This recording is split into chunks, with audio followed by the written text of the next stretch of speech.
O se tala fia nei Samoa, wei nei se tautua ma se unanga family noto mai le kampania le City Craft watu si tasi dua lua Lincoln Road Henderson. Te maua iai le tele o tawa la poa band e o foi tatu tawa le laiti. Tadia foi la tofa le tonu tongi e talafo mo le tatu cashback. Ama tatu lima se lausi aga iatu le lima fe tala. Pe so te mai ungia Peter Pernanto le numera all wa tasi o walewalu fitu lua fitu lua. Pe amana mia se tawa le fau molo ainga i le tau malulu. City Craft and said.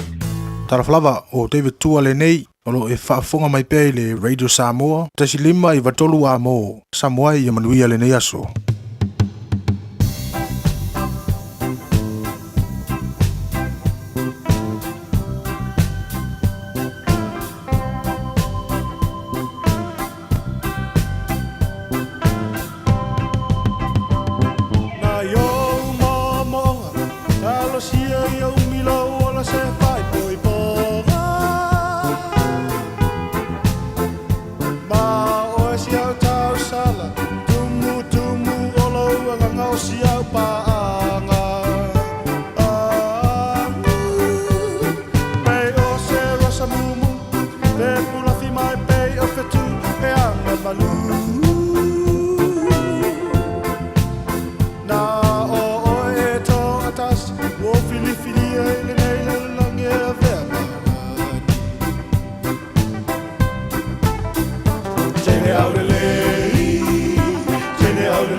Ua na o le Radio Samoa se furulima iwa toru a mo e tautuaina o e ilaungangana fitu aso le vai aso.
lia le tangata lo ia te oelo na malosi. O ala wai o lantou loto ia. Lantou te savavali ma le malosi e tupu pea. E loa i lantou isiona i luma o le atua. A wao le li i le atua o le la lava ia ma le talita. E fo ina mai e le li i le lofatu noa ma le manuia. E le tawhia i se mele lei i e o saoro lantou savali. Le li o awe. Amu i el tangata. O whaatua ia te oe. Vi ia lo suafalo mātua le nei tai au sengi. Mo mua fo i se i o mātu pese o vi inga. Langa ina lo manu malo malo wanga le lei wa mātu mawai. Le nei tai au fau ma le tai au sengi wa mātu o lia. Mātu fale ma le loto fia yo loto a mātu pese o vi inga. Mātu wefo yo luma mātu tau lo silisili ese ma mātu whampe atu e pa ia lava oe le atua ma malu. Oe lava o le atua ma mana, le ai ma se tasi atusa ma oe. O le atua oe pule ao i mea ma lava. Tu mau lava lo alofa i le liu fo i lofa ma oni. Lo wanga le lei. Tu mau e o ngata anga o mea ma lava. O le tupu lava oe o tupu, o le lii oe o lii. O le atua oe o atua e soifua ma le vavau, e o le wha vavau. O le atua e malia i mana oe me le lei umalava o le atua e la e le vi inga o le mamalu o le atua oe pulipulu le matango fi. Whaftai tele lava tamai lau me alofa. Le o la fau mātu maua nei tai hao. Le ai lava se tasi mātu te maua i le ola ua nao oe lava. Whaftai lo alofa awa. Te tai moli mai le folaunga le tunu le nei tai sengi. Le foi ua malei fo maia. Tapa au maa inga wa le fai foi whangunga le lei o auna. Ia whapena mātou o wheala mai ma le whiwhia le nei tai hao. Mātou pese whaftai lea ia te oe whaftai. Oe whapopo nea sa fau. Fai tu wina waso le sui fuala tunu mana mātou wala. Mātou au liele nea sa whareile wa lua ia yaso mea o le folaunga le nei tau sanga. Whamalo pule whaftai alofa. Lau pule lea lo mātou tua. Ia o le mātou folaunga le nei yaso. Da oe lava mātou te maruai. Wa mātou tui nātu o aon ta māwha mole se e tau tai mai e le malanga a whai nei. A uli tia whaiwa le a whangai ma le tunu e le nei fo iaso a toa wha manora lato se fua tau tuara nei wa iaso a toa lo mātou tua na e mātou whanau e mana tua pēr i lato le mātou talo le paolo lo walofa se malu tia ma leo leo ina i lato o sa e li ponto e ala i awa onga wha muria fo i ta māwha mole i whaiwa le whangai ma lim tamata whai a onga lo ngafa ma le awa o ina o na ia mātou whanau. Mātou tia nofo pēr i atu nua mau, e mana tu pēr sa moa le tinu e pele le loto le mātou te talo. Alo whangia le tinu e whawai i atu oe. Whamuria i ona te tai. Te tai mana tonu mea umalo mātou tua, ina ia manuia na i o mātou tangata uma mana i o mātou a inga i sa moa. Whapena fo i le lala mana pāpā o aiso se tafo na neike lope. Whamuria fo i nia tunu o New Zealand lo mātou nofo ma wai. Alo whangia fo i atunu umal nei lau langi o lo lala ai le atunu anga lein whamuria i la tau le nopi a iai ia male papa ao so se tafora nei ke lope. Whamuria lo nuo Israelu, whamuria fo i le tapo inga na ia mātou mātua tu asin sino le atunu i malo mauta malawa ni aso. Mātou talo te tolu waina la tau le mawhana whana lo alofa o mātou iei fo i swing o le tau, mālu lure ni atunu. Maua pea le mawhana whana lo walofa ta mai te tolu waina la tau, whafo i sielo la tau se fua laule le iltino se sili le nganga. O me umala whana mātou whaia, ile nei aso fau e mai mātou whaia lava lo mātou atua i nei fo iai le vi inga i a te ohe. Ta mawha a munia mai, ile tau tua rida sa mora nei aso a toa o mātou wole, ma mātou mala au, i nei mea malawa, e ala swafa mana malo Yesu Kiriso, lo mātou alii, mana mātou whaola. Amen.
yo me oma ayo vana ya fai o le vi ingo le tua langina la pese ko disi fa ya o ngai sa mo le tau mo on radio Samoa for lima I tolo amo ta tonu ia le July ono.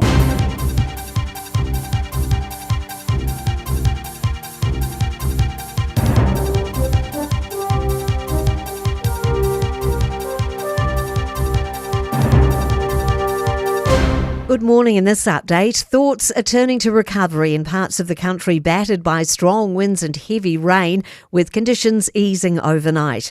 Christchurch and Selwyn district remain under a state of emergency, but are still dealing with the aftermath of flooding and slips. In Wellington, some homes remain without power, and there's been a train track washout between Wellington and Petone. Emergency Management Minister Mark Mitchell has been on the ground in Canterbury and speaking with local authorities. Identifying what we need to do and how we can assist with the recovery, because although we're in a response phase at the moment, the recovery phase is already underway. At the other end of the North Island, State Highway 1 through the Mangamuka Gorge, just south of Kaitaia, is expected to reopen today after a slip came down on Tuesday. Discharges from public hospitals suggest meth use has increased fourfold over the past decade. Wastewater testing last year showed a doubling in meth use. Sophie Trigger reports. Health New Zealand says it's difficult to draw conclusions from the hospital release data, which could mean people are more often seeking help or reporting's improved. But Labor says the increased tallies with ED reports and staff are pressured as police scale back mental health call-out attendance. Mental Health Minister Matt Ducey says there have been no changes to procedures for calling police when safety's at risk. Matt Ducey plans to identify hotspots needing targeted support and scale up services where required. A new trend among young people's triggered a response from an Auckland brain injury charity. The Run It Straight challenge, essentially two people charging at each other in full-speed collisions, is gaining popularity in schools. Headway CEO Stacey Mowbray says they're disappointed to see well-known sports figures participating in the trend. She says promoting high-impact collisions that directly increase the risk of brain trauma disregards the impact concussion can have. I'm Kay Gregory and that's news. In sport, a great start by Ryan Fox to the latest PGA Tour event, the Byron Nelson in Texas.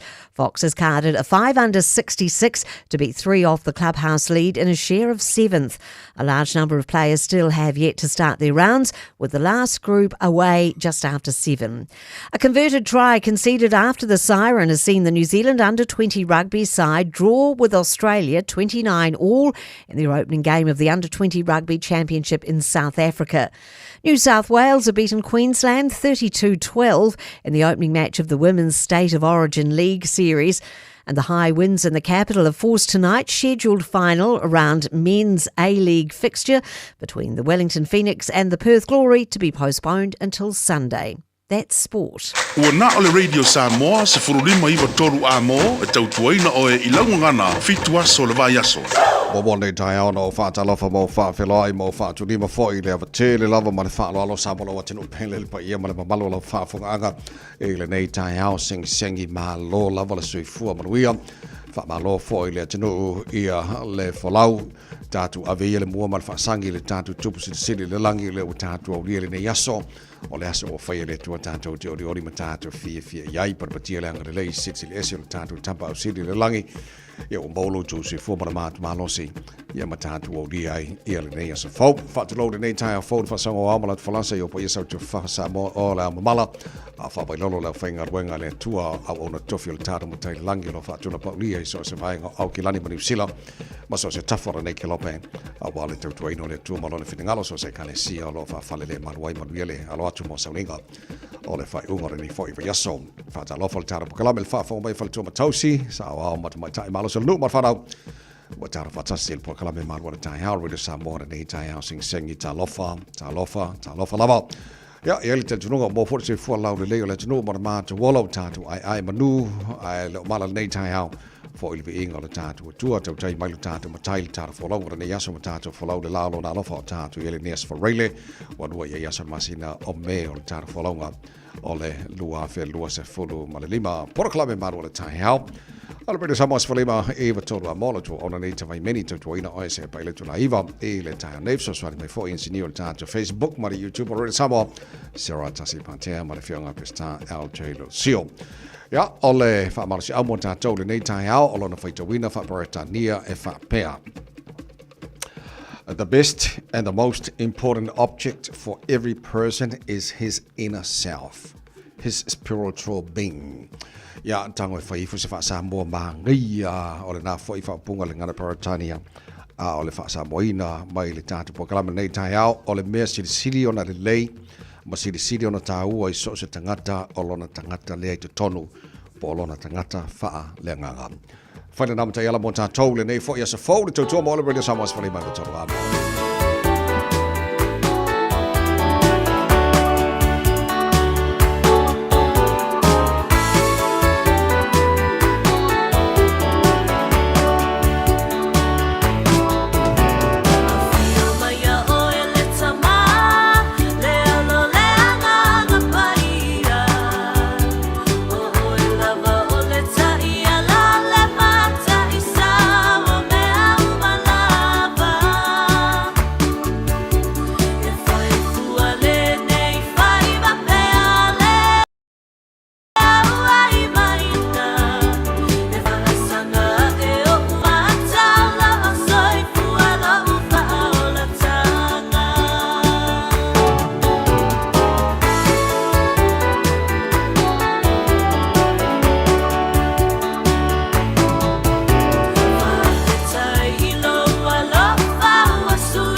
Sa seu ta tia matau tia a fio mai a oe le tama ma ngia so le upo le pese ki loa aru le pese alo ke whaalongolongo o ka e awane ia fia tātou ia tua o le ala a ia o fo inge pule nga le ngau ma fo ngana nei aso o ka e se manga ia a umal nei aso tātou ma fo pele lo fo le tua o ka fefe o kiri lo ka o ka o kupea e ke i ka pidiru o ka kukuku ngi aso oka e se manga ia pe apure le ngango le tuo tātou mafu faunga ma tātou wala nei aso api manga ia langa a lova af taile tunu lau mai boma lau whaafo mai le nei fo i tai au fau nei minuti o musika sui feifi loi se whaafifio fo i le tunu nei tai au ia whaamala se au mo tātou le ausui ngā ruenga whaamala se mai o le ua umarka ko vai aso ka fefe e maua lau pingi au lupe apa vela usu ngi kai au fau te kua tala fitu le tai au nei ma nei pe a whaamano mai so taimi mo le tau runga le nei vai aso le tāra pakalame a reto le ola mai a pasta la whaere kopa o tātou ma lua le tai au whaale ngangara na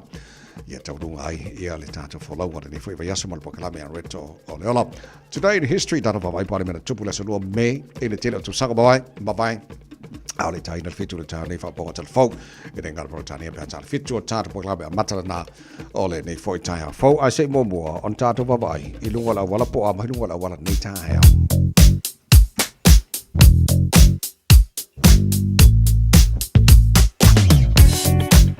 mana ia lunga la wala nei tai ha e le ni lapta ingo tu mai la waka kotahi le nei tai ha o lo te vava ia tu makofi kako langu fo ia masanita watu temi o ripoki runga la wala ala nume mata oka makua ia lumale a koa le ai masinga ka vale ai ongo polo kai ka kou lam sama ia la e wa maka ngapisi ala e muva a o lo ngalangu body ia wa mata ona pisi poloka ia a o lo ngabubu oka boku fa fika lunga la wala ia la ngap o tulanga lo iai oka e langu me maka fa solo ako ngapa wana ba ngale te vava ia tu o lang sama mai. Na o leanga mai North Shore, city-bound northern motorway Levau, Albany, ma Wairau Valley. Na pawana vaanga lo te vavatu sama. Kan so ki loko le si vaanga le State Highway 1 city-bound. O leanga ile taulanga i Kilani mai Sautenei. Na o le va Mount Wellington, Manderley, Penrose and Green Lane. Yeah. Pawanga o si vaanga o ma o ka fefe o leanga me maka o mo no ingala solo ngala lei. Ia lunga la wala nei tai au ba ai. Na pa uti mul tele vai ngo au Kilani nei le tai au o le tuala lo tata pakalame o tangia le sawa tau e malanga i pe a ma se lunga la wala ia ono tulanga i timunga nei le tai au. Ia o tata li poti mata na mai lunga o le awala o nei fo i tai au fo.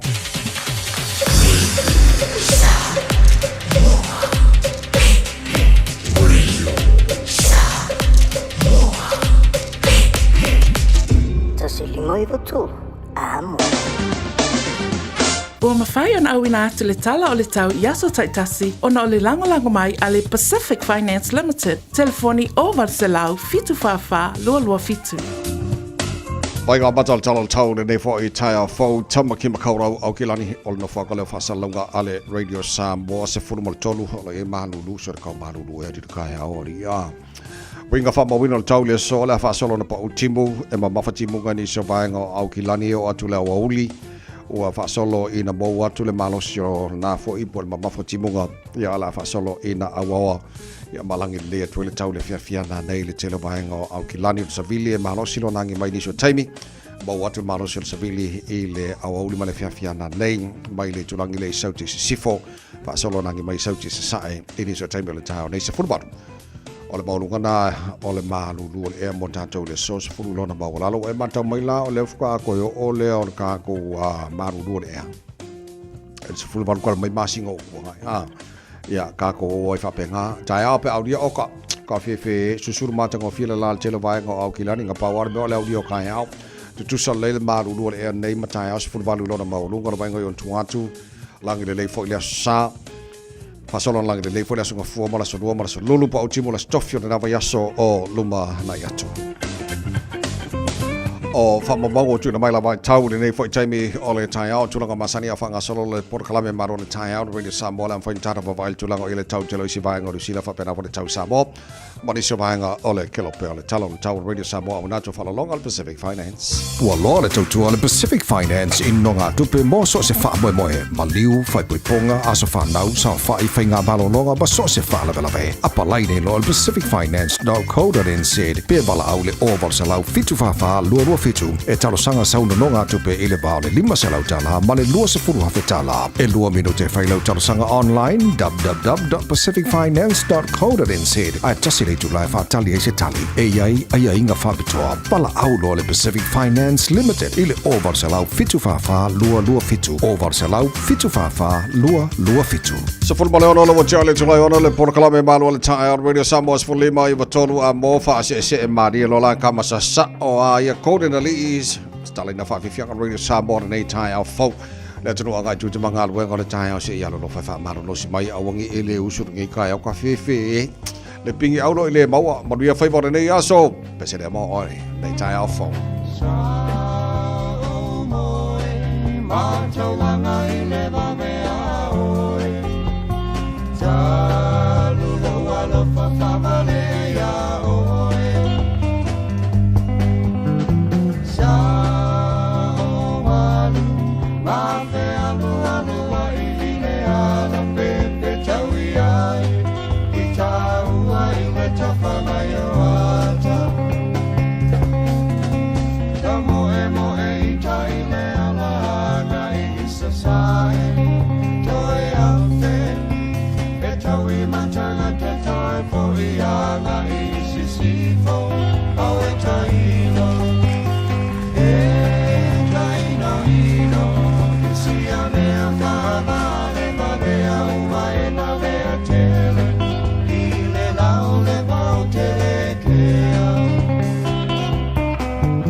Wow.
Ke foi au fa ke lau hor kai au dos fu fa tele tu lai hono ole fa fa por club ma ro tai au radio samos for mai to mo ole asa for ile nei mo mato nei New Zealand ya la go te ro lafta so to fi vai ngalai o i America mai si vai ngor ke lope ale wo ma ko res for ile ale fo os fi mo to tele o au fa ngar ben ale ve ma wala o las for ile ia pe ya wo pingi out of kan ko ia fa fele vai aso usua ia o mai no weekend ia pe o look forward for ka fa singa relax ia mo singa malo long on the weekend man off after let you know ia mana mai mo mana fa fa mai nei time le tai out on le avno se fa talo fa tara kalame ele to tele o pa anga o fa fele mai no Facebook ma YouTube or sa mo nei tai out malo lover se fo mo ia fa fa full fa si mai nei tai out manongi efu malo lover se fo mo ia tamali Fritzen. Good morning from Papa Toy Toy Audi Lane, Manaya, Auntie Nifo, good morning, Marosi for Manuia, Puao Tupola, good morning, RG Charlotte, Hall of Model, take care, Lafatu, Marosi for Manuia, good morning from Las Vegas, from Lita Tala, Malof of Tai, yeah, Lefantus, my Melpone, Australia, Sunga of Tai, Amosa. Fa feel like my father for my name for time fo Philly Taffy, good morning, Malosi for Maria Peter Stowers, good morning, sir.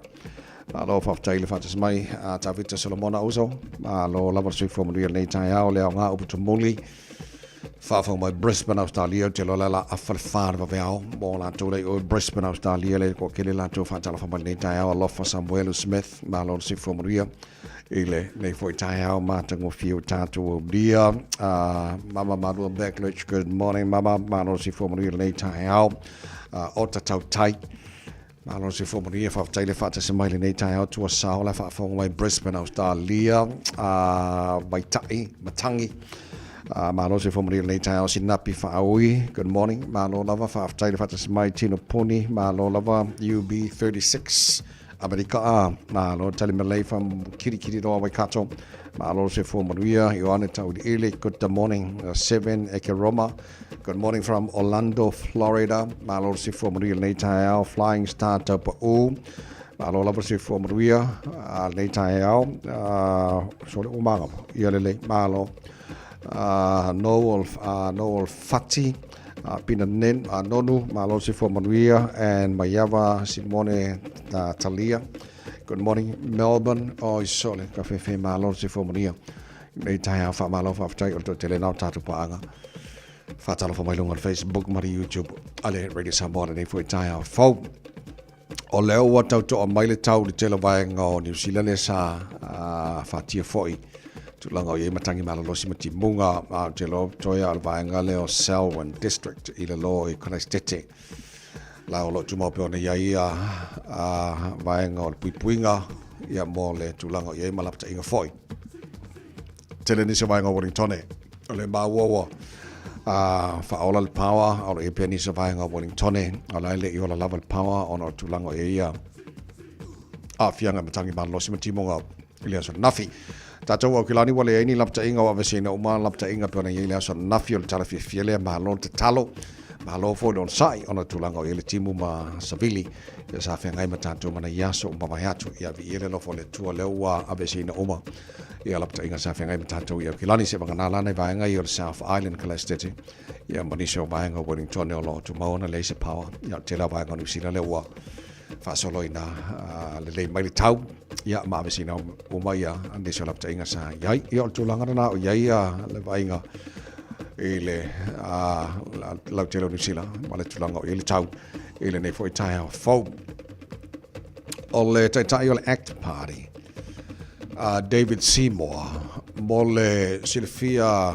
o le atunu o la papa au isi vainga laulangi o le fai pulele pol te tai o vainga fai le sta sila vainga fai New Zealand o ia foi le sa fina wina le pili foi le euthanasia le na pasie to sanga bobai ona fa solo mai le telesia na pili na foi la le pili le treaty principles bill le ngar ka sia foi taunga ai le mesi ko lang lang ina le mawant ai foi la le me fo le ko lang lang mai ka le David Seymour o le mana o ia David Seymour ia fa ititi ai lalo ia la fa inga o minister o le parlamenea New Zealand e lon taltonunga e te tau on whaititia mai i le luasefulu.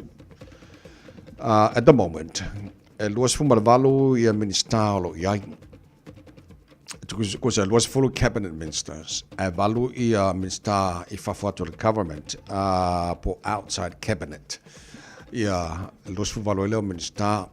O lona la teltonunga, e mana ia pe a whaikikia mai lalo.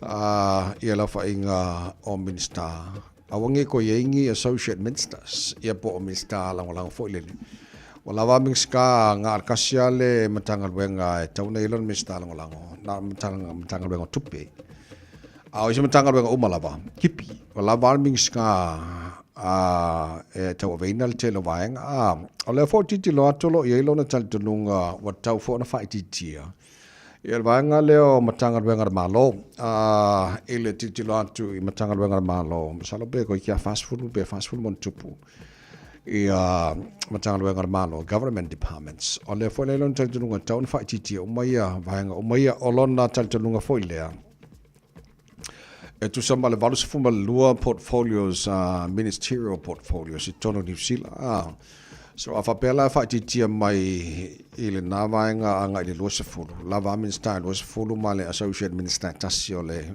tu tawa venel malo New Zealand telo tal fenga ile le na iso le fufuanga mauna a David Seymour o le ua matafon tatal no e New Zealand nei taimi o le mautino pe o no afia I lana campaign o le palota to sen fo ai I lona tatalunga o le mesidi o faafonga mai le ia le palemia ia Christopher Luxon i le langona o lo ia te ia a lo nau te ingana ia kipi umai lalo ia pe whaititia ia tulanga men stama au ngi ko ingi skala ngolango se mangana matanga lo ngotupe ia se fe fo ingi skupe ma o titilo atu e tusa a fa tusa ia New Zealand ma le tunu leo Ireland mo le silfila tunu e ko kiki ko kusa le population atu ia lua o Ireland la la titilo atu mo na usu e ku ia e nga se fulu vanua la to government departments e na pa fo na la to minister e tono le parlemene Ireland na se fulu ma le valu a fuakula i le fa se fulu ma le valu lo su valu le nei a New Zealand e kele ri le se sengari ya ai o le tulanga na e le ala ofina wina nei David Seymour vai kam fai i se kaimi laka mai ia kipi lalo kako a faititia tato minska nge ko inga me o minska lango wala val minska ia ma minska lango kasi mo kupe pawanga ka ko minska ka ko fainga malo ia ma me yo government departments ka faititia o mo lalo ke le pana vai ma ka malo pe ma e foi langa foi le wa ka kile lo po au nga uma ia ke lo isi minska wa isi minska lo ki lo ko la e ti lo mo fsiring el time nei o pe ka ngisi miska nge me ko nga sort fangua raising ia minska le hospitality minska mo ki langi wa fu minska ki langi la ko minska South Island minska hunting and fishing minska voluntary sector and space wa kilo minska le yenge ana fa mai David Seymour anga ya pe fa mangi fi e o ko inga minska wala ba minska makanga wenga ka wal malo wala vakele ala nga al tele la o portfolio so mai minsta o lo ila lo o vanga mai o fai pule national male New Zealand first ya o le langa le ka le David Seymour lo nei ya la ka ko kikilo e po fe a o fo ele nei langa le o nei ai pe ila na va ai mamao e a fo e mafia el to itu tanga tona fa tino nga wenga quality a fo le fai no fa tino ka luenga le a le to tele le nei ya pe ale au ka fa le nge a ko nge ka ko kupe au ko nge la fonga ya tailo e tavita le tele o tavita lo lango i mele le a langa na David Seymour olo ye le nei fo i time i tono ni sene nei wal fa fo mele tino is le mano tatu no o la papa au isi va lo langi au ai malo aka vika malo to los fulu non fitu porque la me malo taro de samos fuli me tono amo sabo on the group langa sala fai au de lei Matango fi na wa ilala be asulu ye na yo love no wa le moana ila masina o mata ango be dina tawita filanu lanu wa ipe yo susana be o sei a eta oto watu manga afai tele tonu yo winga mana suma tama futa o tele pelo yate o le lava su e yo tua o ila umasima o tumotino o bisia o ya o le ma we papa sa tau if my la love mutulea love for your love mut feel love le ba le love for ile ya e ma fo ile fuli malesea if my la love mutulea love for your love mut feel love le ba le love for ile fuli malesea hey hey hey hey se la faille aurele hey hey hey hey o anga ifa no malau anga nu o tu mau be fava mau e malu lava o no yesu fa mole fai ma vai su le ai si tasi falling mata e pele lava oilo fatu fai uangalo ya oile alo famale lo toma wala lo sauko ila oi saufa ima io auta fa se fai le alo fi amatai ole no fa longo le se fai mai o se ufu if my le alo mutulea la fa yo lo mut fele lava le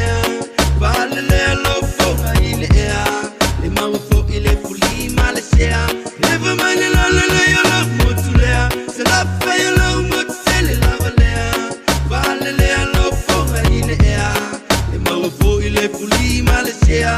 Hey, hey, hey, hey. Se la fai out lei. Hey, hey, hey, hey. Se ngofo mai ai lalo, malola mai le kipi, ai aue ke ka alo, o ka meki o mo kele mena kumuli fa alo ma lo mo lalo, ai afai ai esasi, winga la ka ko fai ku fafu, ai mai o pule o umanga vai ko fia ia le fu e mai ko o laula ngai ko si ai nga mo mai fongo, o malu mo pa ia e fa me melo ai le loko, ka ko pala me fa so, sa ko la fai mer ko o nga fu fa sale le anga, la ko pule le nga wa Anga e maunga tule sale aula Fai ku kule malai Ku fale nga fulu ma faufonga Anga i fo mongo fai mai e tule sa foku Finga olo malai e si o si o mia e fale loku Vai singango Le kumalo e tule a sau Olo malai fongo o maki a maki ai ku au Pa solo mai le ku sale nga Ole kala e mana mai Fai kasi fale koile malai Ole kamau a seka Palau di sifo Ma parau le fale fai tule palauli Ilo malai fongo i veilo a Se ua ako kingo le kama ma au le lei Sala fai e o oenga moe pa i o le kala le lei Me mika i le loko e fai masei Ua sau fala le lei Le moku fai mea ma fai lau sala fai e au le lei Ifa mai le la le lei o lok mutu lea Sala fai o lau mutu fele lava lea Vale lea lo foga i le ea Le maua fo i le puli Malaysia Ifa mai le la le lei o lok mutu lea Sala fai o lau mutu fele lava lea Vale lea lo foga i le ea Le maua fo i le puli Malaysia Hey, hey, hey, hey Sala fai e au le lei Hey, hey, hey, hey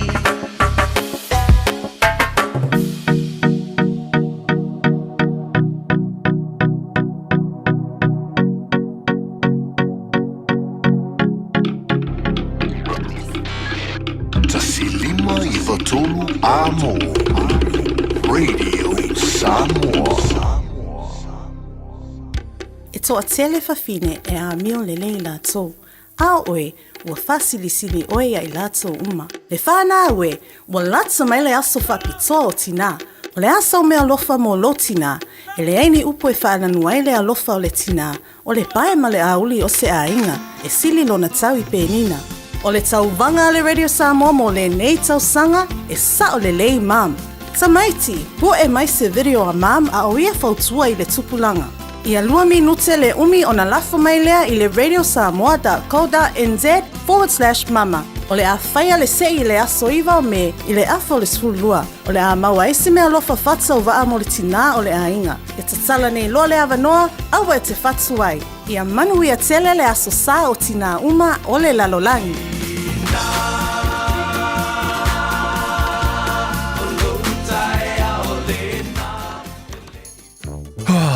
These early mornings are starting to feel like a fridge outside.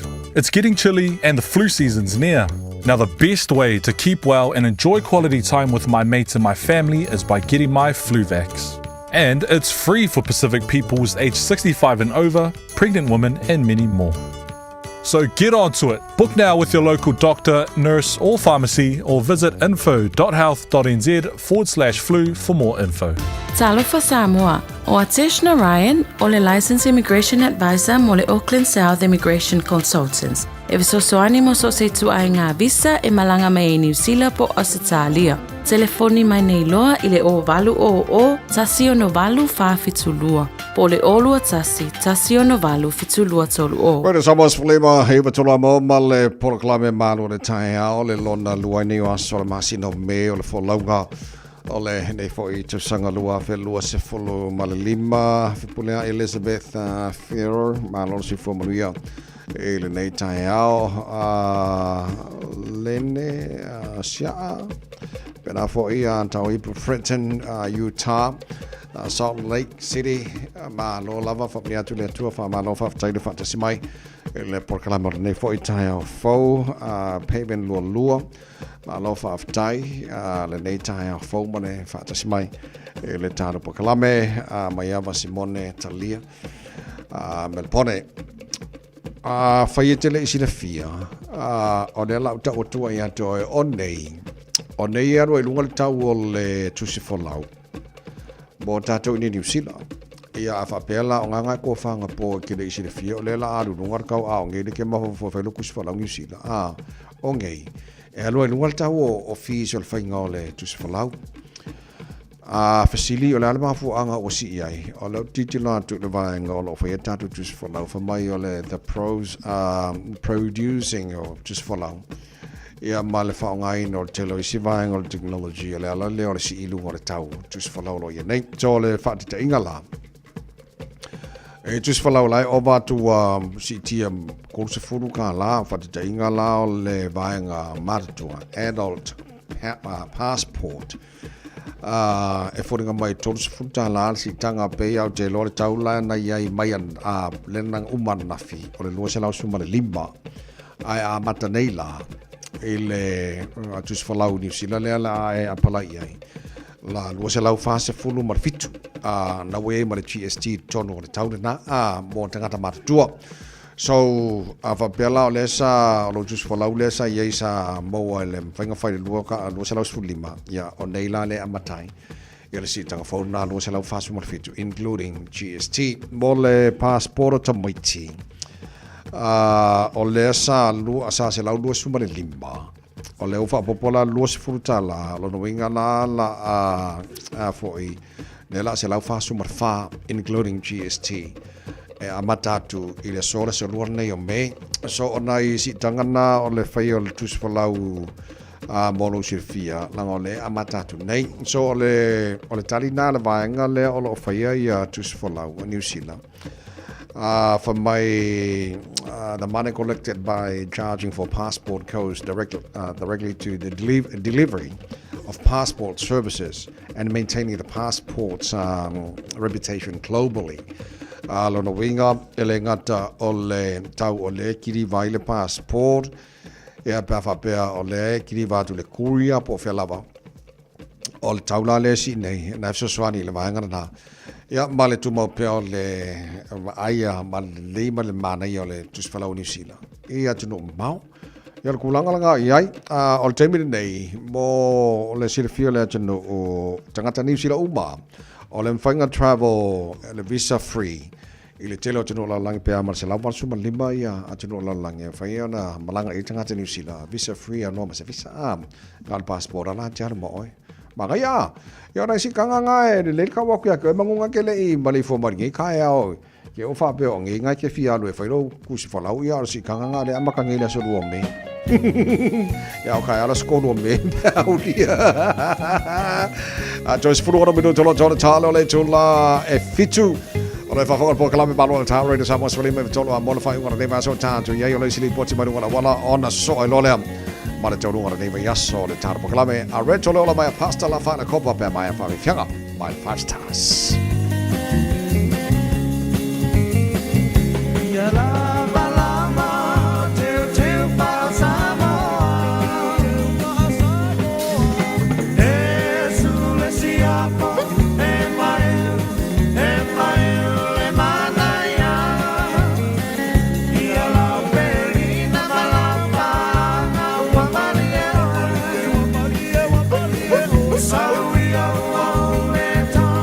Fire.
Samoa, tasilima iwa tolu amo.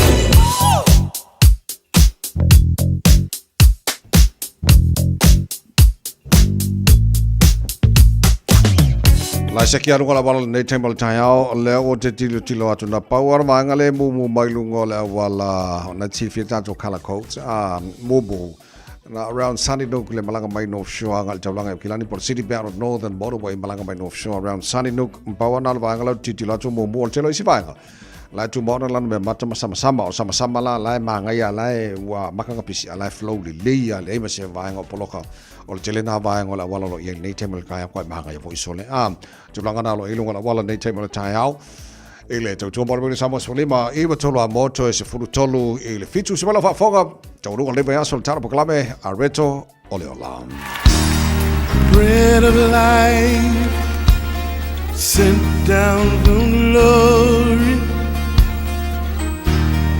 Many things you were on earth, a holy king, a carpenter, but you are the living word. Say it now. Come on.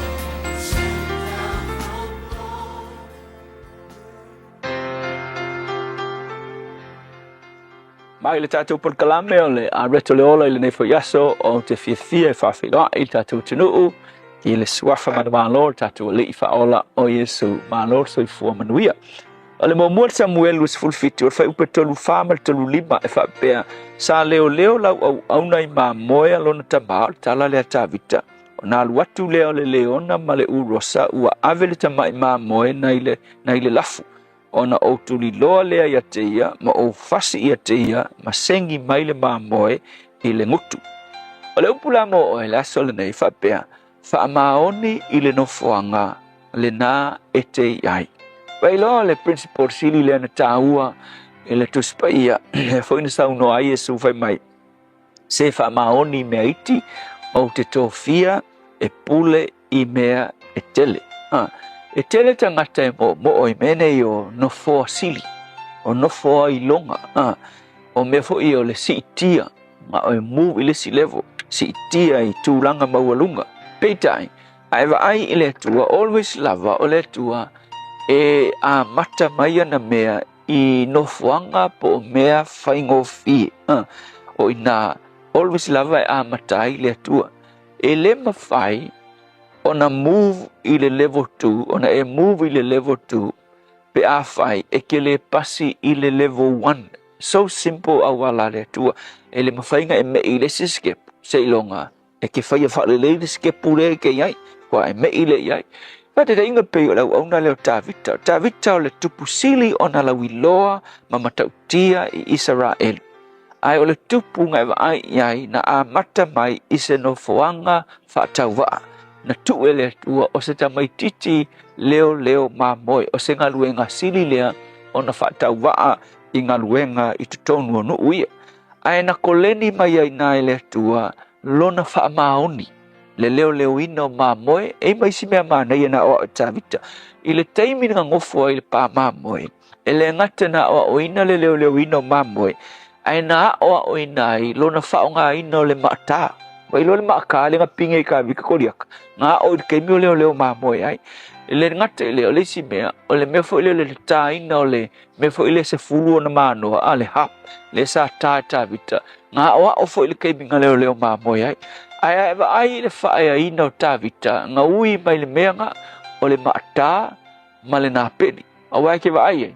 Ina ua seki ka vika ile ta ina o le ta ina o le na peli.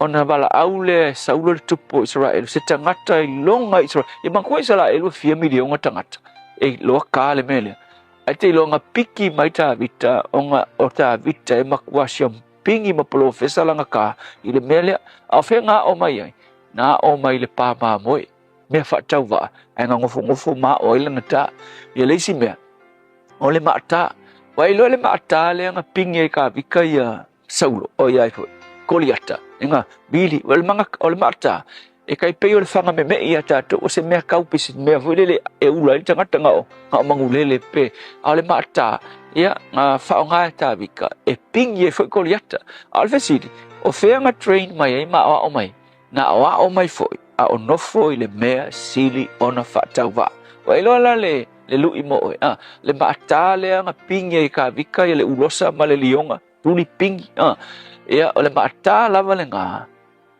o mai le pama moe nga ia fasia i koriata le nga mafuai o nga whaaya ina tāwita mai whela mai le loa o na wha maongi i le taimi sa ngofo ai i le mea whaatawa so le lui la mo oe wa ai oe ngi te ua e fia wawekale me kulingi po le mea whaole hap ai e ke le o seki le mea ngai a oai ke mire ki ngofo i le mea whaatawa a o le leile tanga le hap a whai o e ngofo i le mea whaatawa e fo i le mafuanga e a oai le maka a wa o le maata ma le mele le se furu o na manoa o mea ia na tu ele atua e a o le lei tāwita i lo na taimi whaatauwa. Le ala mea ngō iai, whaonga inga ele atua muri ane ma whaaya ina tāwita. So le upula mo oi, o le ale tūlanga o e iai, whaamaoni ai ina, le ase mea whaakauwa o e whaia, whai ma le whaamaongi, a whai o le maaka, a o le lei, a whai o le playing o le hap, a o le lei, a wā o le teimi whaakauwa lea, e si tia o e le atua i le teimi muni, whaonga ina mea whaatauwa sa e iai i lo pāma moe.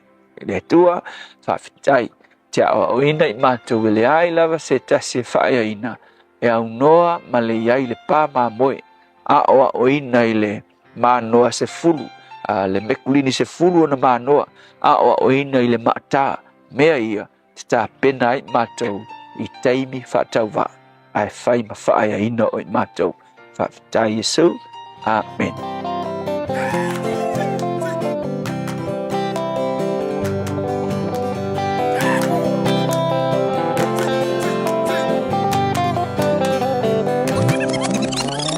Salamai elelangi, ole mamalu, ole sili sili ese, a ole vani monimo, e falia ngalue ngatetele, le lama le masina e fesui sui ai ile au malepo, olona fina ngalo, e ngalulue e mamalolo.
Andy Grace, malapese tala mai le langi wha mai ele porkalame a reto o le ola o le nei fo i tae o mana nei vai aso whaftaile sunga pasta la whaere kopa mo le te penei no le tātou porkalame a reto o le ola nei fo i vai aso a toal tau tuamore rudi Samoas Whalima i watoru amo a tau lua minute le fitu le aso lua me o ana mera tupu le nei aso tau sanga papai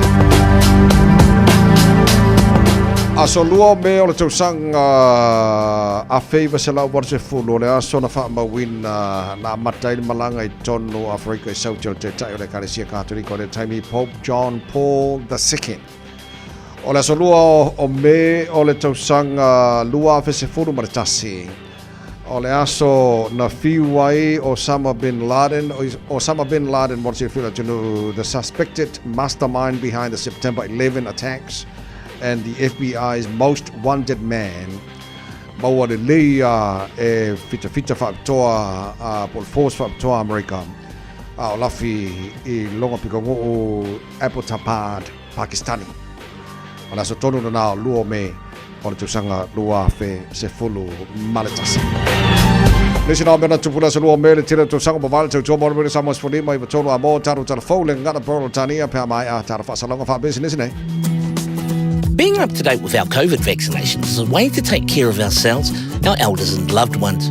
COVID is spread between people, which can affect us all in different ways, some more than others. To protect yourself from serious illness, a COVID jab is recommended for all people aged 50 years and over. It's free and can be given 6 months after receiving your last COVID vaccine or testing positive. To book or find out more, contact your doctor or chemist or visit bookmyvaccine.nz.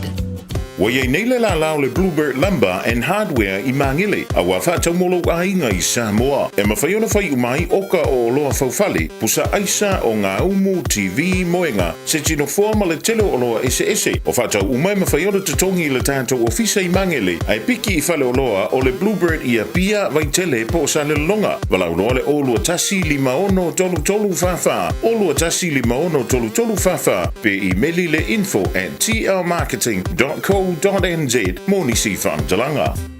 Mo tupe wha moli Samoa mana tua lo le Pacific Easy o lo wha wau pea le tātou wha metoa e nao le 5 tala te tongi pea e whaonga ina le Pacific Easy app e wha tino ai au tupe wha moli mai lau telefoni wha mea o lo awanoa fo le tātou direct transfer ti posi mai ai au tupe le tātou account ma wha moli eina fasili lunga o telefoni ma wha tino la foino lau tupe ai ka wha metoa mo le tongi no pili o le vai mo li te ngā tupe so se whale tupe Samoa pe te tongi nino no ngā tupe le nupi wha Samoa House Corporation po le Samoa Land mo so se au nanga i Samoa o lo mawhai na whaatino uma e le tātou au nanga le Easy Pay maratua e lata le fitu se fulua tātou la wa whaasopoli ai New Zealand whapea o tātou ofisa e tolu i o Tara o Tāhuhu Mamangele pe whaonga le Pacific Easy app po le direct transfer e whaasawa ilo teimi ai sili atu na whaasawa i nau tupe wa taunga tāle penisini mo nise whamtalanga pala au le ovar se lau o tasi ono po numera masani au kilani o le lua fitu ono fitu iwa fitu wha ma le lua fitu ono fitu iwa varu wha Pacific Easy o lau pa anga mo tupe wha mo moli Samoa.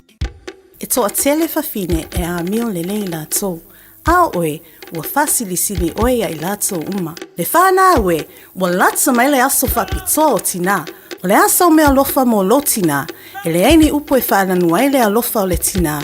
O le pae ma le auli o se a inga. E sili lona tau i penina. O le tau vanga le Radio Samoa mo le nei tau sanga. E sa o le lei mam. Tamaiti, po e mai se video a mam a oia fautua i le tupulanga. Ia 2 minute le umi ona lafo mai lea i le radiosamoa.co.nz/mama. O le a whaia le sei i le aso iwa o me i le afo le sulua. O le a maua isi mea lofa fatsa o waa mo le tina o le a inga. E tatala nei loa le awanoa, awa e te fatu ai. Ia manu ia tele le aso sa o tina uma o le lalolangi.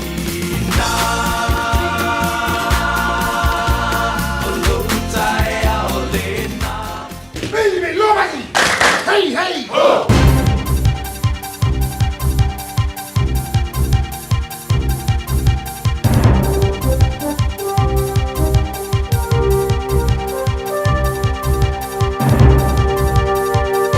In In this update, the worst of the weather is behind hard-hit parts of the country. Christchurch and Selwyn District remain under a state of emergency and are still dealing with the aftermath of flooding and slips. In Wellington, the airport is reopening. There's been a train track washout between Wellington and Petone. Met Service meteorologist Chelsea Glue says there'll be some lingering showers in Canterbury and it's still quite windy in Wellington. We have been experiencing an easing trend for most of the severe weather through yesterday and the overnight period, and they will continue to ease throughout the day today. A drug and alcohol service says a wider cohort of Kiwis is turning to methamphetamine. Health NZ stats show hospital discharges with diagnoses including meth quadrupled between 2014 and last year. Marita Ranclord from Rotorua's kaupapa Māori service Manaki Ora says due to more supply and lower prices, addicted people are using more. But we have also experienced an increase, most certainly, in terms of the number of younger people picking up the pipe and picking up methamphetamine as a drug of choice. Health officials and the Senior Doctors Union will be back at the negotiation table today following yesterday's nationwide strike. Health Minister Simeon Brown says Health New Zealand has applied to the Employment Relations Authority for urgent facilitation to resolve the dispute. For the male chief executive has landed a $5 million pay packet. ASB New Zealand's Victoria Short is once again the highest paid female chief executive. The Business Herald Executive Pay Survey reveals CEO remuneration dropped 2.41% on average in the 2020. Outgoing EBOS Group head John Corlitti took out top spot for the third year running, earning a hefty 7. I'm Kay Gregory and that's news. In the sport, a converted try conceded after the siren has seen the New Zealand under-20 rugby side draw with Australia 29-all in their opening game of the under-20 rugby championship in South Africa. South Africa beat Argentina 36-25. New Zealand play Argentina on Wednesday. The World 7 Series will undergo yet another revamp after this weekend's season-ending World Championship in Los Angeles. After a failed model was put in place 2 years ago, that came hand in hand with increased cost. A 3-division format will be implemented from next season. And Coco Gauff has dismantled former world number 1 Iga Swiatek 6-1, 6-1 to march into the Madrid Tennis Open Women's Final. She'll find out her opponent in the final later this morning. That's sport. Ua na ole Radio Samoa se furulima iwa toru a mo e tautuaina o e ilaungana fitu aso le vai aso.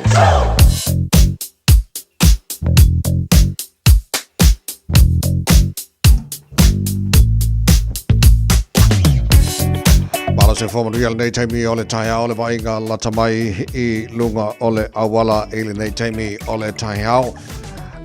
Le manaya le flow le traffic le nei vanga le tau se vanga North Shore ama ngai na batu mo fo le se tatu li poti around Sunnyside ma Wairau Valley fa solo mai takapuna pauna vanga le te va tu mu mai ile nei taimi le taia. O se vanga uma le tu mauna lan sama ta tolo malanga mai sifo le manaya a pisi a le flow le ya le se vanga poloka after poloka la te tai ile link o le state Spurono State Highway Spurono ngai I le Highway 1 southbound fa pena fo malanga I north lunga la wala papa pauna vanga la te va tu mu mai mo ta tolo malanga mai sifo si vanga mo la wala so longa le sound le mo me o ma ta vale ma lo le sai ma lo le foi ya sound le mo pela ngai tu manga wenga ole nei foi ta hao ole lipoti lata mai na I lunga ole awala Radio Samoa.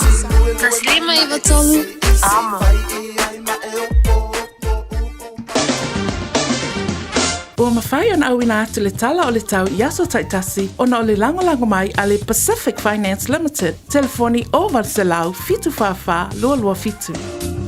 Le poti lata mai le tala o le tau nei tai au tātu amata mai Samoa lua se fulu ma le lua leo te wawa iatu a iele vevela le Samoa wa te le valu Samoa nei vanga o le tai au le mana mai le langi le leo le tau Samoa nei tai au wingo le tau le atino ele nei asfareile wa tātu ieo la fasolo na langi le tau awa oa ni so taimi e mawhaina o le tolu se fulma le tasi degrees Celsius morunga le vevela le Samoa le so lua se fulma le ono I lona maua lalo fata no fata e foi man po kalame pa nga o malava le maru le tai au so se vai ngora tino pere sa mo lo mai mo fa fo mai ma lo la va sui fu manuia ave taxis ma lo sui fu manuia tanto lo ngai le airport fangari ma lo sui fu manuia ta lenga uso lo fa tu mo to uma ya lo fa fo mal ta kala me nei fo ta fo lo to mount ta so ta nei sa mo la fianga ngal mana tu marva tanga va chipi tanga va ya mo fo la tanga telo ni shambelo tu pisamo ya mana atanga ole tala ole tau foi mal tala tau tono ni sala nei e le motu saute fa tala foi panga umalava le maro le tai so sa ngora motu saute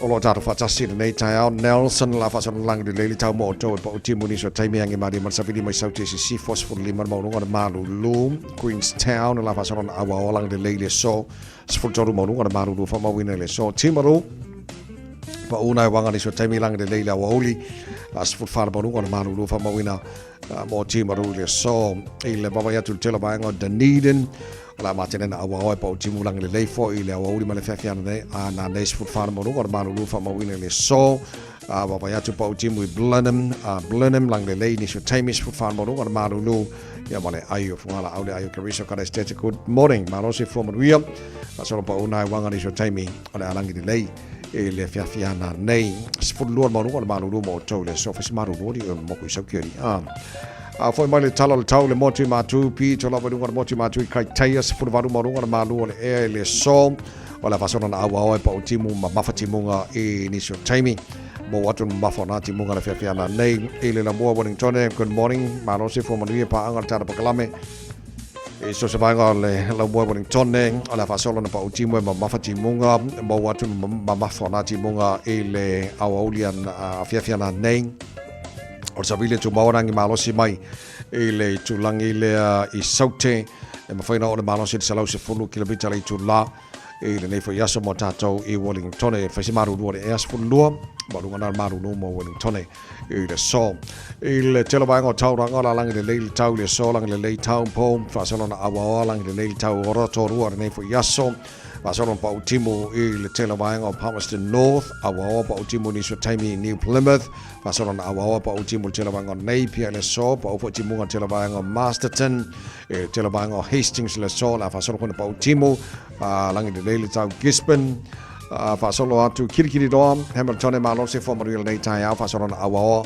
pa una wanga mo to le so spurban mo ngana malu le fa mawina mo kirikiri do le so ile foi mai o tala tau I Aukilani na fonga fa solo radio sa mo fa si maru nei tai se fulu luo lo ele malu luo le nei wanga tai o tu mawinga le tau le so wole o yeni lapta inga mo ta so vilim matimo ala o solonga le nei tau pa utimu ni so vaenga Aukilani fa solon lang de la o li male fiafia na nei ange maria mar sabidi mai saute sifo sifulu varo marunga na maru e Aukilani le so sifulu lona ma wala lo tai pa audio le asuru mata ko fila la tela vaenga Aukilani tu sa le maru le nei mata sifulu varo lona ma lunga lang de le tau le tela vaenga Aukilani le sa mala so fua mala so roma so lolo pa utimu la stoffi ora na va yaso o lumana yato e fa mo mo mana va tau tu na mai nei taimi ole tai Ua loa le tautua le Pacific Finance I no ngā tupe mō so se wha moe moe. Ma liu, whai pui ponga, aso whanau, sa whai whai ngā balo longa, ba so se wha lawe lawe. Apa lai nei loa le pacificfinance.co.nz. Pea bala au le oval sa lau fitu whawha, lua lua fitu. E talo sanga sauna no ngā tupe I le bao le 5 sa lau tala, ma le lua se furu hawhi tala. E lua minute whai lau talo sanga online, www.pacificfinance.co.nz. Ai tasi le tu lai whatali e se tali. E iai, ai inga whabitoa. Bala au loa le Pacific Finance Limited ile oval salau fitu fafa lua fitu oval salau fitu fafa lua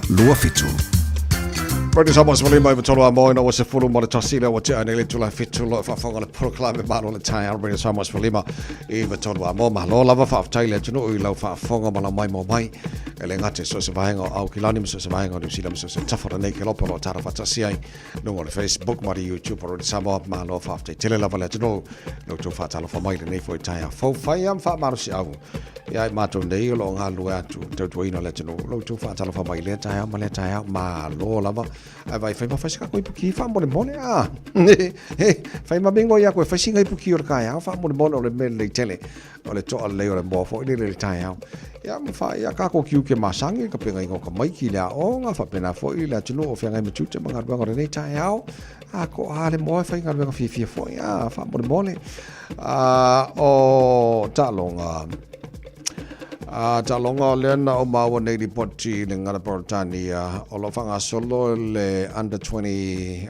World Championship in South Africa o le alana talo Australia ma New Zealand wa to telefo ya Samoa le au New Zealand kukusa la kokalo le malo ya South Africa ya Argentina o ni sina talonga mata on the under 20 championship o lo fanga solo e tono South Africa mole sit field no tato Super Rugby ona nei leo titilo ta aloi le Blues ma le Force lima tel fitu po ana nei e fai Eden Park talonga na o le lima tel lua le ori ta aloi Fiji and Dura ma le Reds aper tele fai fiti el talonga na o le lima tel fitu po ta aloi Hurricanes ma le Chiefs fai Wellington el talonga na Brumbies ma le Waratahs e le todos lima se fudu le po ta ya o talonga na Highlanders ma le Moana Pacific o le audio le sa so o talonga na lo te vai atu fatano mole Super Rugby ya e le fai unga o le nei foi vai aso karsi e maro le Blues o le tato fitu foi le fai o i America LA a matele aso fa me o le aso fa ma la so limba o me se o titilo atu talonga mo New Zealand o le luas fulu te lima le taiao ta aloi ma Britannia ai le vaenga na te mai ta o le talonga mo le vaenga o li New Zealand ta alo ma fiti i leono le taiao le sofa o lo winga le so nei talonga mo ta mo sa mo ta alo ma Kenya i le luas fulu te leono le taiao por ka le sa nga ia na whaasolo tuana, tiro i talonga lona lua tātou manu Samoa, i le tamarusanga lea e tā aloa i ma USA, i le luas fruiva te leiva, i le aso whahara nāru, ingo le aso sa foi, ia ma whaasolo kwele le se latu talonga muli ia peia o ke iloa, e tā alo mai foi, tā alo Portugal, i le ato e se fudu i le fitu 6:50 AM ia porto se fudu fitu taiao o le aso limbaranga ia o talonga na tatu manu Samoa langa le safsi de mani se paanga tara kalame ia pe Saudi TV yes live le Sky TV ia le tamu sangara ia talonga na mantofo lan talonga tatu o le ia le tatu manu Samoa Sevens il tamu sangale o LA America o la tole le to se avanoa e valu au o le so se avanoa au e fa o lunga ia na bawaile o le sfurua wa valu lai lunga top 8 ia so atu la le fa ita longa le qualifying rounds le tato mo Samoa ia tarsia wa sa mai la to pul malo mala ko pul ai o manino ala worka ko mon Samoa ita longa ia fa va malo an taito fitu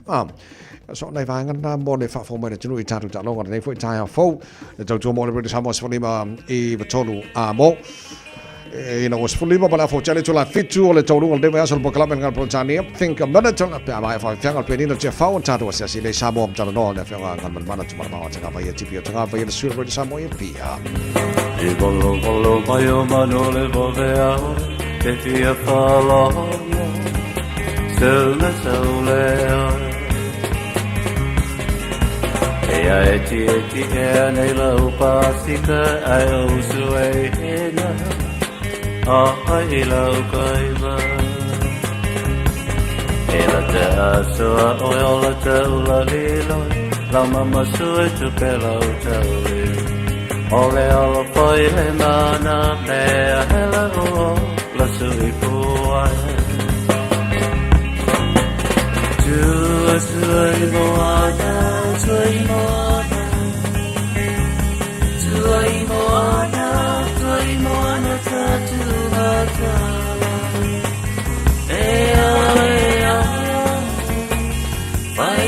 so betu ai moana betu ai manu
Talafalava, I'm Annie Pulitiwatua, and you're with Radio Samoa 1593 AM. Just think a minute.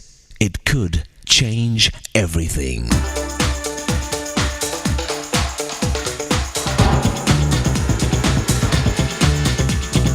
Think a minute.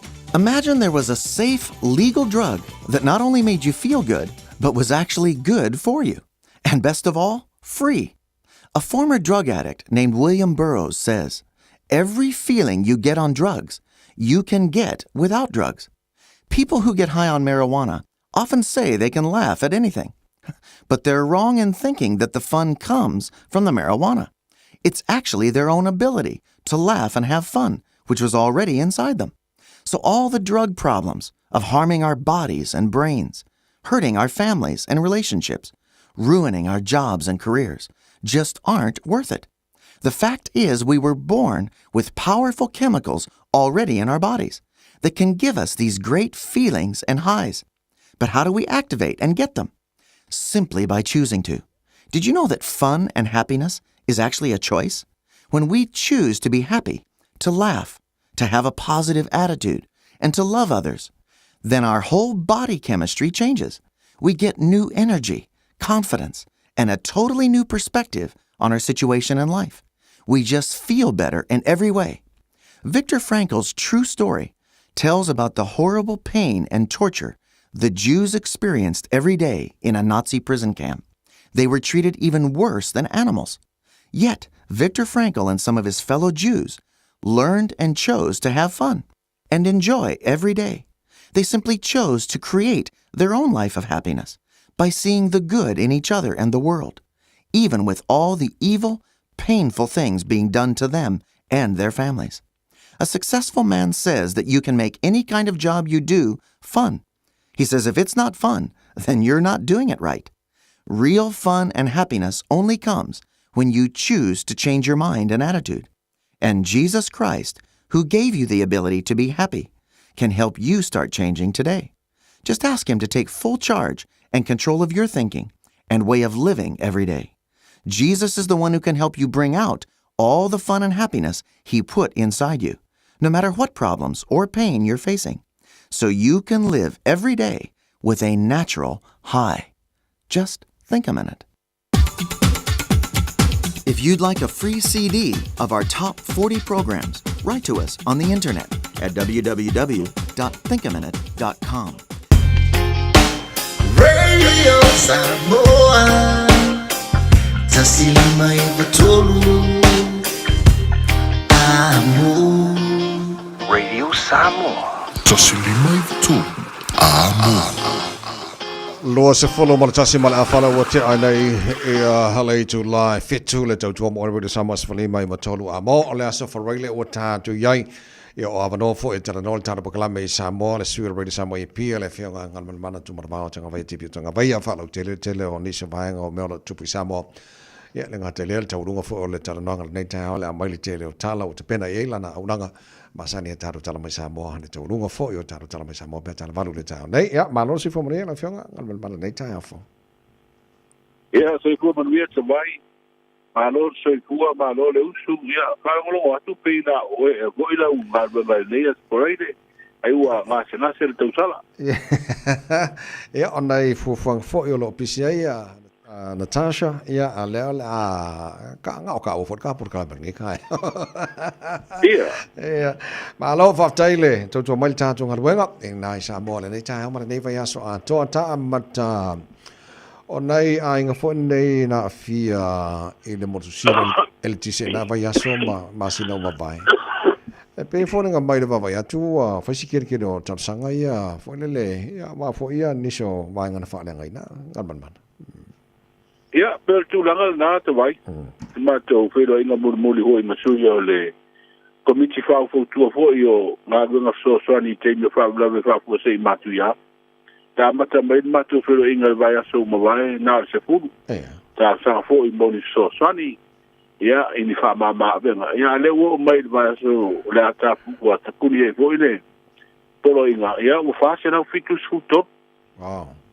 Ia, au te loa a tonua la ye se avano fo monista sanga o to ya to o tapuli la no pe a de lo pe te wa mai se pe pa fa sa la ho I o lava ya so ya o lima se la un ta sanga bo ya ya ai o te de la ta sanga ya ele o lo tonu la po a tonu mela e ta sanga twai ka te lo wa mo me o masini ma tu la ho I metro tino na fia ya ai o la ese I o le fa pe mai le te pono komiti fau fau tua la to ave tar sanga tanga I tanga ta foi nei la batu ai ele o ato pepa okay I walo foi tu la wele wa ye mai inga ta una batu tar sanga fa pia tu ai male le li sitin fa ta wel pusaisa e lo ale ya o meu mana abatu ai male no melo le mitra wo ele ale ainga ia o wa batula ista sanga ile ato to pe ona I vanga la na e to e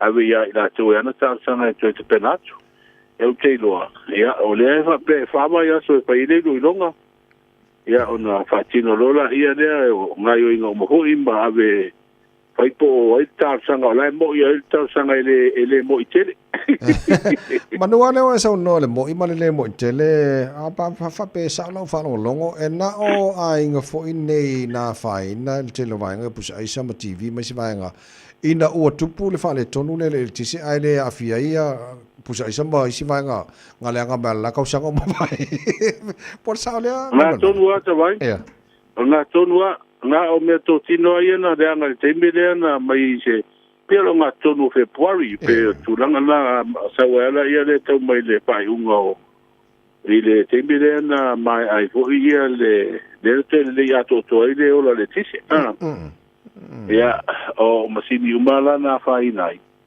ia o no winga pauna o meto tino e anga ia ile do longa ai afa pela o le le malulu o le auli o le tipoti le wila ia por fa pa fa la wa ne fa fo ngale tunu una fa le tonu tua to te milna ia ele ida ele a fiel va ngal na wa te wa ia ambele ia o le ia inga le mai komite ave ia ila towe e fie mo se fa ma venga te wala no to sia mo sta ia inga ele be ale ba tala le te fono e be a wo lo wa lo ta sanga se visa tauna watu ma vaenga umala mala mia wa misi si vaenga male taria ispesidi ia e fesidi ngier taria o tasa ia o vaenga la na be na ta pena ia le komiti fa future wa fa mo mora ma ona ilo ia na velo le komiti tele le komiti na le o le tai po noi le tai maro de parmia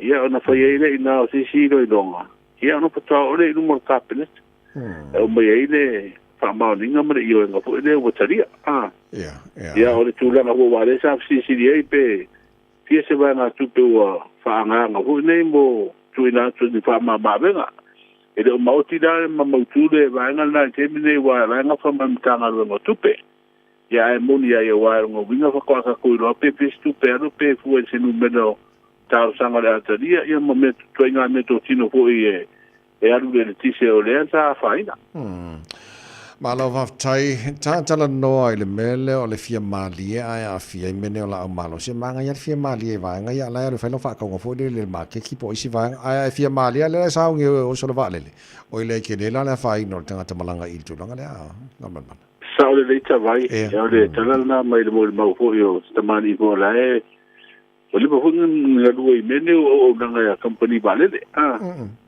Pero la no so te mai vole le fai ma faltu nga fo il tato tunu malanga e wa ya tato ho ne pe fi malia e winga wa pena fi malia vai tala sua ya tal sua la ne fi malia al ma fine da le fa pena su ero ato ho ia ave lungo melen no for passes ya wa tato do matula fono talu mai le Paula ho nei sa tu pu America le o matua fa penalo su eni mai ato ma vai no mo pu ngo vale de o le dai ave mo meu e fa sana ameni fa vai po ani me vole liquid e lu mo le vale ya o le na isa fa se tala altima ta ide station passes o na ira nga fa pombu ko la ia fanga pomula na e o ia se fanga pomu ia ai na longo ai o le pai la te po i mai la to e vai ne e nga malanga ia den fai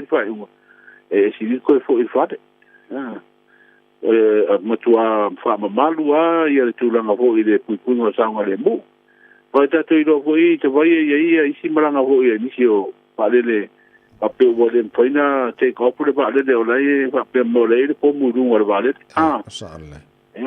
ya tu langa fa pena fa ye se tala ho le e a fe le iba nga io me malo si pa ya me ser pu ngor sanga le mu tanga tolo malanga le vale ya ke do ta sina va ngo mate tu fo e da tu nga fa mal pu ngor ta to le vale le ye mal pu malu fo io pase se fe malanga i vale le ya o tonu la o se le sono ta u le mo na to fo e e de winga le o le fia mali e di me fa pe o mo meu a pe e le tonto fa ya va le ta to lo fi le e fa ya lo talo e de ina fa ya mar fa mo ya e asale le na ma o le lu tala no kam se tasi fa fe Australia o la fia ngola to fo nei o lo o ngal lu fa ava te mi o fo le le tausia ya inga na watu ngal lu ai mo si va a fia ima ava no wala to bawa ya ngal luai to no Australia ngamana ya moni te vai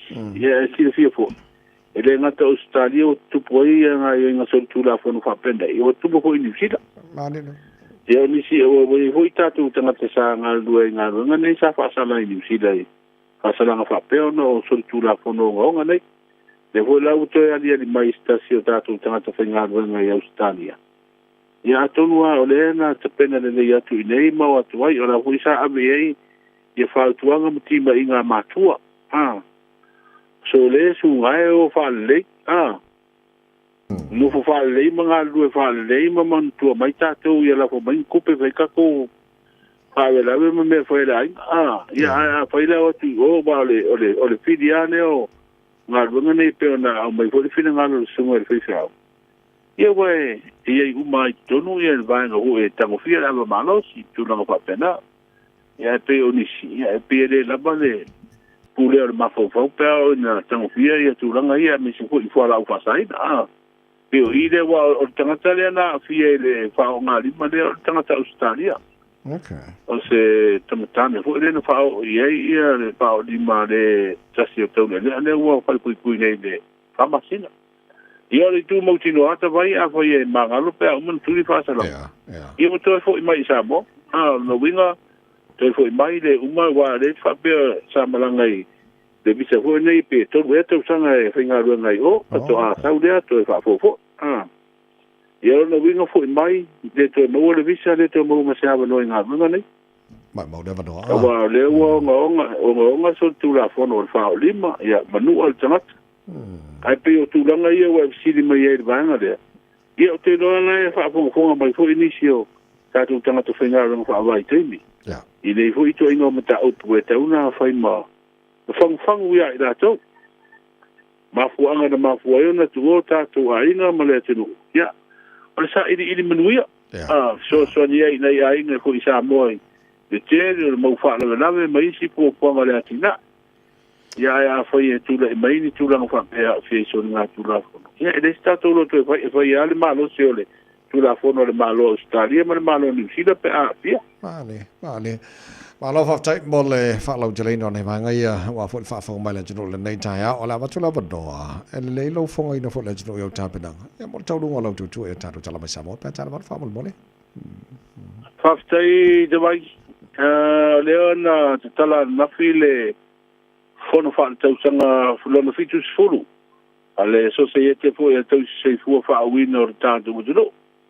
O se whono tangatau o watasio mafutanga e toe whaale ai fo inisio tala noa ina i tūlanga i whaale ati rei le au au nanga ia misi fo i o le tūlanga le pulenga o le ngā runga whaatau si seifua i Samoa. O leo o tani malo o le minsta ma le komisina on tanga runga leo leo whalpui ma le toi pota ina fo i le malanga mai mo te mo komisina o le malo New Zealand te vai tonu e tere ni vai nga tau o fo i le malanga mai o le komisina o le tau malo komisina o leo le tau malo. Ia, tala noa fo ima le komisina ma le minsta o leo i Samoa. Nei po ani vai nga tau e tau na whaale e soswani mai e New Zealand. Ia au se ngā ruenga fo e o na tuai mta ngā ruenga i nei e soswani fo i le o na ngā leo i tono o Aotearoa. Malo whaftai. O leo whaeloa mai te vai le whaelonga leo o maua stasi o whaetani malo o tātou tino u le Return to Paradise. O le whaelonga huel nei o le whaetani malo pitosiri o na fia malanga i tangata e na no fwai. Ia ato e fwoi mani tala mai le whaamsinonga. Ia, ma le tawarunga na o tātou au nanga fwoi mara ngā runga le vai aso.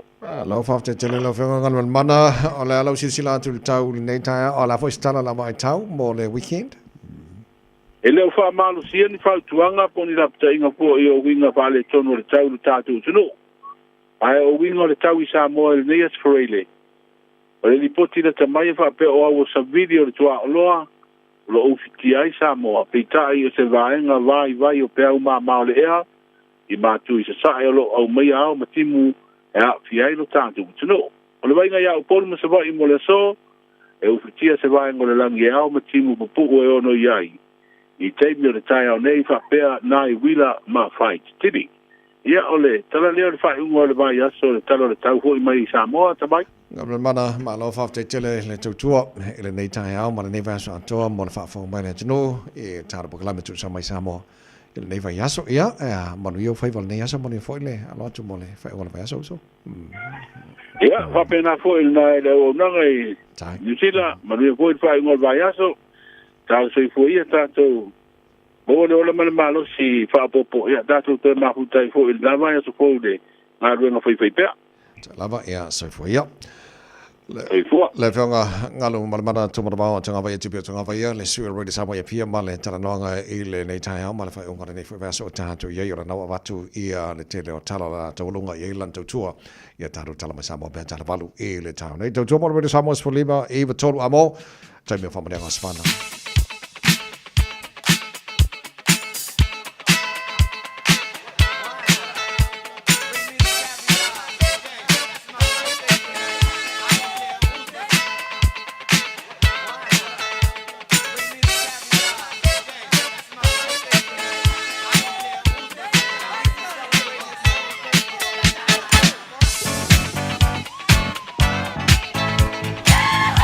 Nanga sfana wala so faroile neila so lua o me ua matala le telefoni mo oe tolu fitu tasilima iwa tolu pe am whaiona e whaonga ina le telefoni mo le se whamlianga mo se tasi whaomanatu aso whanau le aso luara nei o mea o tātu iai tātu emaili on air radiosamoa.co.nz lunga tātu Facebook mari YouTube Radio Samoa o awala o manai o mai lau whamlianga o se whanau nei fo i tai o fau. Ja, so pule o po feo vanga na o me la famlianga nei tai au se ki lo aku e tara famlianga le lunga o le tanto YouTube famlianga tu la sa fa na o la fine ya Rosie Lavea Wato le so ia lona luas malima tau sanga manu tele lava no waso soifua. Papo le toni tau sanga tele mo Rosie, alo tele mo oil familianga mai a sefo. Ole le si familianga mai lunga de tato Facebook ele nei tai hao.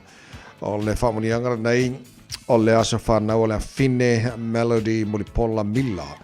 Ole so wato ilona tolu se fun mal fitu tu sanga ma to te familia to le tolu se fun mal fitu sanga ole fine fo pele tour ma fo de lei. Ya wau tute wa bala winai inga wenga mo le tatu wainga alo fa anga mai o matua o uso matua ngana mai se I si fanau ya talia le tafatolu lyric Dion Malavinda se io ole weekend ia fa skako barbecue ole wasfana mani lo wasfana ne so ole familia nga mai ane Lucy Milla. Ai fo se io vai atu pesi si familia nga lunga I le tanto Facebook ma di YouTube fair ai. Okay, il familia nga mal tanto email. Ele nei tai ao today the 2nd of May 2025 is your 21st birthday, Lorraine Fook.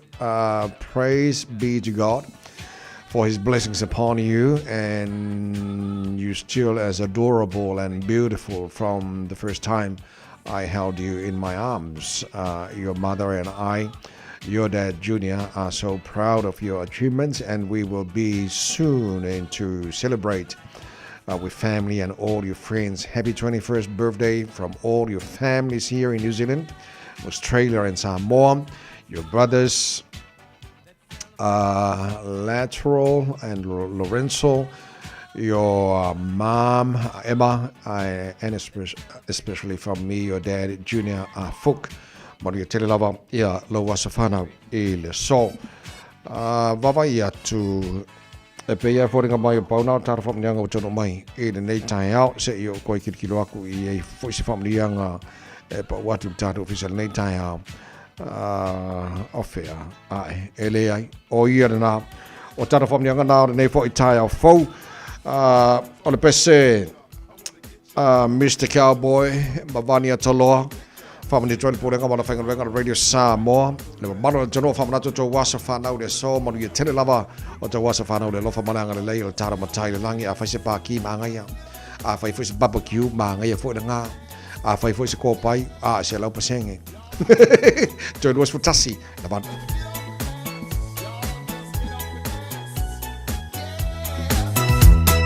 Desmond has a barrow in the marketplace.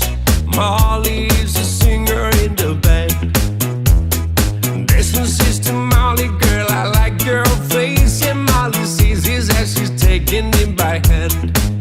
Oh, bloody, oh, blada, life goes on, yeah. La, la, la, la, life goes on. Oh, bloody, oh, blada, life goes on, yeah. La, la, la, la, life goes on.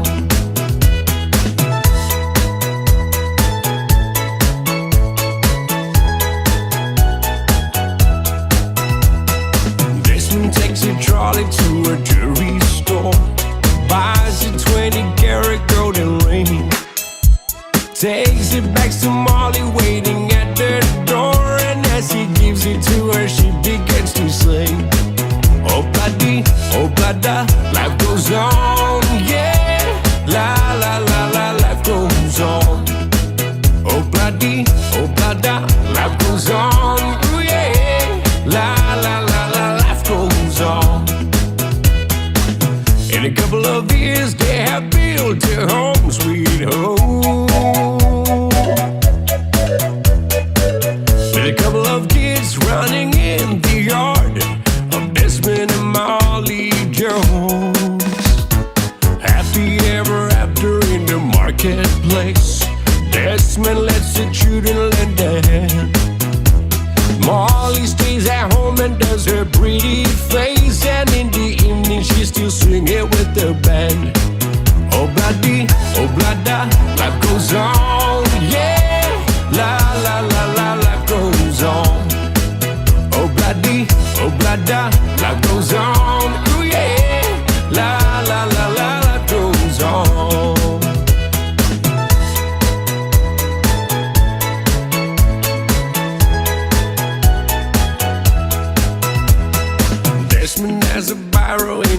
marketplace. Molly's the singer in the band. That's my sister Molly, girl, I like your face. And Molly sees his as she's taking him by hand. Oh, bloody, oh, blada, life goes on, yeah. La, la, la, la, life goes on. Oh, bloody, oh, blada, life goes on, yeah. La, la, la, la, life goes on. La, la, la, la, life goes on. La, la, la, la.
Se fullu mal fa minuto lo jora tale le tula valu le toto mo le Samoa sfalima e vatolu a mo tolu o tatu tala mai Samoa ya pa tale tula valu e le tai nei le nei vai aso sa fa lo mo le silfila tino le pona nei a one MCL le show ale mana moana signature choir fatis mai nei temple tao le fenga fatua ya pulai helen mona no tupai pena por sunga ya fai tala no o le o fai tau tu lan ta tu anga tu mol ta tu fa moi e le po ana nei pula ai ma sunga ya fai ma non si fo moni nei ta fo ya ma lo so fo man we fo ile pa ia man malu yo le fa sunga anga ka ko ku ya fa pe fo ile sunga ta vai ya tai la mo le ava no Talo palava la sunga tavai a talo fa foi le la fa ko anga sa mo mai mau mai tele si o mau ngai si na lo la so fo mau ma langi man nei tai au fo Ma lo fa tai foi mo le fa no mai le tai mil nei tai au ma ngai mo suro la mo ngai o kilang ya. o ka semana ia. Le ko ne sa no asu ni sa mai tile la lo ma to ina o ka tu lo wa o le sa vi o sa mo i sa mo I Wellington e wa aki ai le to tele le fa ai le na le o le ma le tau no mai ia fa ya tu ia ia na sina fa la ia o isi de o mai lungan pasi ia o isi le o sa lo I awala te ia ia ma toi wala awai fo I nisi fo I tala awalo ia au mau o kilangi ia pa tai lo fa le tu ia lawo tau no manuia ia pa tai le tu le o ma tai na mau se pa puanga nei afia Okay, so okay me uma mo le tātou fa mo le pona nei pule ai. Ya fa tai mo le pa stinita vai o te peona paula sau le tanoa ya pule ai. Vi ia lo tātou ta paulangi. Ia o ma o se tani atu I le pa sidi. O le mana o le atua ma le mana o tātou ta maalangi. O mawhai ona maupopo ye fo inisi whapitauli sa iai. E ala I pei ona saunoa pule ai. Ia I le au wha ili wale mawhai ona pa au mai. O lo alale tonu Wellington. Ia e moni lava upu e saunia lava le atua. O wala. O tātou lana whana. Okay, malo fa le lei sa falito practice na po wa seki uma si ufonga la pese mo le tata fa mo na nei okay ma nei ma to nga me po na paia ma to rehearsal alule ato paia ma to fa tita inga to paia fa tita inga Il Falitele le Spark Arena ia na amatele ta leono ia afale valu o uma o semana ia so mo to we're all excited. So I fia ia le afai pese eva se fulo tato tele o le afai pese alo mfana o Samoa.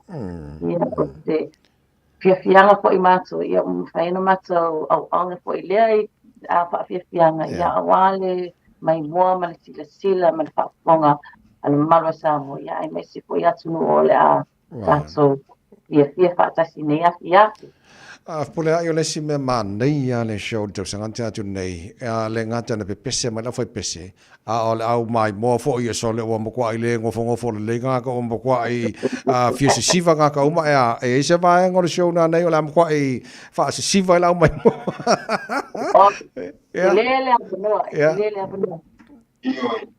ta vai vai vol fa si o ma o moli ma wa o fo isa ye le dua se do to na po I fa mo o le tau sanga nei mai le pese mua se I tau I le mulu ma no le tala o le flora e foi si ma fa wa po peste senga ma so ma tau fainga right ma ngai le lei tatu tal no tickets o le to telefoni so lo option ia tatu tickets po e penny tickets wa no ona se tulang o ia fa mo lef pole ai la ya no tickets ai o tatu fo ia e o po le lope o ni le auli wo uma tickets ia talano mai le au fai ticket ia light story ai nei ticket ai wo le tele po I pe le am tanga vai aso oka na le tele o tickets na rupe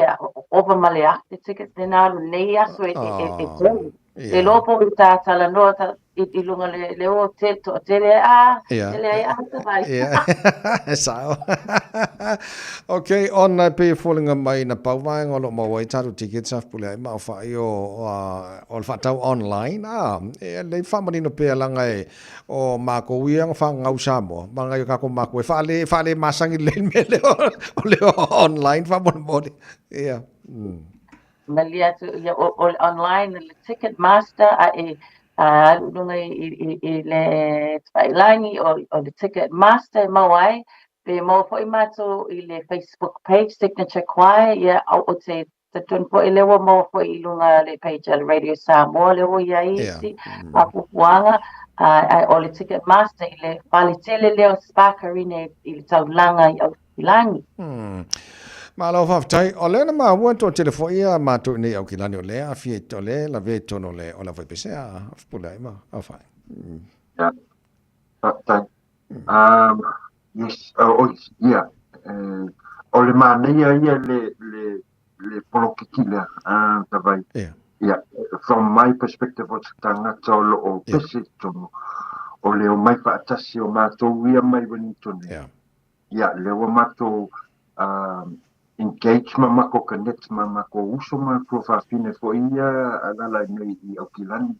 Ma lewa iai le, mai le aso sa matu tanu iai, lewa iai le o io e ngā.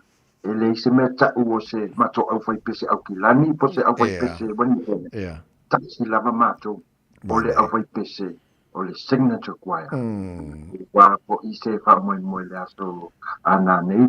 Ia ai wa avea foi nei avanoa fa auro foa I mai le atua. Ia wa pungua I e foi manisi uso matua fa fine ole ai ngā o fai pese.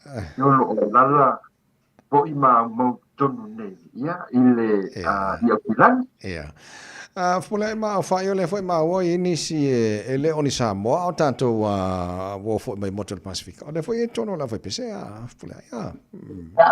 Saurana a tawai alo a filongi ai ia mai se tanga tatu motu ia e ai le atonga e ai fiti e ai niue e ai la tonga ia e ai fo I ma ia tatu atu Samoa ia amal matoke lau ia o mangana fo ia o lo a fia I le porkalame le I mato pese ngai school fito mato pese le o tapena ia o mangana fo ina o lo mato pese ai Samoa toke lau tonga niue la tonga fiti ia ai tai wo mato pa pea mato e whaingofia e le whaingofia foi le pese I ngangana ese le wala ngangana ia malana pa ngangana ina o rātou Yeah. Pula mau whai tala noa I le tu whatasinga o le Pasifika. I mean, it's so beautiful I le vavai whaile o le maua o le unity ma le connection. A tātou Samoa ma, nei o tātou motu fo le Pasifika e ana I pese ngā. Another o lisi mea ma nei e tawai o te piyama I le lawama au I lova ai. O le maneia o le I lo wava ainga o stangata pese. I no wotu whaatasi, tasi ale mea e tusa o mai tātou. O le atua. It's so beautiful whaalongo atu I moli mau o tangata ese ia maisi atu motu. Tala noa lātou o le atua. O le atua. So, it's oa tatonunga whaatesi anoa. E te awala saunia le atua. Pa pea tangata e tele atu motu al wa au mato taritonu. O mato o mai patas. E tasi ale mea le kompane ma e kui umai e mato o le atua. Mani. Mana ia, malo. Wa tai le lei o le o fai tau I tu lali tātou wha mo mole po ana nei e iei vai ngata ua pule ai wha mole ma au wha e fia whai loa le tunua le umal tātou porklame nei tai au. O a se tau sanga mangu sa moro whaafonga nei tai au ia a whai e I maua so tika ia lai hawa noa lava.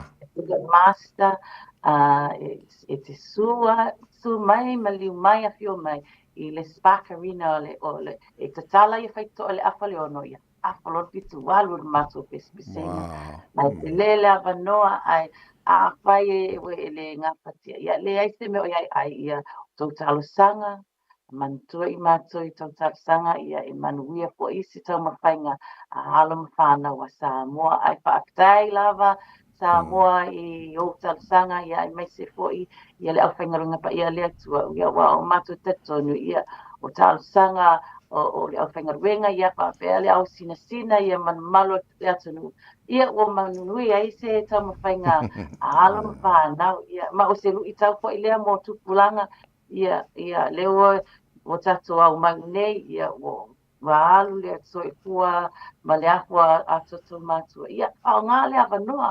A wa maua lo le mea e tatu ngā tua ai. Tatu ngā ludue ma le wha maoni. Ai ia avele vi inga le tua. Ma ia so swani fo i tatu a inga. Le o tatu au mauni nei. Ia au ori i misia le awanoa. A wa maua lo le awanoa.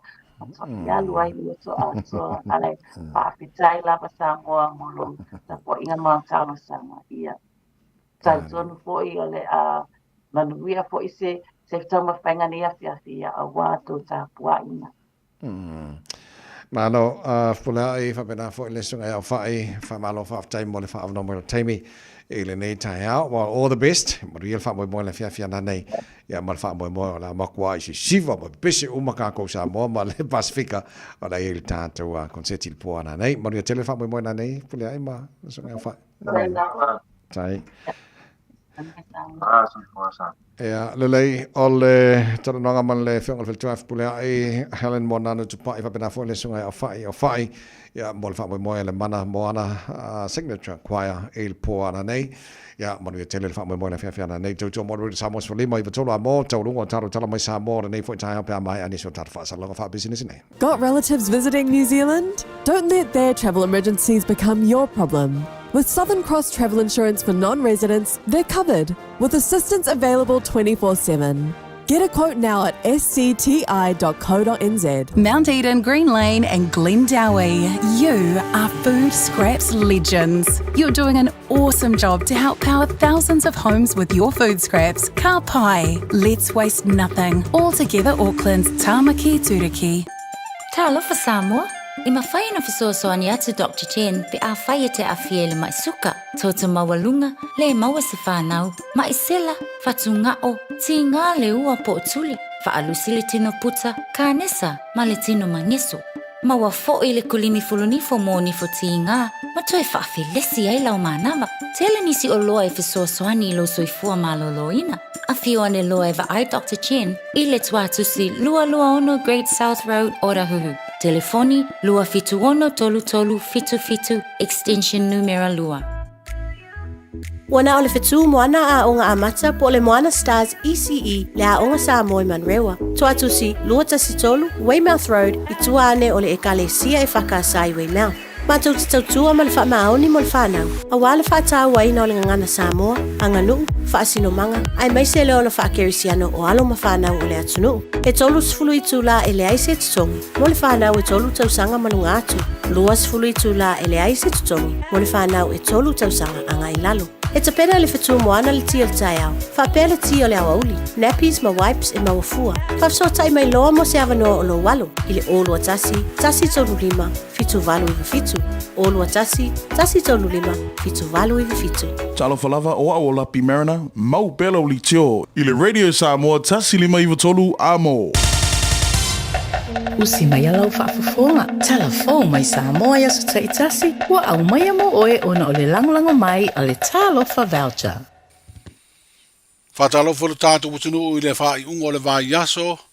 Tātou wheroa i mafuta wafo le tau rungo le ngāruenga o Talapai Samoa. O le tausanga nei wa atoa i eile fitu se furu whaata singa. O fodo wha le tausanga le sosa i e te ali ma te mai ta i tausi soifua wha uina o Samoa. O se whaata singa tā ua e toe mati ai.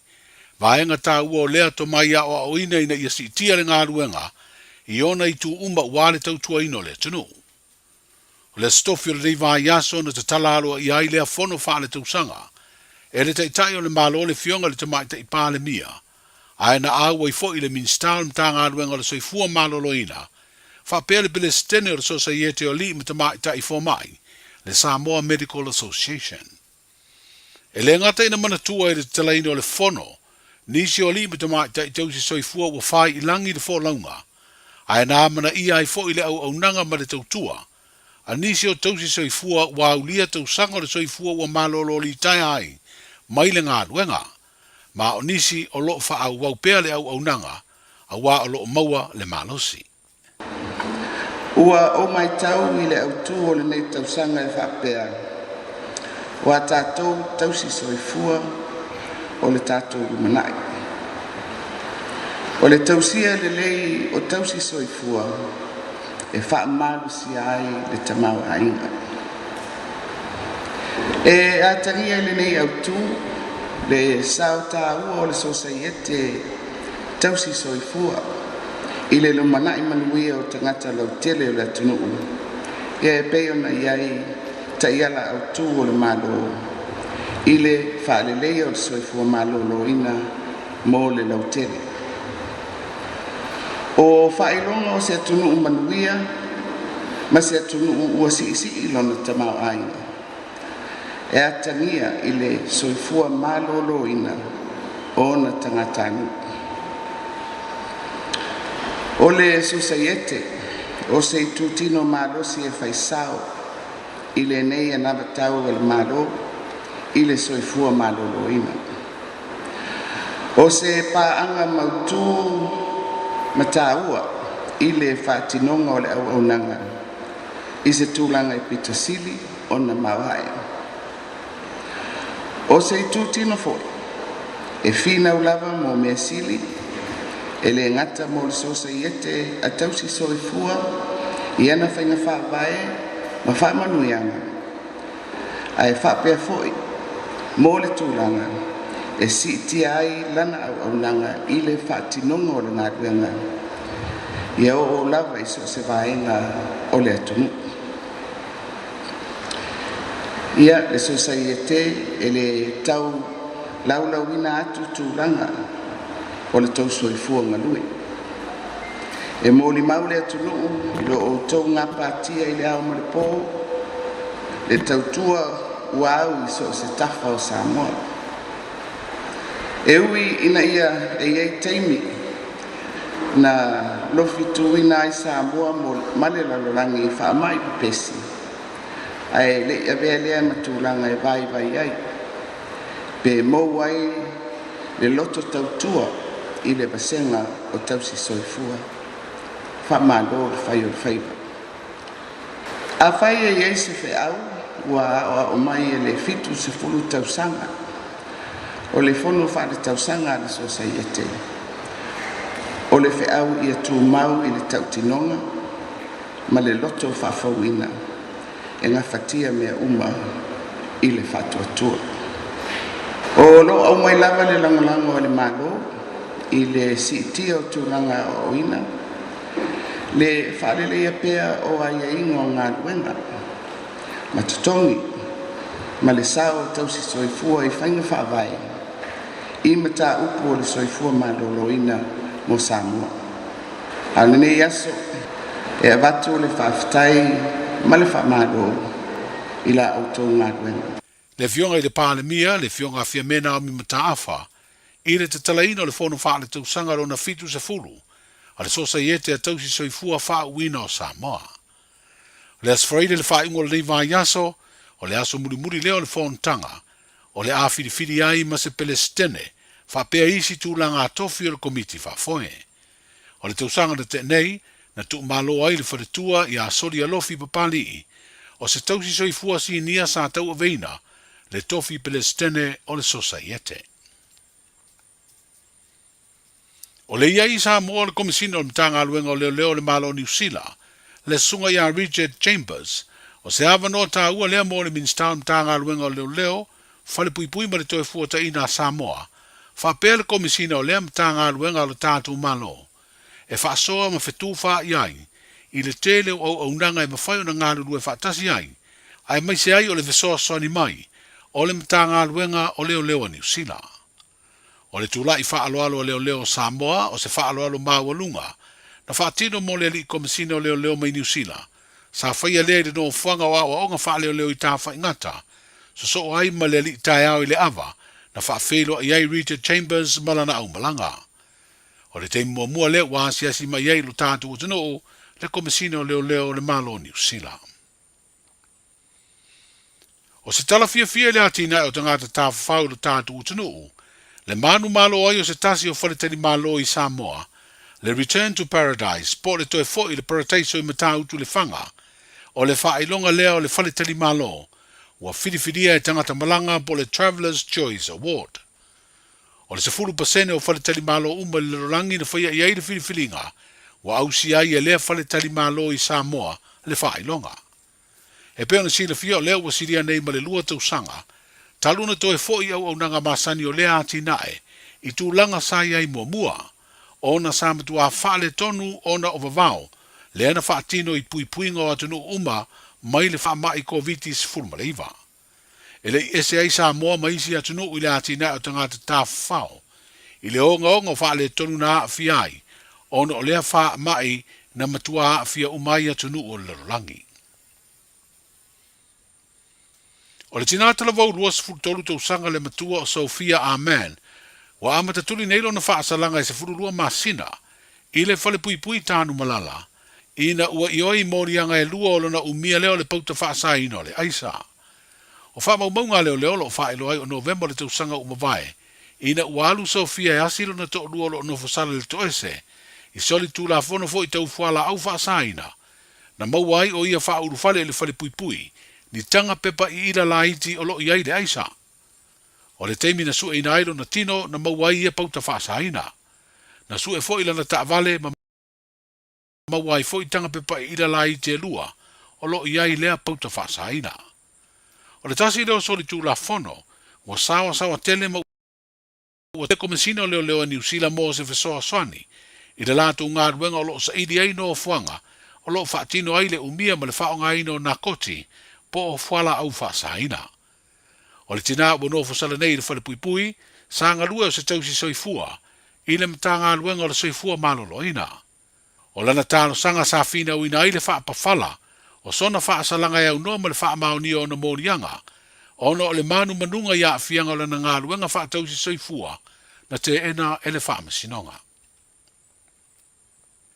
O leo mai atu ina atu fina unga loia mai fafo, na malanga mai e whaia fina unga wha le tū la fono, I le mata upuna tu ina atu le wha masinonga mawarunga le teitai, ma le sui teitai o le vanga wha upu whai e pui ai a te tau o tangata o lo angaia le malo, o lo fina uai, e soli tū la fono ma soli wha vai, le whai o le palota le fonga fitalai, I tau urumanga le fono au au ia Februari, le na mauai le lua vai toru le au wha ingo na foe limas fu toru le pale mene, na pasi ai te ungo le wha vai o le tausanga lua o lua rima. O le teimu mua le tala wha solo pito, o paia inga wha pale mene a Samoa, talu na tuto tasi ua palo tai le fonga fitalai, mo le sa ilia o le lua vai toru, e iloa ai le pasia ma le te ena o ni te ungo le tūla fono wha vai. Na usia le lua vai toru I le toru sifuru ono na langolongo ina te unga, ai to sifuru ono na palo ta te. O le fonga fitalai le sunga papali ili o lo I pola te au masipau, wha pere lo ia sile le balo, o loo moria le teitai o le itua ngai le sunga atu I le epa lupe sori aisa I lele maria lea ngoi, ma le sui teitai, le tō whala uofo o fono toe pia la uofo Meredith. O le asoruro le vaya sunei na wha ngā solo ai lea wha amasinonga, ma ua mai a forosanga lo ia, ma ua whaatari nei se wha ai unga le fionga I le wha amasino sili, mai le o iloa seaso e fufonga I nai. Ia manuia na wha unga le vaya so le tātu kutunu soifua. Talofa, we're the Casitas. Talofa, this is Pat Lam. Talofa lava o a o lapi marina, mau pelo li tio. I le Radio Samoa tasili mai vatolu amo.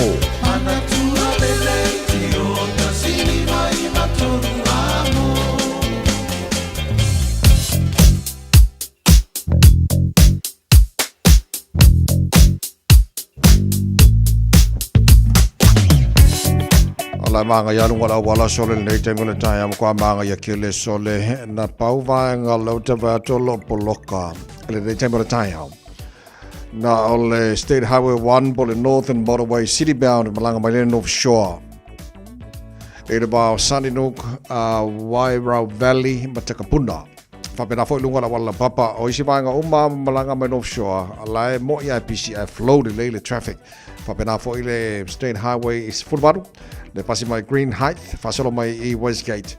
Lai manaya lai pisi fo I alo flow le lei. O tulanga na le traffic lunga la wala sorka no fo kwa manga ye kile ngi kai ori.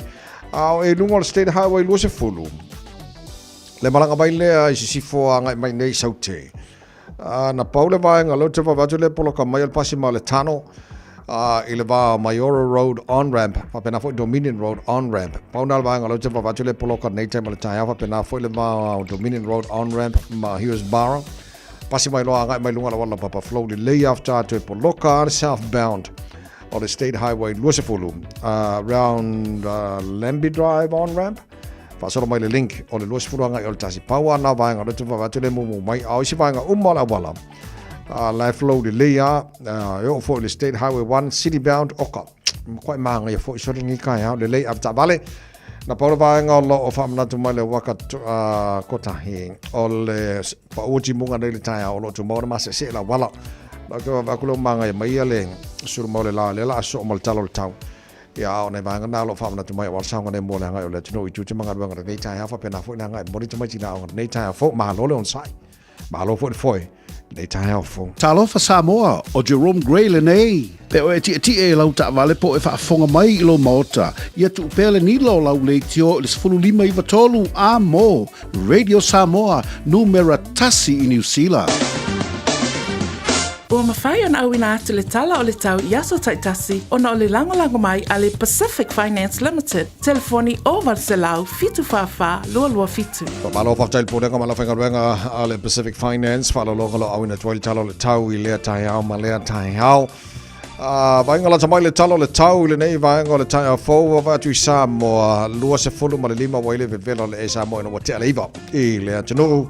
Vavai atu tu mawinga langi le lei o le tau i Samoa awaoa ni so taimi se pangana fo ni so vaenga le tunu e pa o timu a le amatele lava na langi le lei le tau i le so tu mau le tolu suma tasi anga le tolu suma le 2 degrees Celsius mo runga le velo le e Samoa le so lo se fulu ma le ono i lona mawalalo ma lo se fo ma le tunu o fa fo ma le tara pokalame ne fo vaenga le tai hao tara vavai tulanga i le tau i Australia Fatala fatu panga o maltara pokalame so se panga Australia o ko se maru lu le lo mo Canberra so ka fe fainga Canberra Raiders so a tolo lo ile maru lu le panga o tai hao o la su sulu mata o file lanto fe lo ile le ma fa fana le es fruiva i lona maurunga de so as futase lo ile maru lu sini Australia good morning panga maltara pokalame so se panga sini Australia fe si maru lu le tai hao o la fa so na awa pa o timu ni so taimi ma ne ma fa fana lo su tasi Lona maurunga o le maurunga na mawhanawhana o le ea. Mo sini Australia le nei fo yaso Melbourne o kase maru luar kaya hori ar ko o kele o pa ngarenga whakalo wha maingil kaya hori. Ia mano la bono sai fitolo il maru lu e le nei vaenga o le tai au fau. O le whasona surmatang o fire la ia le mana i futa le mawhanawhana o le ea mo o tau luas futasi ia le maurunga le mawhanawhana o le ea mo Melbourne. E le nei fo yas Farele Brisbane Lima, not too bad. Ia ngai vanga o kai ao, o le afa solo ina awa pa utimu. Ia ma fa solo tuena pe vela tele le mo to lusu faino na morunga de so. Va va tu la foi manel malu o le ele ne vanga o le tai ao i Perth Australia. O le fa solo na awa pa utimu lusu fulono morunga na le vela le mo Perth Australia le so. Sulu mata ngo fila lai Adelaide, na maru lu mangi ke merka se fulo yai.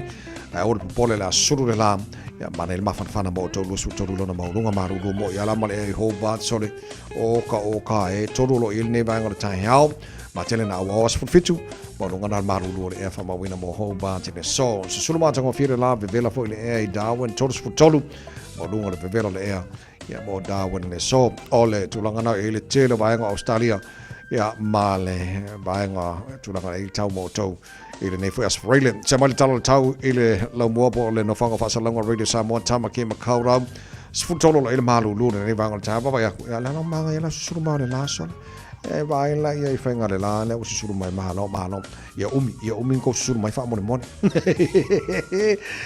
we got to tell the story to mau ile awalang de le pa unai wanga ni sa vanga au kilani yang ni maria marsa vili mai sauti sifo se fulu marvalu marunga na ole malu ole ea mo au kilani le so se fulu lona mawa lalo tai pa au lia ole asu sulu mata o file la tele vaenga au kilani tu sa le malu ole ea au kilani le so mata ya se fulu valu lona maulunga ole vaenga tu atu lang de leila sa lang de le fo le so fu aso lu aso lulu ole na vai aso lu mana ia tu astofi la va se fo fu mala pa o kimu kile vaenga au kilang ka fe ia le ngapa wale me ole audio ka ya mara ngapa ia so ole vaenga la chamale na ile tala O le tau nei foi tai alfa.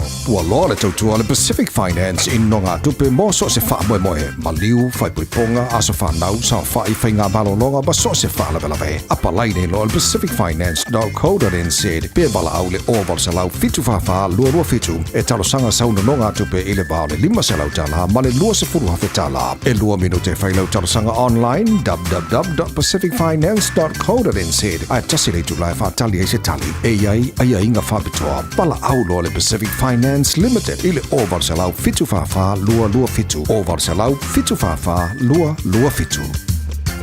Tau longo tātou tala mai sa maole nei fo iwa yaso peo nei whaafonga i hela atu e whaasalawina mo e pēr tale tūlai se fulu mare lua le aole le so mare fitu i le pō ana nei mo mori le whaaftai i le whionga fo ia ngalma le manantu marawao tanga vai tipi o tanga vai le sura ridi samo i pia ma aloa whaaftai tele le tautua tinu uri nei tai amare nei vea toa o avanoa o lo longo pui li i Samoa le ngata i Aotearoa nei o se tafora nei ke lope i le te leo me lo tupu i Samoa. Ia o tātou tala nā mai Samoa, le si whaponga o tātou tala mai Samoa, tala varu le songa fua nā mai yaso, ia pēr mauri sui fua lau le leo le whionga ngal me mana, whapena fua sui fua lau leo le tino, mo si o mātu wala, pēr au dira ngā mai yaso fau, ia au le tulanga nā o iai, ia tele me lo tupu i Samoa, sora ka whiwhiri, mai maule, le ola, le sui fua, ele ngofo far pui o nge me o fara fa saina mange ka lo fai se ia o inga fo la to ia o ko o ie me ia ka lo fai a fa pe in fa na a fie ko ma dai fa na la to wale anga fo ia le le e fo io le o se fu valu ti ai le tu la e valu se bala fa fo to lo ne va so tato ma fa samo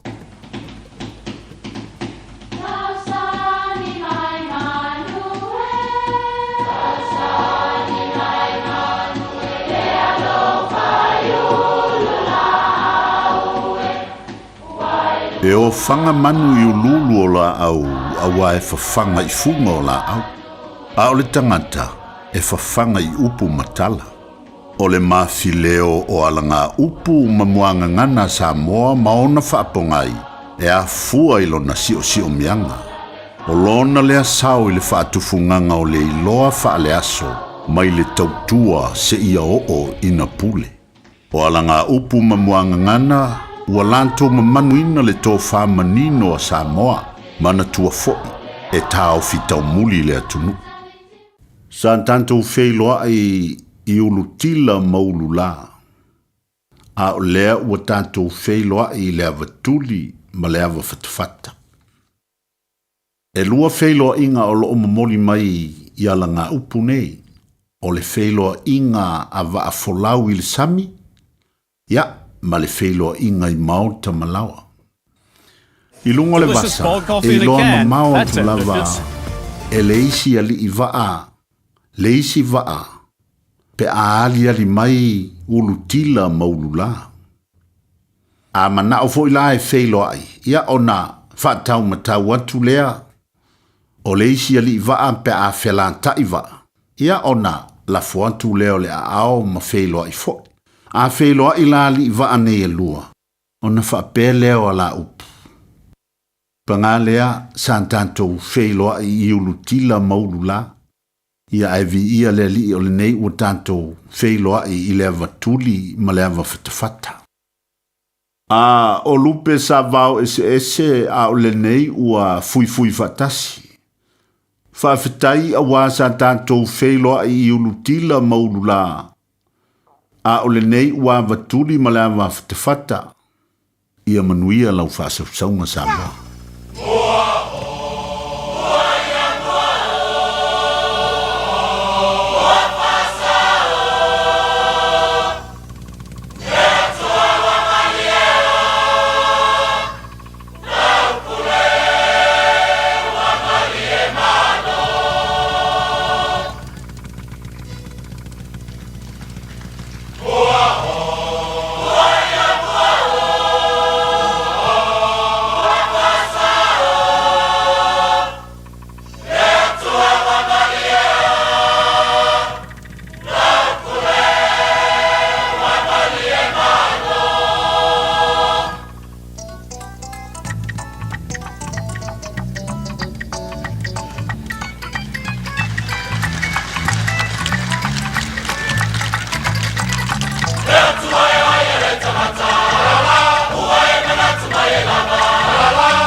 Talofa Samoa.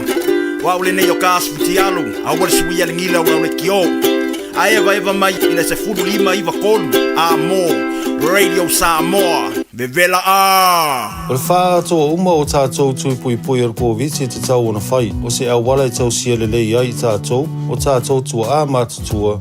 Mai e pele i ai tātou. E pipisi le COVID le vau tangata. Lea e ono a whai na ai tātou uma i a wala ese. O nisi tangata e sili atu ona tinga aina nai lo isi. Mo le pui pui a oe mai se mai onga. E whautua ina le whai o le tui pui pui ar COVID mo tangata uma o 5 tau sanga malunga atu. Ele ai se tutongi, mai mawhai o na whai pea uma le ono maasina talo o na whai lo tui pui pui la tamai or COVID. Pena e maua fo e wha mai. Mo le whatonu ina o sau awa noa po le fia maua o nisi whamatalanga. Whawhatso tai lau fo mai po le whale talavai. Pete tanga i le bookmyvaccine.nz. Talofa, wa o salmasinga whale lua Team Toilolo o le loia Samoa. Whapitoa la o unanga i mta uputau immigration, pepa malanga, tangata overstayers. So stoinga visa apena foi le taxation por tu la fono tau la fonga em fai foi on o tau avena ta upo fal tu la fono i Samoa famol mole vi mai numera o iva luo nono o tasi luo o iva luo nono o tasi luo faftai e to atele fafine e a mio le leila to a oe wa fasilisili oe ya ilato uma le fana oe wa latsa mai le aso fapito tina o le asa o mea alofa mo lo tina, e le aini upo e whaananu ai le alofa o le tina, o le pae ma le auli o se ainga, e sili lona tau i penina. O le tau vanga le Radio Samoa mo le nei tau sanga, e sa o le lei mam. Tamaiti, po e mai se video a mam a o ia fautua i le tupulanga. Ia 2 minute le umi o na lafo mai lea i le radiosamoa.co.nz/mama. O le a whaia le sei i le aso iwa o me i le afo le sulua. O le a maua ese mea lofa fatsa o waa mo le tina o le a inga. E tatala nei loa le awanoa, awa e te fatsu ai. Ia manu ia tele le aso sa o tina uma o le lalolangi.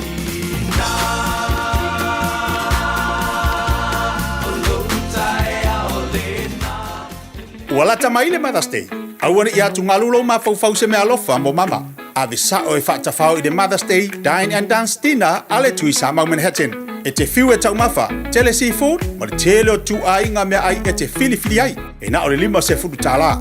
Te tala le whaitoa i le ono lea fiafi, wa fianga tui sa mau band i le pō atoa, te tala fo i ma le tātou pā.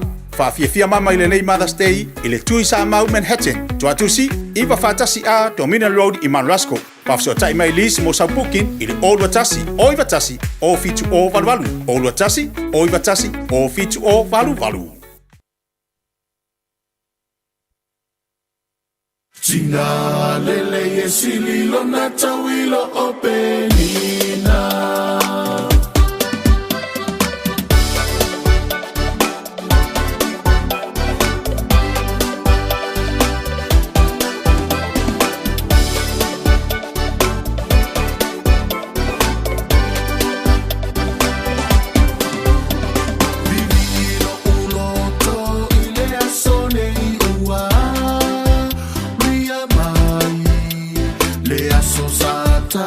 Ua o tina o se a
sihi ona pele oe I totono a ina o lau sasa male o te whaatonu wa manuia I o mātou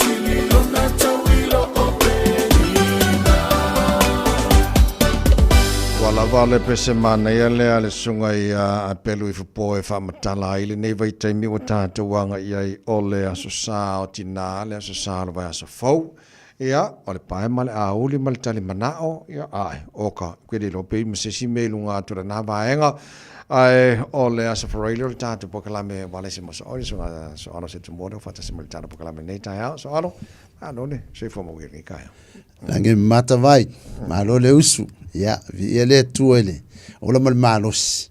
Fa fira ifo il fa fonga anga mal tapo inga le tunu uta vai, ya me se naiti na wa lo pese me fa au ya ko. Ikinga. Ka vai. Ila unga le, fa un fa ikinga. E mua ala. Ai muri moi. E me lesko inga, ol ma ko kinga. E alang muri moi. Wa le so moi. Ya, ro fa ko ngai kinga ka vai. Ya wai, ai monia ele tu sa uma tina. Ioi. Ele tina muli moe mo ala. El kinga moe ala so a ko ele. Mo le fia. Ole me ngale ko muli moe. Mo fiu fa moe ma.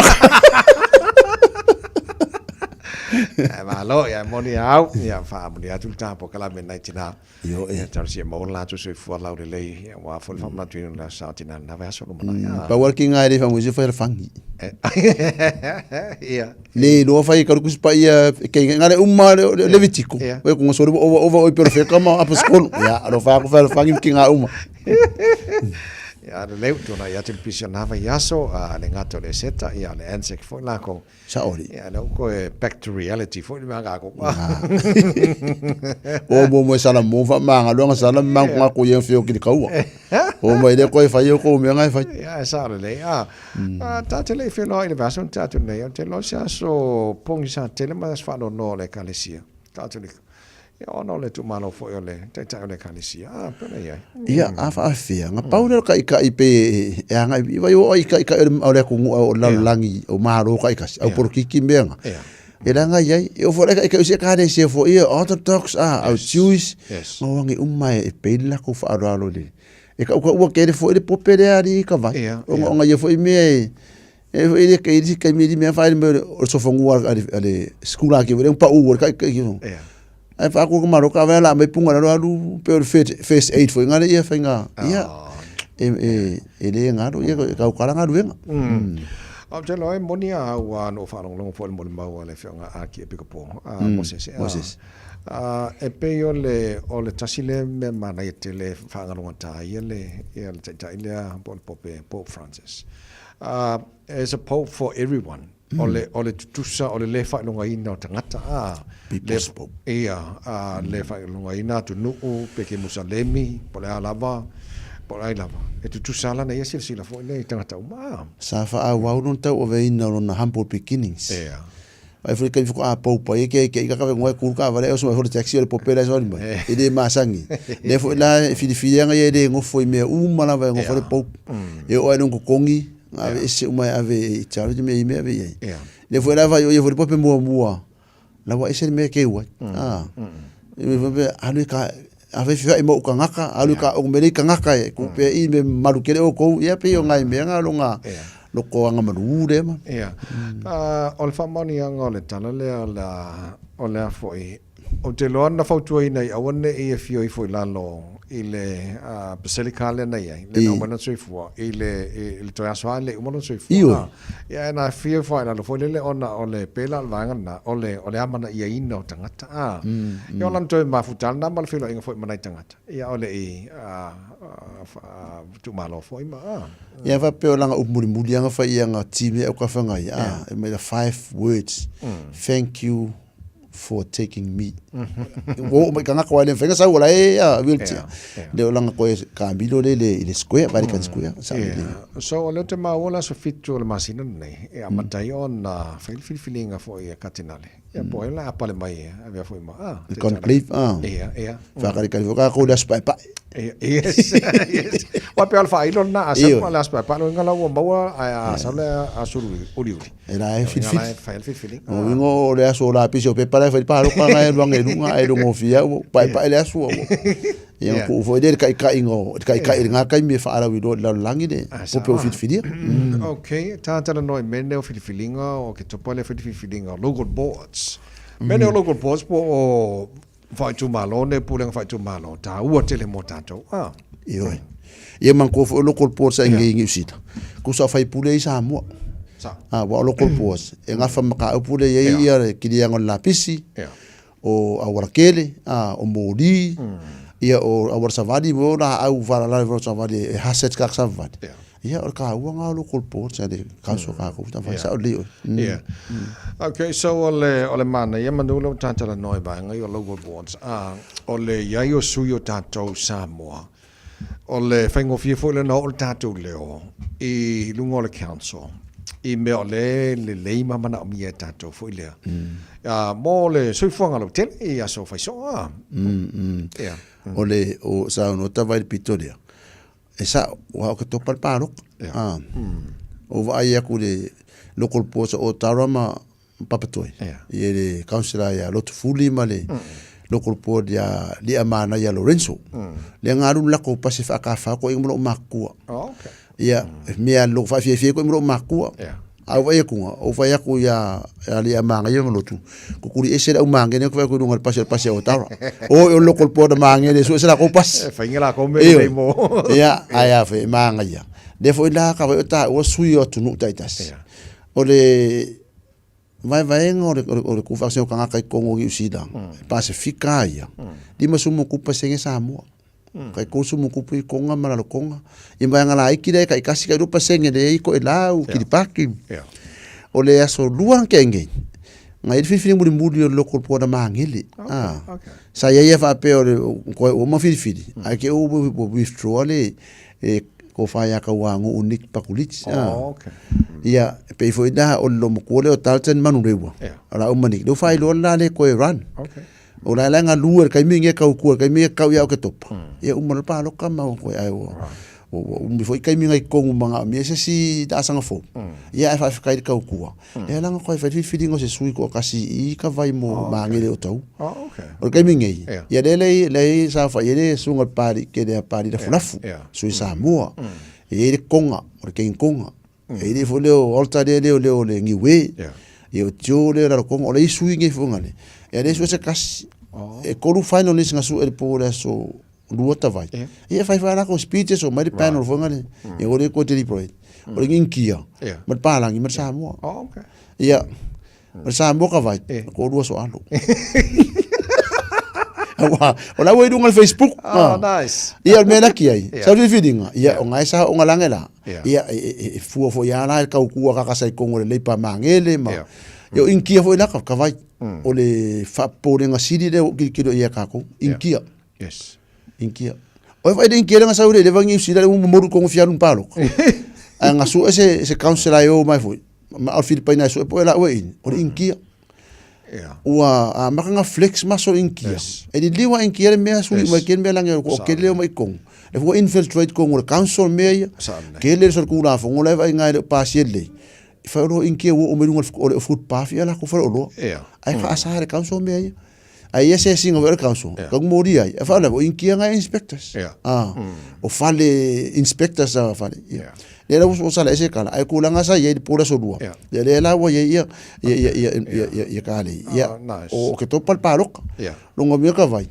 ke vai ko sa fa parok ya sa o fa peka ka o me ka maro vale ya e aru ko ro parok ka sa mo ku nga ma manga ile ka uri ka ro ile ka whatever ko ruo ja sa kala ko pu fa ko fila ai ngi vadit congratulations talai malo wa tai wa pe na ta wa for le o le ya yo su tato sa moi me ne local boards if I go for na mo tato le o malangona for the council ya leo tato ia mai pitonu ese o New Zealand le la sira na le ma na mi amone ya mo se fu ya so fai so e man me fo le a fa ya kun ka ko council fa mo le mole kadia mai la mka upu ke le mara mala mo pa la ngi ma o ma ko sa mo wa o konga nga o ko mara me ka konga o nga me fa ale mo nga ko fa ko pe kala fa ko fa pa la ngi so ya o ye poko ya if I go my let me tell you what I think is good for you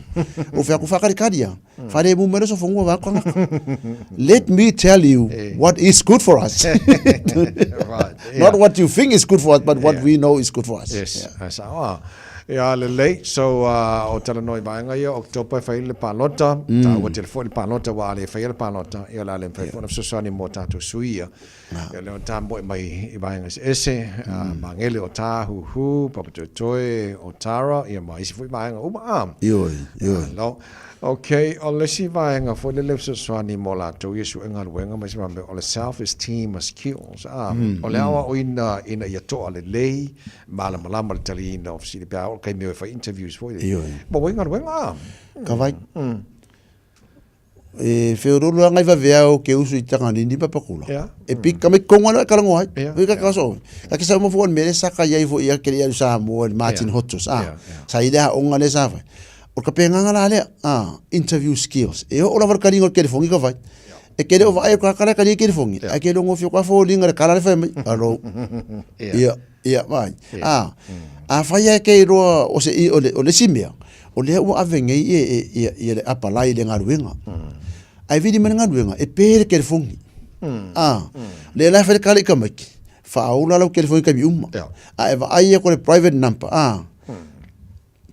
ka wa good morning set to speaking ta lofa ta vai speaking al mere alo alai lo la expect se ko mo le compagnie de e ida kasi dale vai ngo menge yo interview skills e male mere o building o la profile e ama kamela self esteem o lo ka van ma fu anga fa pe o kamaki ama kamela fali e de kala ngoma ko e kamaki e comfortable kamaki e kala ngoi ma ko o le mele ku pe ko ka vai e de fa pe o fa ko ngo so alo ale mai ka winga e sel me ka o le talk to the kids male talk with the kids e kala ngo fa sanga be ka yede kala ngo pe kala ngo le friend fa sanga i fa penga al mele ye fa ko kala ngo ka mai ki fa ngo fa se e por fa ko mele ai wo uncomfortable ka me ke oi e male puta la valong speaking skills mal confidence ka vai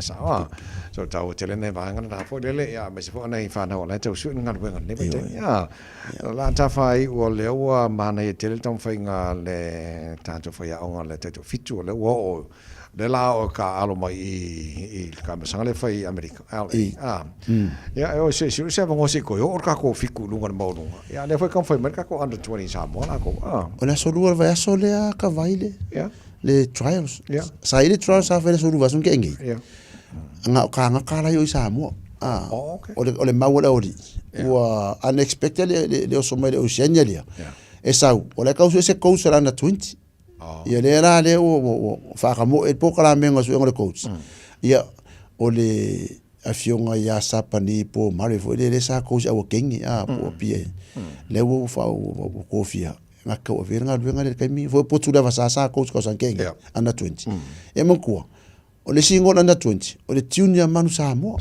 o ia ka penga koi ia o ngala ka vai le fa o winga la so ru va so le la sa okay o ke usula ka o ke le e vai ko le inga ye vai o ke fie poko yo de ai o do kwa la ngisi alo fanga ro kwa ngwa lisimea ko kele ele o si la fia a la so do verso le ia nga paude me lo ke lo ka vai su al paese ka mai kiki le foi la fas ya so fe e kupra yo pinga me ko ngi me ngi ia nga fai me la val mang sa mo ia o lo ko ngu o ka ko ai de isi por mia se fi alo alo e no kali oi mo se me lo ko la wala fai ia ai va ko ia lo fa nga o nga lo for po kalami wala si mo so oi ia ka fai nga for se ka ko ina ka pi male anta 20 ai me se foi o le kula i me o le malu tu spis ile fai o ngal mang sa mo no fa tai ia fi fa lo watu na isio walo fo mo trans ia ka sia mo il ta fa ma le mana ia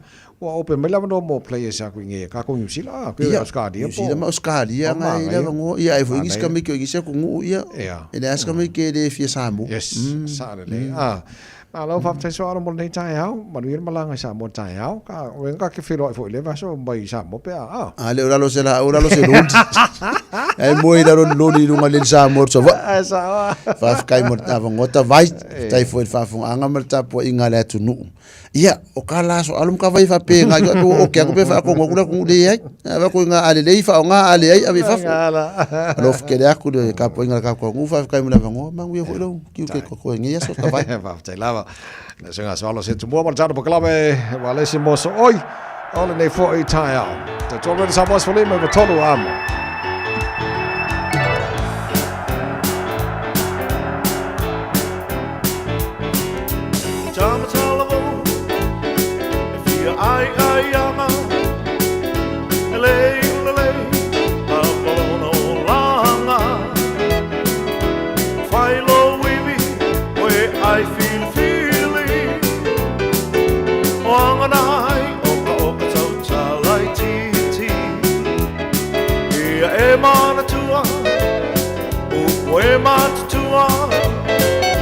Ele sala o kumaya mua ele ai sei si tu fa mauma nai mana tuna ma fa fa ma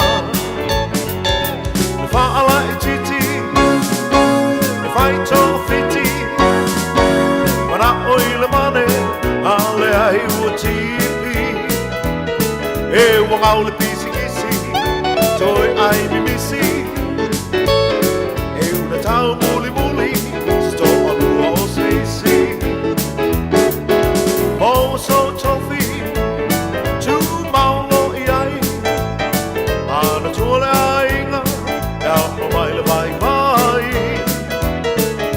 tu ya mami tu pelo tongi oh si o to alua elo fa maoni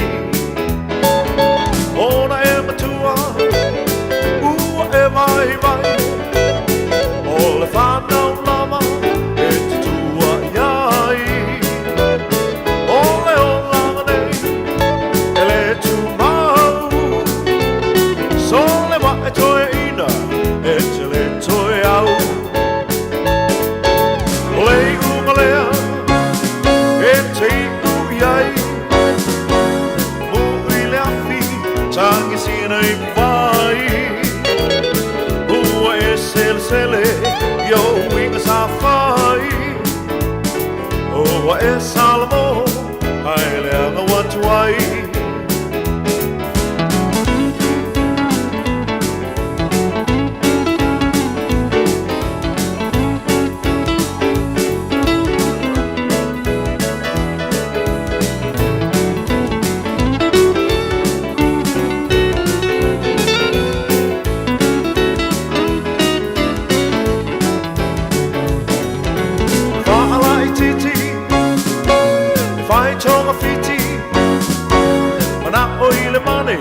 ale ai ua tipi e wangau le pisi ngisi toi ai mi misi e una tau muli muli sto alua o seisi awe wa tau muli muli sto alua o seisi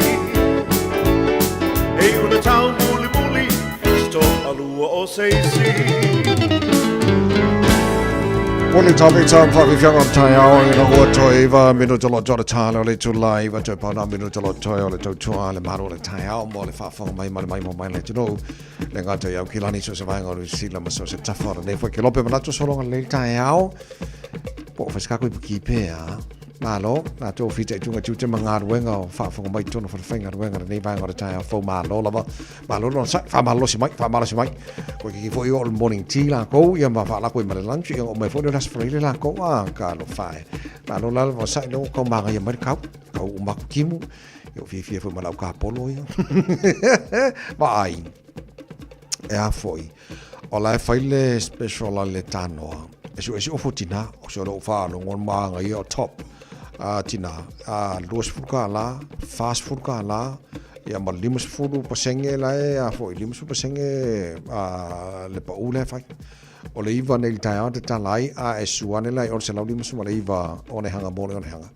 ia nga karngone ia pori ma le fa nga la kele ma nga so ma a mo se o fo o tina mo le saki nga o ka ka fe nga la kuange ia ka u va so fo a sa lo o fo tina ia la ki ko mangale ia vai le fai foi anga o tamam a fa ka so tina fa pe foi me fa ko me so ko fu ngale fa mon e ke fu wala ki nge malele ia ka do fa ai la fai special altano e mo le sa tina ma marca ko promotion le fa nga solo e a foi ki o mo foi so fai longa foi mo le sa ki nga ka lo fa sive vai se pe semana e mo tina le tai au to waso fa to tina umala vo Samoa le lalami ato ma wi la vo to waso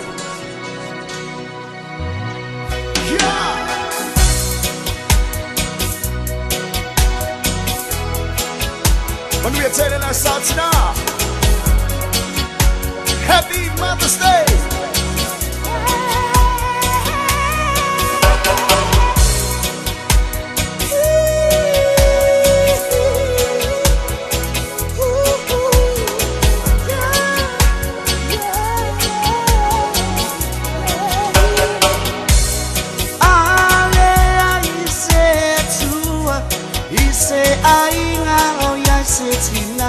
Tina milelei mana lofa nate au maya o upu ole ola e malo si ale ainga o e tina le sui va aia ole atua tina onei wa fa ai longai le asofa apitomo silly silly oi mea uma singa au lelei ngawa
Samoa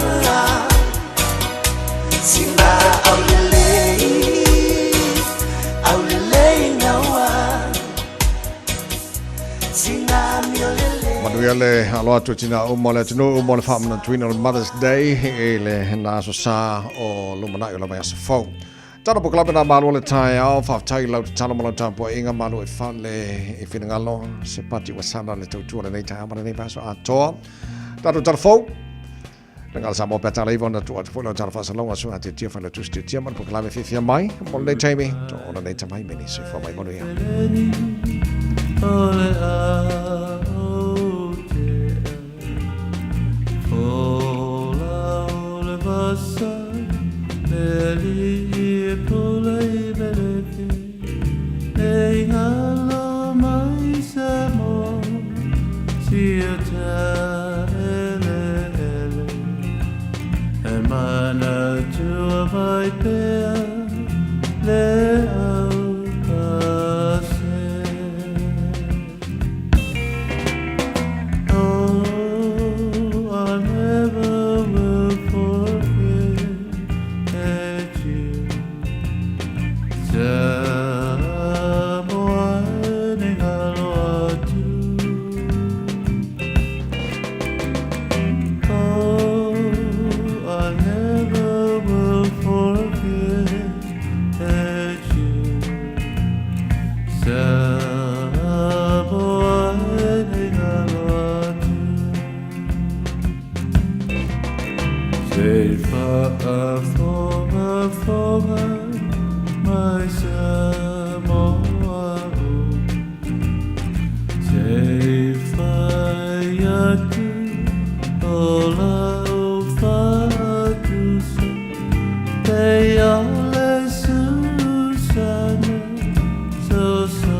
Whafongabayam, o tala ni mai out there in Sila Mole. So, o lo longa sa te yere pitonu ino whangai tua Canterbury, Selwyn Huts, i le whasul valu i tula au tonai. O ni lo longa piro silia tule o na leanga wa ai matangata o na nofo ai. Sa la ve ia ese, o kale Stete Banks Peninsula, ma le tumalo Selwyn, wa avea ma ai wa whaia yere for flung au whatonunga, o whaalavala wha for sei po le state of emergency, au whapea na palasi le mamafo timunga Canterbury. A siria ma le lua salau milimita le mamafo le timunga Palasi Banks Peninsula, e le tono le whasu valu i tula amkala i stete o wha mawina ai le aso na nafi, o le rona wha iai leo aso pito sili atu na malingi e timunga ma le susu. O ne isi o tangata o lo wha afitia le tulanga o swinga le tau wa mafo ai, nei tulanga lulu o le tau e pe ta, o le tulanga matau tia o le tau tanu nei, tau nei, wa va ia le mea monio ne ia fianga e pe ona whaari e se tasi o tangata e wha mautua i Selwyn, Keith Morrison, i le tioni sila. Ma ia tā wai, o se va inga pito silia tule o na leanga o ia va iai, o au tafo fale o ave ma whaatano vai ma au wala o silia tu o na leanga. Ma e whoringa mai, o tau sanga de tasi o vai tafe o ova ilunga ma au ngutu au vai pe a iei tā whenga e pe ona whaari ai e Morrison. I Wellington e sa lapata ia i matangi maro losi le whaaturanga na maulungo le lanu mumu, e pe ona lapata ia ai le ofisa le tau le Met Service, o matangi maro losi o le alau tele ai se whata maianga.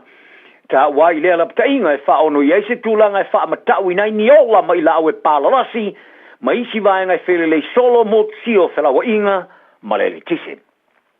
O fo mai fa pito sini o to Itali o se inga na matanga no ngol so fo malolo ina sa fa le la to uni mo fa malo sia le nga se fa tel tel umi mo ta otonga mo fa tala tana no nga ono le la to te mo le lusul fai to lan e so male di ma feri me se lau ia fo mai sini ni sila sa fa le la to te na nafi mo le lusul fai to la ida so na nafi le ile mai ai o le feito masina ili mo wala mo se ma lienga i fiu tana inga ma le matanga luenga so i fo malo loina ani sila sa tu le matanga luenga ila la tu ofa muni nei de vas to wa ili unia fo mai ai sa te ena ele asocia fo mai fa bitosinia o le rifo mai fa bito fata matong stingo fa fita ulia a fiele moi Andrew Davis sa a wairi today au tafo for mai Wellington sa i fa dia le toni sila mo ila to mo no so fo mai ele oni tupe o tilo ia ma for day ai o tulanga o le o fi flinga fo mai e tawai o lo ia va no nga luenga i ro fa tanga ona fa sala lawina ma o se pepelo in matanga luenga i fa pe mai ila to tele o tipina ia o finga luenga sa o luma fa dia Dr. Davis o vai astigas e ia i no fanga mo tong ftinga ele ni si e ia vai ngono fanga ele o fa ngai ne tuluai ele se fo mai o ia sino fo o le sava vali eso fo mai manga luenga sa fiari so mai fa feto selau o ngase sa fa o te o tonga mo tong ftinga faia ma fa tala tana no nga se fo mai fa toa fa di er fa tonu wa le uni Sarah Dalton if you tele na te fa to te is tel no il va fo mai malemin sta ai polo na talieno se vala ulia a wai il la tu conferencia ao a wai fi fo mai manatu o lo yestanga te fa lo atu ya ila to o se lau fas marivo le sa fa uina e ave ma le e no ma le faio se fa singana o lo la tu le ile a au o le a faia nei la tu fa te inga ile si fa masina o le fo fuanga o faia ina o mai ona fa manino ina le minsta o le Mark Mitchell ia lona fa moenga ina ia toe foi leo e toe faia fa singana io la ia ila to sa fa maonia ila solulu ia le selau fas marivo leo sa fa uina mar korisia leo Wellington e le fa ma aina la tu fa inga po test a o ia le korisi e se fa mtalan tu sia sa fa ia le tama te fa tono le korisia leo superintendent Penelope Kilford ina le Johnny Sila o suenga i se le o le au sa le avea ma se mara onga fa unga ma ia ta wai o fa singana o au a fofoina ina ia mauti noi o tangata e filia ia malama i lo la tu le ma te pula e ia le vai ma le sami ma wa ve nei ma fa tinonga ta o e so soni ala to fai unga fai pe a fai mo mi e te viatu ni fa lave di tupu ma le vai e por sami e le fa singana o au o le ata pai tangata e filia e au le sami maulu i lalo e ave lunga se piliki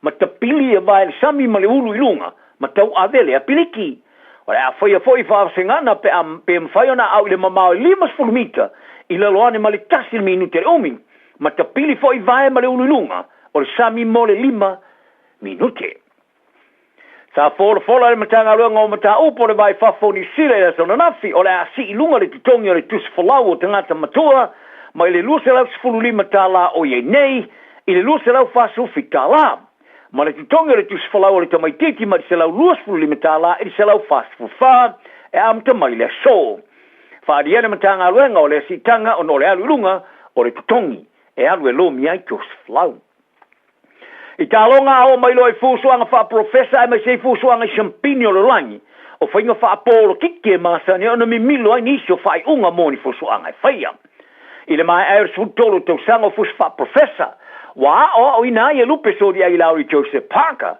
i se le sona i se awala fainta i tawolo manga fusuanga e le aingi mea just sia o Parker wa ngia e pe ona sa awina tuai e tatu tala o ia le se so ai mo le fuso le tafa ia umo champigno lo langi pa mafa po le unification heavyweight champion fight o se fa mtalanga le nale li e fa lo telena fight plenga Frank Warren apita wa malama le ia Parker ele ai mo se me fa mauni ina sei longa lava o stepu di tono maya ia tanga te fuso o Parker sa mo fa to o fuso ma Daniel Dubois per tania le fuso IBF ile pa mafa ia February ai te ua mai fa fo se ile tam fu spiritania a toni na yaso fa tonu le fu swanga o le tam fu mai Congo Martin Pakole sana nati ona awinane Saudi Arabia fu sia paka le sa fa inai ili tu yoti ta munisanga lua ina ya so muli ana fola loe tu pai fi fusu ya Alexander Usyk o Ukraine mo le tafa ia umo champino lo langi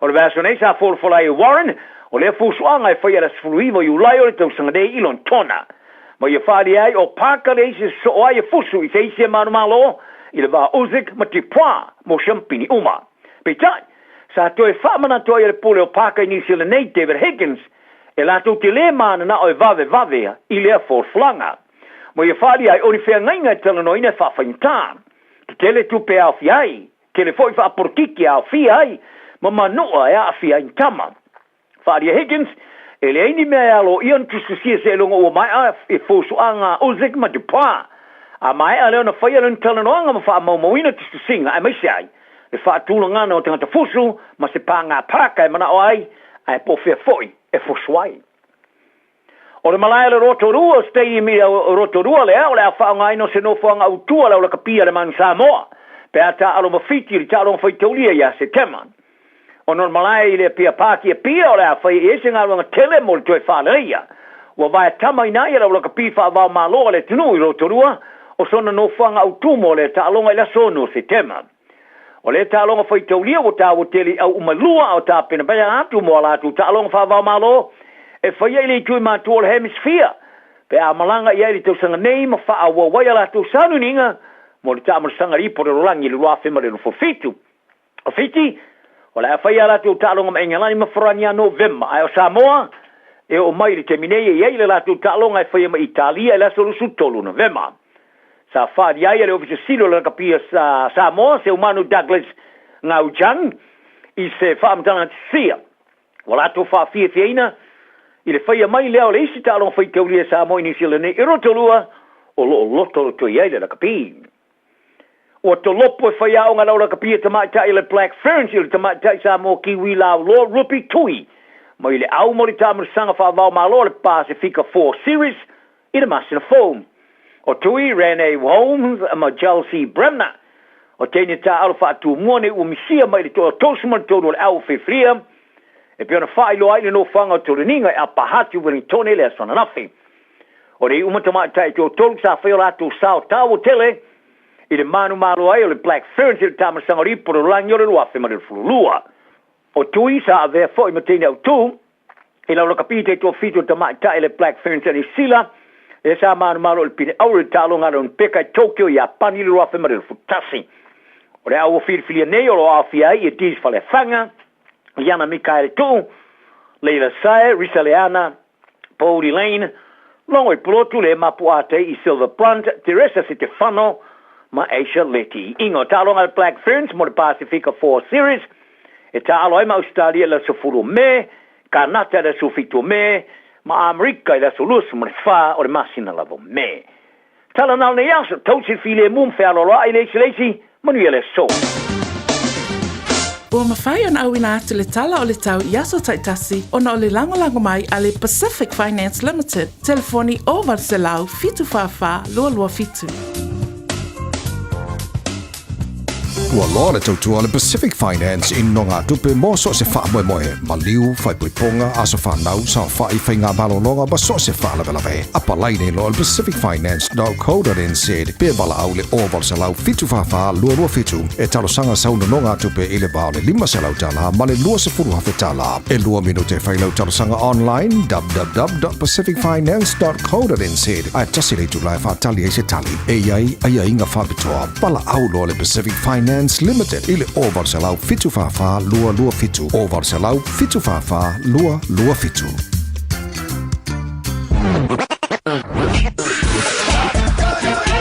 Malo soy fua, ol se fufonga Samoa, Radio Samoa, tasilima iwatolu amo, se kia Radio Samoa.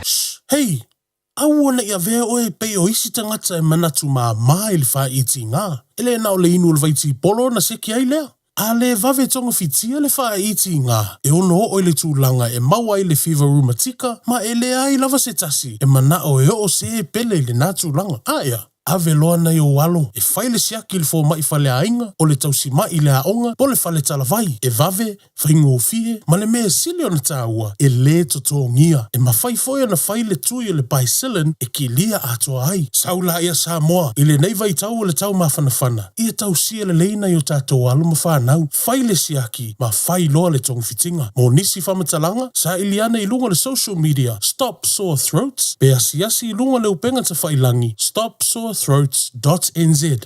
O mana umie o e po se isi lo a inga se fisoso ani tau fe malanga inga moni usila. I mata au po e pei o le vai tamai no whanau po ngā luenga. A whai o lau tali o le ioe, wala au loa Ken Ferniho o le Fern Immigration Services e iailana laisene. Ma ua silia ma le se fulu lima tau sanga o lana tau tua. E toa tele tangata o fisoso ani iai Ken, i mata upu tau fe malanga inga. E au fia ai mata upu na o atu le tribunal. Ma apili le minister. Tanga iane i le mata o Facebook, ma le upenga te whailangi i moli mau. Mo nisi whamtalanga, wala au mai le Fern Immigration Services, ma tala noa ia Luisa, i le oiva, lua ono lua, tolu lua lima tolu. Lua ono lua, tolu lua lima tolu. Po le o lua tasi, tasi lima tasi, o lima. Oceania Career Academy, Sauni! Kako hoa, kaule kaua! He whai ana whai! Oaste no mga i maguia! A whaia sa ili se la asanga fau moe, a waloe te no whai. O le OCA e a tauina ai o e imtata esese. Maua visenga fau fale, vali fale, palasa, male soi fua maloloina. O le nei avanoa e anga wa aitanga tano fo mau masiti seni New Zealand o loo halala i au kilani. Le sitala nei loa i le OCA, i le go.oca.nz/apply, po le vili mai i le o varselau ono lua lua valo fitu tasi. O varselau ono lua lua valo fitu tasi. Tasi lima i watolu amo. Radio Samoa. Faitawina le upo le poto no le tautua matavela linga Fusi and Sons Funeral Services i Mangele ma Samoa. I taimi o mawhatianga ma whaanoanoanga ona o le maliu. Manatua linga Fusi and Sons malana au nanga o le a whaamama avenga atu mo oe ma le ainga. Wala au i le telefoni lua fitu lima tolu o fitu.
Faita wina o le upo o le poto, ma le fata oto lo na mata upo e lua, o le ao ngā o le poto. Lo watali ie, a whaia te ta lia upu, ma e teo i lo loto a upolo inga. E wai atu ai o talinga i le poto, e whaasanga atu ai lo loto i le whautauta. A whai lava e te wala awantu i le ata mai, ma e leo te le atu i le whautauta. A whai e te sa ili i ata ia, e pei ona sa ili le a rio. A whai e te su e soe i ai, pei ona su e soe i le o loa lilo, ona e la ngona ai leo le matau i le ali, ma e mau ai le poto i le atua. A wao le ali ina te foa i mai le poto, mai lona fofonga le poto ma le whautauta. Na te le poto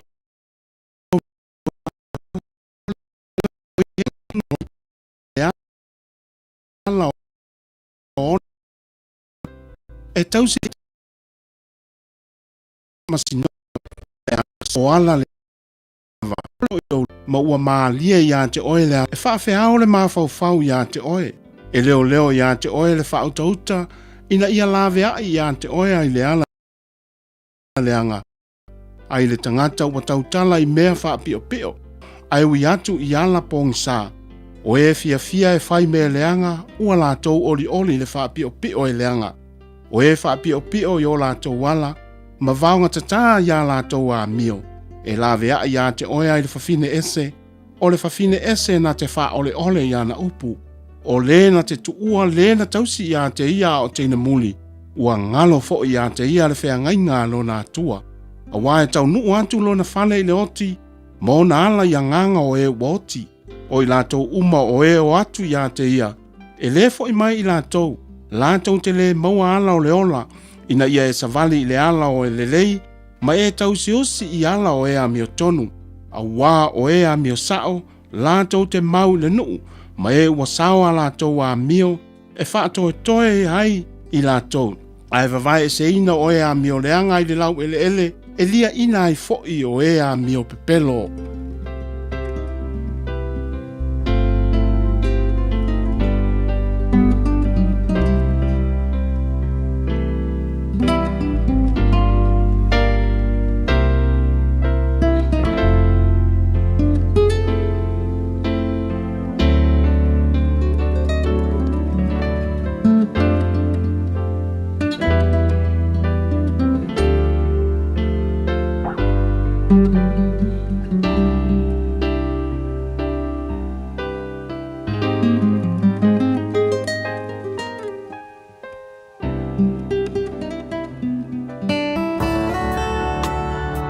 Ua awina atu le upu o le poto I le nei aso o no le langolango mai a linga Fusi and Sons Funeral Services. Ua mawhai o na tu whatasia ua unanga tala whea ngai I ni tau ngofia tele. E fsosoni atu ai a o whea ngai oe ma le popole ma le whememea.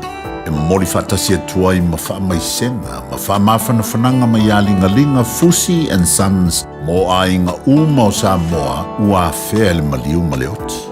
Walau mai loa ia lingalinga Philip Fusi lingalinga, to ia whaapō lingalinga, to ngia si ulavea, pesusu mai I le luas fulwalu Canning Crescent I Mangele.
Na ia foa ina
Ia, leo alua simaltolu minito te nei le tu laiva ile nei tae ao le jaunu le sfalaile le aso lua nei fo masina lona limba. O le nei tau sanga ma le tatu fo launga pe ona iei ia le nei fo i vaiaso. Ia, o le tatu whaaftai ai le atua ilona alofa malona anga lei, whaaftai le atua ilana puipoinga, whaaftai le atua ilana tausinga, whaaftai le atua ilana whaamalo longa, whaafetai i le atua. Ia, i le malosi ma le ola, ai maise foi, ia, o lo o muru muru tai pea lona anga le leiro, uto se fuma so tatu ola pe ona iai. Leo tatu se mai le aso muru muru le nei foi tau tua, ia, ai maise foi tau rungaina o tiutu ma fai walo filima, to tele fo tatu watano. Ma le manatu o lo solonga le leima manuia le lei tai au. A matabea le tatu pakalame le upolopoto mo tatu pe na fai tawina, e le sunga la o ia taitu taloto, sfamali au na mo tatu. Tau mua ai le tātou po kalame ma le tātou sawa waringa I runga le tautua le fifia mai.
Ia, mo le to telefon tatu watunu leo lo fangaso lai pe tu te manga lua ngal leita e ao malo lava ngal lua balo fut fa malo lo si ant o to.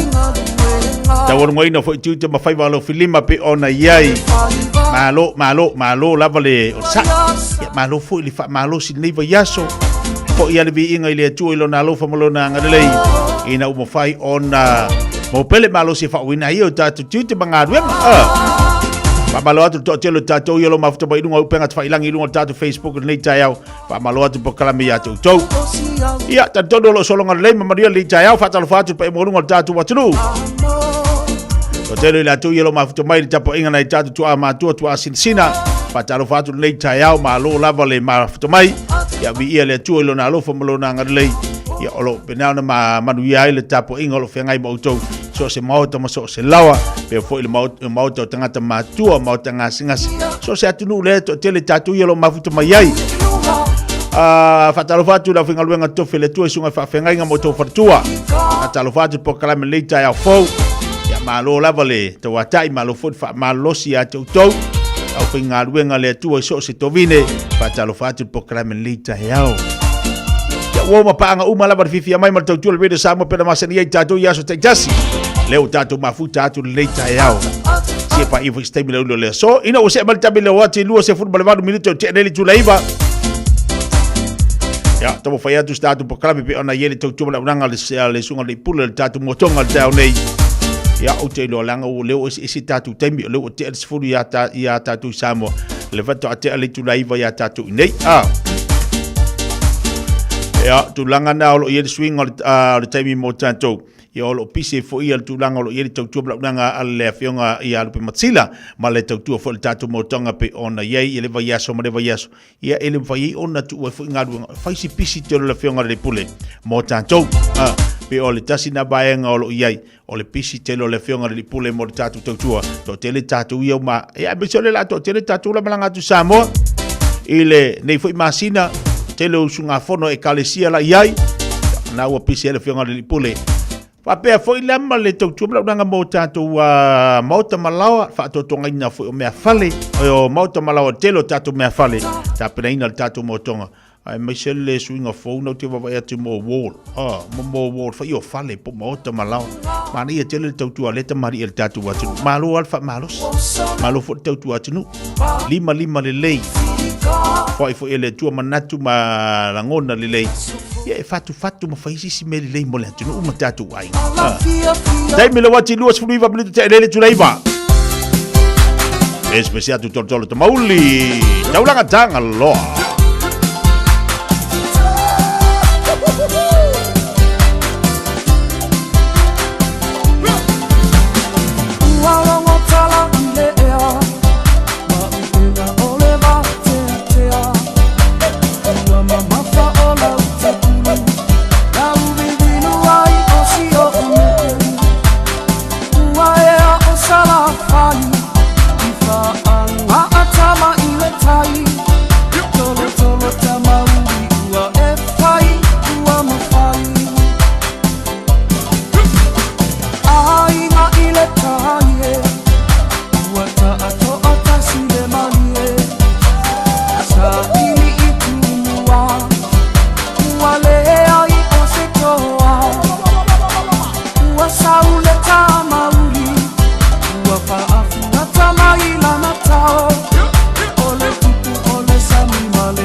Samoa, me vela a.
Viaga sui fe filoi tātou le nei tai au le toi lua sulu 2 minuta talo le tu las folu tali tu las folu e ole tali wat foi le tu vatu tātou telefone ngana Samoa tau lunga folu tau tu pala danga le fianga ya seuli malau mo tātou o le na fofua ta penal tātou pokalame ma fofonga las falai le tau nei pitai e lo fitau i male taimi o le wa te alis folu le te ala fars folu Samoa Ale fato ate ale afari vai atatu nei le ale fa malu mai le sunga le pulo le tatu motonga ilunga tatu po kala me ona wale fitau fo ili te mina ato faina mo tatu le tai nei mal tatu po kala me ma fo fonga le sfalile ya le fa malu du wai wale fai ai ole a tamu fai mo le sfalile le so fo mana tu ai fai fo si pisi lato ya au le tamu fai lava ina ya mo le atu po kala me mo lu se fo malo ina mo wale ata mo tatu le nei vai yaso wale fai la fa to ina le tatu mo nanga ale fiunga le pule le fiunga le pematsila o le tatu pokala melia so ono o le wanga yatu le sunga le pule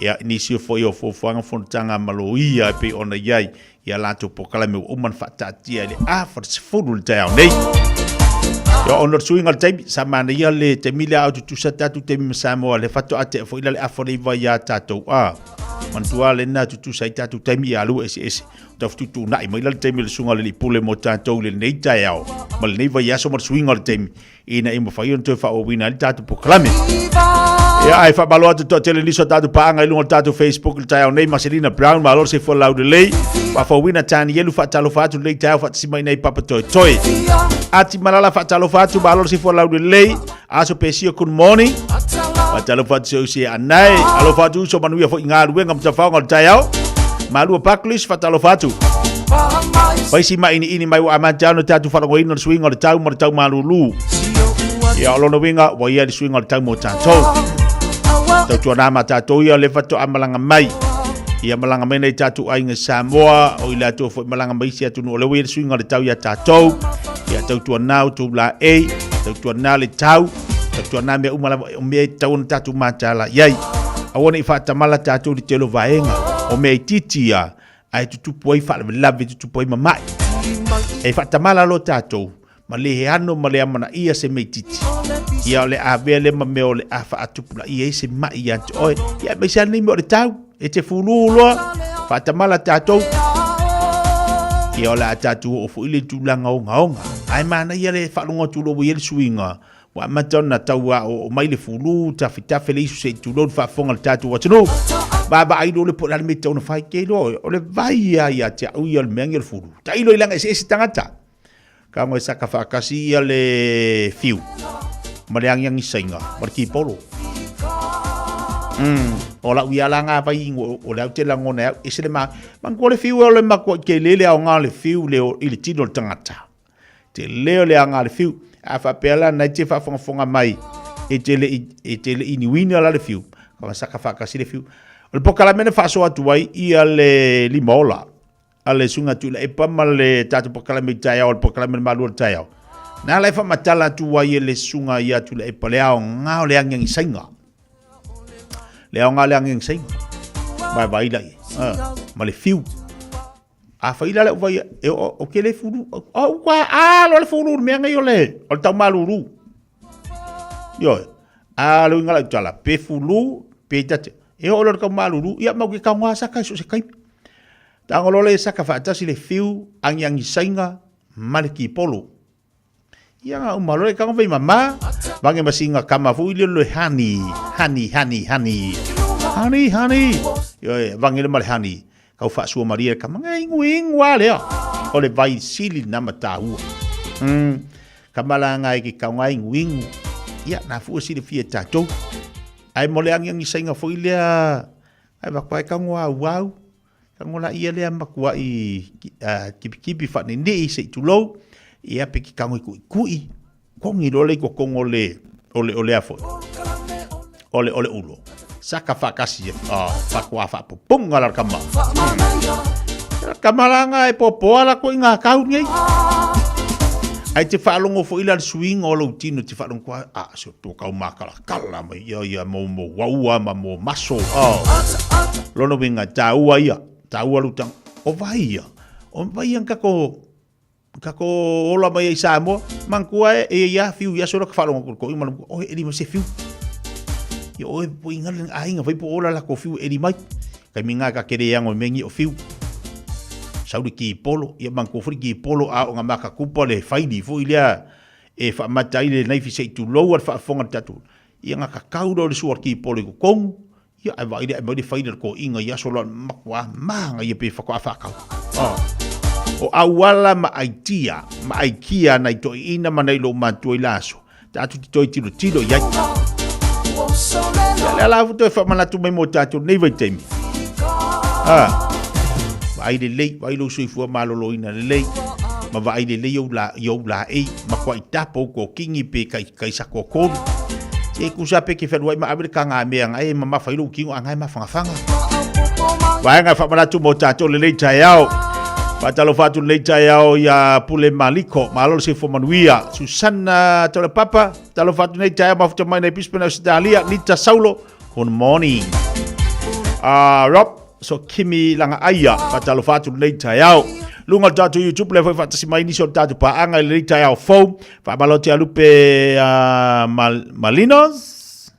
Ia malolo se fomanuia Brisbane Melipone fatasi mai fafta ia mosa. Fatalo fatu tua sao, fatasi mali le tatu pakalame nai Brisbane Australia. Malor se fo manuia malo lang matafit nei tai au fou.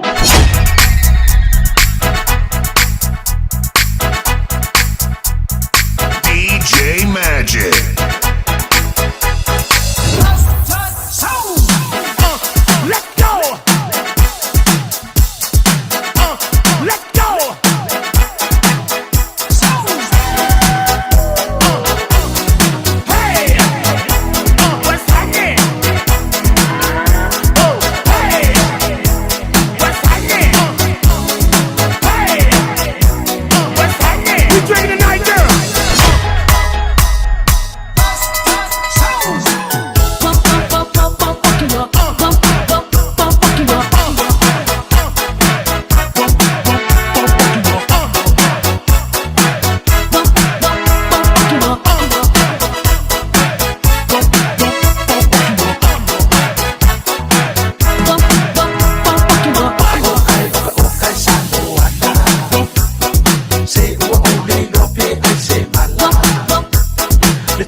Ai fa salalalu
Isi luki sua ma le fangu mo tatou le vai tai mal tau ngata sei fuanga.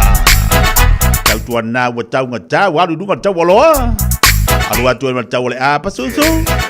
Pa pe foi ma le fangu susu. Tau ngata tu ma me ai tau si ele fai dele. E ole vai aso pisiar ngai mo tatou. Vai aso pisiar ngai. Te le lo ya te po la se me alu fa na wa ta pe na le ha se me sili ona e fai. Motina. Wa ka ulo me, o le masinga le na ta pena ile aso sautina. E la ia niso e kalesia. E ta pena le la tua sautina le mas le samo mua. Ai ai fo le telo tatu e kalesia. E ta pena ile aso sae lua. O wingala le tala. E pisi e tuale vai aso le nei pisi e ma le aso fau.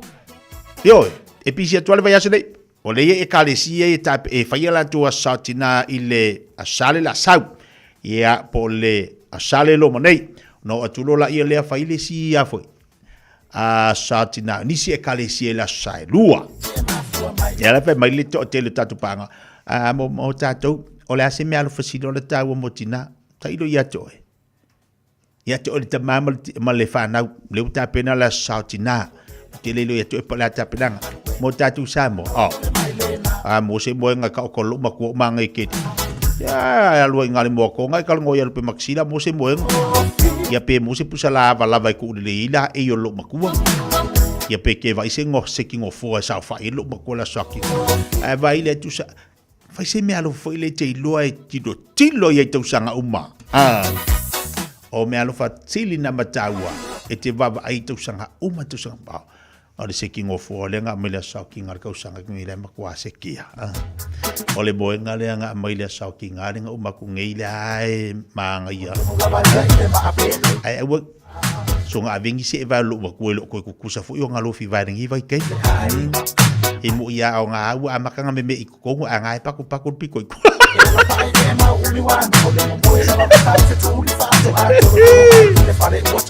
ye wa pe ka lo la sau ki nga e o ke unga o ke unga to telefoni tato yo le fili au le lo makua o kaukaringa saru e a ve lo makua po kaukaringa foi pengi mama au o pengi mama basketball ia o ngai o se vai pa o foi nga penke fa malama o ke unga ai mana ye tatu tilo po ani tu ainga me alofa e te loa o lisi tausanga e mana tua pea o yo ngai me alofa pe ngai si dinga fangi me alofa pe nga mo ngai kinga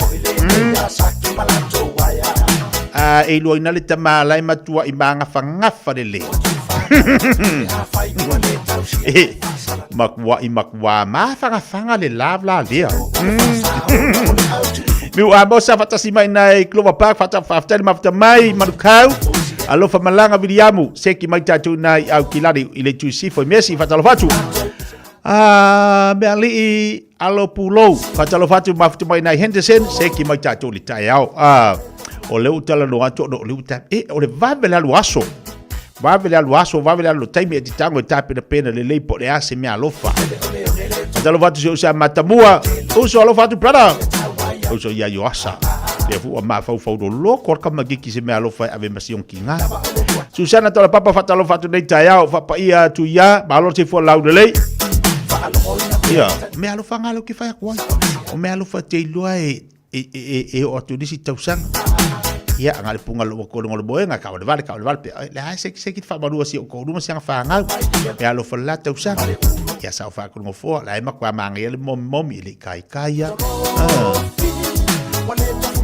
ngai me alo fo ile fa tu manatu ia o ma ina ia tatu lo e so sani fo ile mo tatu ale nga fatia io la le bela ka polisi me alo ia wa sa satina uma ai langa o tatu te mana na o ai fai le mesili o le mesili ona le lei i lea tausanga mo le tina i taurua oka okai e fai la sata mai kaule e sa ole upu fule masani i tatu pe kaule haa e kaule e mai e la soka mai a pe kauro la sokinga ole A plus tapo plus yo ia ole kulanga ngai e taurola ia la satina e pi ole A plus na tausanga e ka penga i me alofa ia le e fai le mu o ka penanga ai mala tua tatu e falo loa tatu na ma tatu ia le tulanga fo ile o fa taunga pisi do fo ne vayaso ia wa amata fo na fili lo ma fo i me ia lu ia fa taunga la to ai ngalo ia oe ia le ato ngalo ia o le tupe ngalo ia o le telefoni nei vaenga na fa manatu mo tato nei vayaso lo tato iai atalo fati a Susana tolo papa lelo ma futo mai no tato proclame ma lo se fo maria ma lange ma tafi fatalo fatu ile sunga le pula le tato island style papa ki utasi le tangata ese mare manga fanga le so ia tango su amal island style papa ki ifisi me alofa for ko inga la faide tina le ainga lo fatu so maria le vai ngalaso to e family ta chalo tu las folu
Ia le wa toi afa se kone toi toi se kone na talo le tu la se full le tu la se full o pal pe se le Naomi ta wi na ru le ta mai toi al ta ma ta mai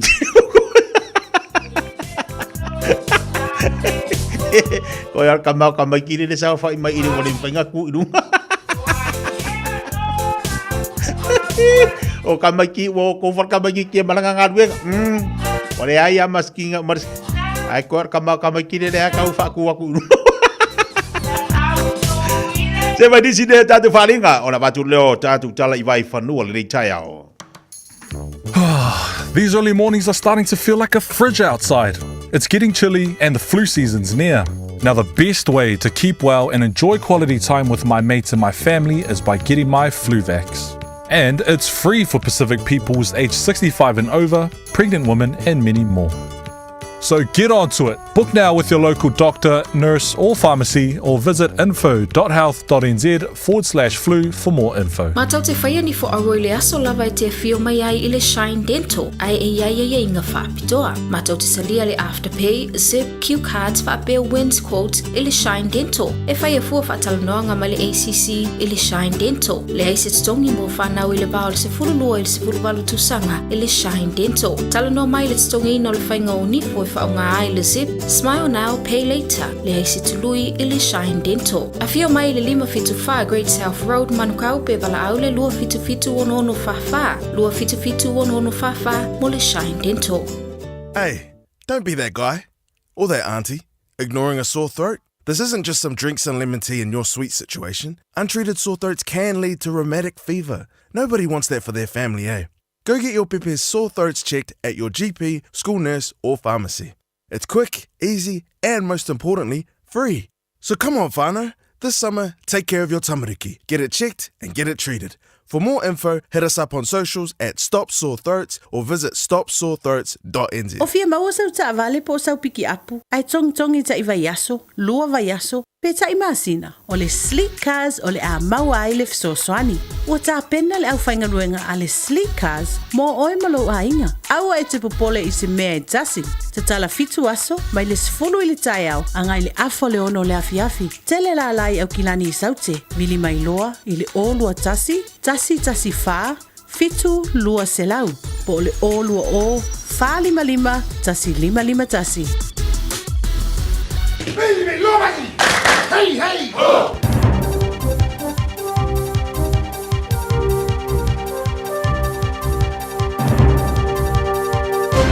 Tau Maria, whawhongabayam, o tala ni mai au te rani sila mo le so. O lo longa sa te yerepi tonu ino whangai tua Canterbury, Selwyn Huts, I le whasul valu I tula au tonai. O ni lo longa piro silia tule o na leanga wa ai matangata o na nofo ai. Sa la ve ia ese. O ka le Stete Banks Peninsula, ma le tumalo Selwyn, wa a vea ma ai wa whaia yere for flanga o whatununga. O whaalawalag wha for sei po le state of emergency. Au whapea na palasi le mamafo timunga Canterbury. A siria ma le 2 milimita le mamafo le timunga Palasi Banks Peninsula. E le tono le whasu valu I tula amka le Stete o wha mawina ai le aso na nafi. O le rona wha iai leo aso pito sili atu na malingi ai timunga ma le susu. O nisi o tangata o lo wha afitia le tūlanga o swinga o le tau wa mafo ai.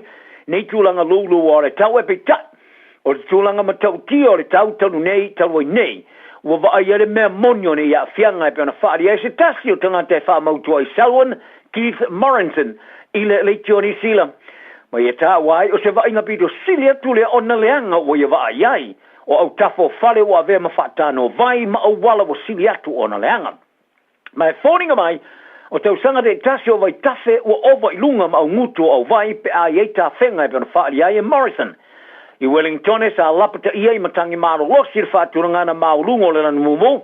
E pe ona lapata ia ai le ofisa le tau le Met Service o matangi maro losi o le alau tele ai se whātama ianga.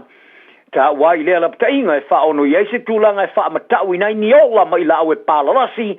Ma isi vaenga e whele le solo mo tio whelawa inga ma le tise. O fo mai whapiteo sini o to e tali o se whainga na matanga rue. Ngona so I fo malolo ina sa whaia le lato Iuni. Mo le wha maro sia leo ngase e whaateltari umi mo ta o tonga. Ma whaatalatana noanga ono le lato te e mo le lusul whai tu lan. E le somale li mafeli mselau ia fo mai sini New Zealand. Sa whaiele lātou te te ana nafi mo le lusul whai tūla i le asana nafi lea. I le mai ai o le whaitau masina i li maualawa se maalienga i whiutana inga. Ma le matanga ruenga le soifua maloloina a New Zealand. Sa tu le matanga ruenga i le lātou ofa muni nei le vastolua i le unia fo mai. Ai sa te ena ele asosia fo mai whaapito sinia. O le rifo mai whaapito whata matong fitingo whaafita au le a fia ile moe Andrew Davis. Sa a wairi te te au tafo le whale mai Wellington sa i whaadia le Tony Sila. Mo i la tō mō na usua fo mai, e le oni tupe o tiltiro i ai ma fori te. Ai o tūlanga o le lei o le whiwhinga fo mai. Mai e tā wai, o lo iai awa noa o ngā luenga i reo whaatanga o na whasara lawina. Ma o se pepelo i na matanga luenga i whaapea mai, e la tō te leo tipina i au whai ngā luenga sawa luma. Whadia Dr. Davis o vai astikas, e iai i no whanga mo tōng whitinga e le nisi e iai. E iai vai ngō no whanga e leo whanga ai ne turuai, e le se fō mai o iai sinu fōa. O le sāwa wali e so fō mai mga ruenga sa a whiari te somare whaafe tō se lau, o ngā se sa whaata otu e ta o tonga ma tonga whitinga e whaia. Ma whaatale tana noa ngā se fō mai whaapitoa. Whaari ere whaatonu au le uni Sarah Dalton, e fia tele na te whaatau te e se tele noanga, i le wā fō mai Malamin Star, ai polo na tali e no se wala ulia e awai, i le latu konfernisi au. A wai fia fō mai manatu, o lo o yeistanga te whaalunga atu ia i latou.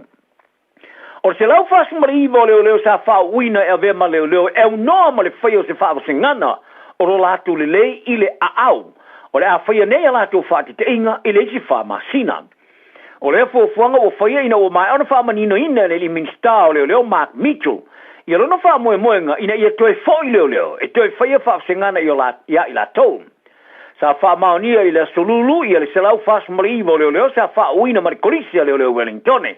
E lei wha mai aina lato whaati inga po test a o iai le kolisi. E se wha mtalantu susia sa wha iai le tamai tai wha tono le kolisi leo Superintendent Penelope Kilford i le lei Tony Sila. O suenga i se le lei o le au, sa rei avea ma se mara onga o le wha unga. Ma ia tā uai o wha se ngana o au a fuafuina. Ina ia mauti noi o te ngata e whiwhilia ia malamalama i lo latu le lei ma te pula e iai le vai ma le sami. Ma ua vea nei ma whaatinonga tau e so sani a la to whai unga whai. Pe a whai e mo mia te riatu ni whaalawalawe te tupu ma i le vai a por sami. I le whaafasangana o au, o le a tā pai tangata e whiwhilia e au le sami maulu i lalo e ave ilunga se piliki.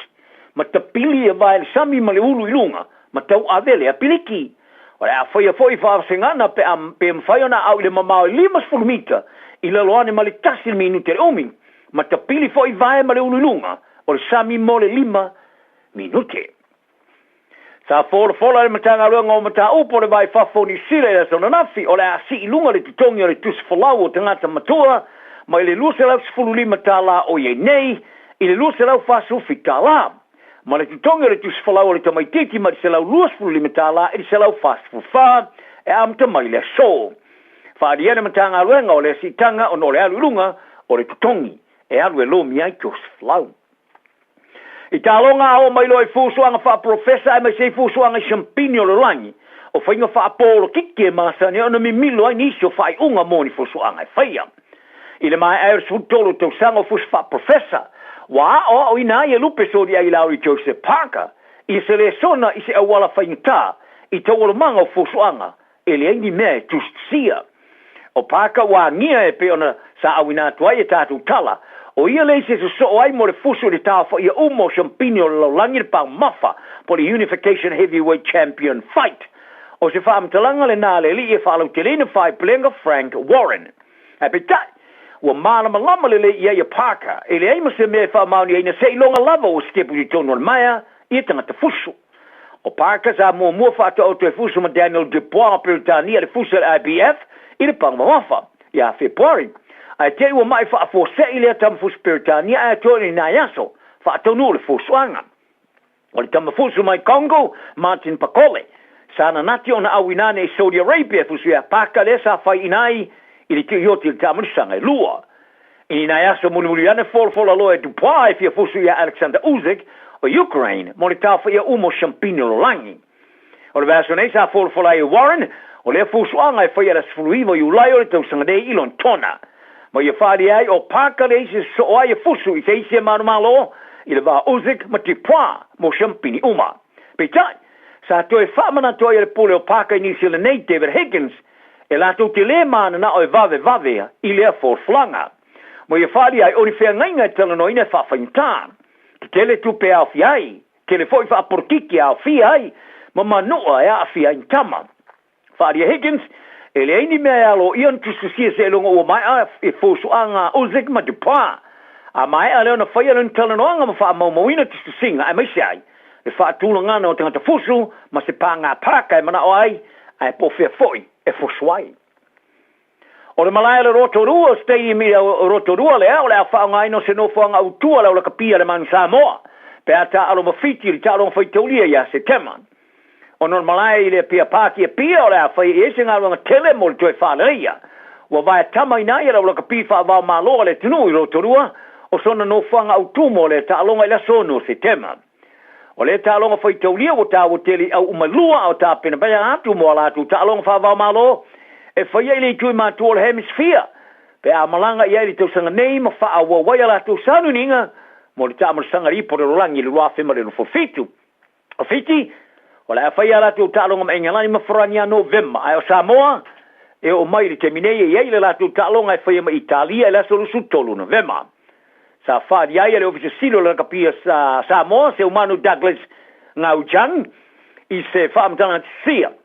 Wala tau whaafia fiaina, i le whaia mai leo le isi tālong whai taulia sa moi ni sila ne i Rotorua o lo loto lo toi ai le la kapi. O to lopo e whaia o ngā lau la kapi e tamaitai le Black Ferns i le tamaitai sa mo kiwi lau lo rupi tui. Mo i le au mo le tāmur sanga whaavau malo le Pacifica 4 Series i le Masina Foam. O tui Renee Holmes ma Chelsea Bremner. O teine tā alo whaatu muone u misia mai le toa tosuma todo le au whiwhria. E pe ona whailo aile no whanga o toreninga e a pahatu Wellington le aswana nafi. O rei umatama tai tō tolu sa whaio rato sao tāwo tele, i le manu malo ai o le Black Ferns i le tamasanga ripo le rangi o le ruafe ma le furulua.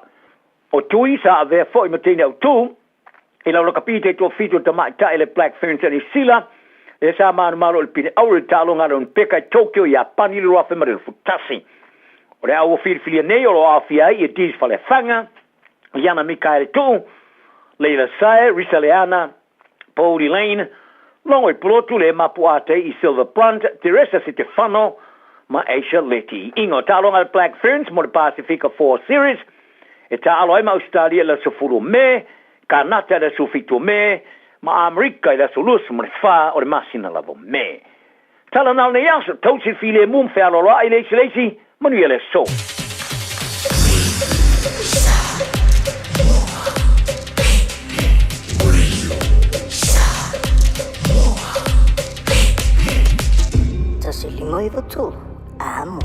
E toa tele whawhine e a mio le nei lātou. A oe, ua whasilisili oe ai lātou uma. Le whānā oe, ua latsa mai le aso whapito o tina. O le aso mea lofa mo lo tina, e le aini upo e whaananu ai le alofa o le tina, o le pae ma le auli o se ainga, e sili lona tau i pēnina. O le tau vanga le Radio Samoa mo le nei tau sanga, e sa o le lei mam. Tamaiti, po e mai se video a mam a o ia fautua i le tupulanga. Ia 2 minute le umi o na lafo mai lea i le radiosamoa.co.nz/mama. O le a whaia le se i le aso iwa o me i le afo le sfulua. O le a maua ese mea lofa fatsa o waa mo le tina o le a inga. E tatala nei loa le awanoa, awa e te fatu ai. Ia manu ia tele le aso sa o tina uma o le lalolangi.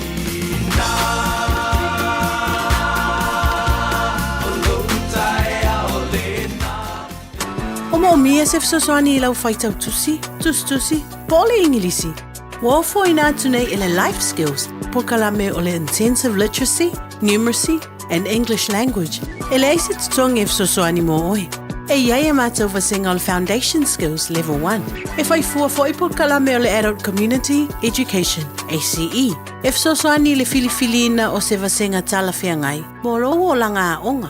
Palau mai loa le o valu se lau, o lima lima, o valu se lau, o lima lima. Life skills made for life. Talofa Samoa, O Atishna Ryan, o le Licensed Immigration Advisor mo le Auckland South Immigration Consultants. E visosoani mo so se tu ai ngā visa e malanga mai e New Zealand po Australia. Telefoni mai nei loa i le o valu o tasi o no valu whawhitulua. Po le olua tasi o no valu fitulua tolu o. Ua na o le Radio Samoa se furulima iwa toru a mo e tautuaina o e ilangu ngana fitu aso le vai aso.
Ya le le to tali mai tato pakala men le tai au le se mari mari te le wanti le tai au le se fun mari fitu minute o te le tu la e se folo o walunga le tau bra danga le sunga po le fionga ya se malau ya mo tatu tale vai fanu po tatu tala o te mo le tupu tono tatu watuna me se tatu tala mai ima o le langi ya mo le nei vai ya so na to walunga to le tau mo tatu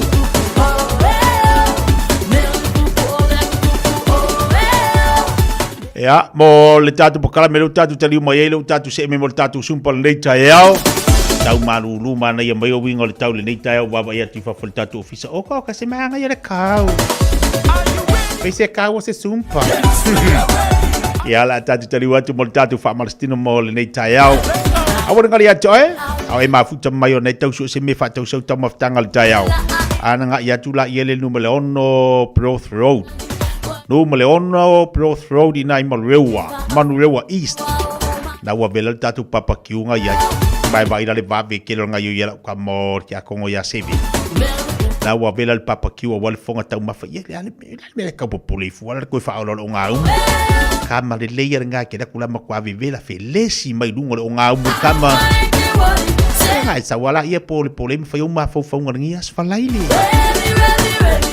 ale tu atu le numero 1 nga ua seki nga ua seki ka ko kamar kaiao vela mangaia e se fora ko nga so singa e pole le te akono ya se veir ka ko papaki ale numero 1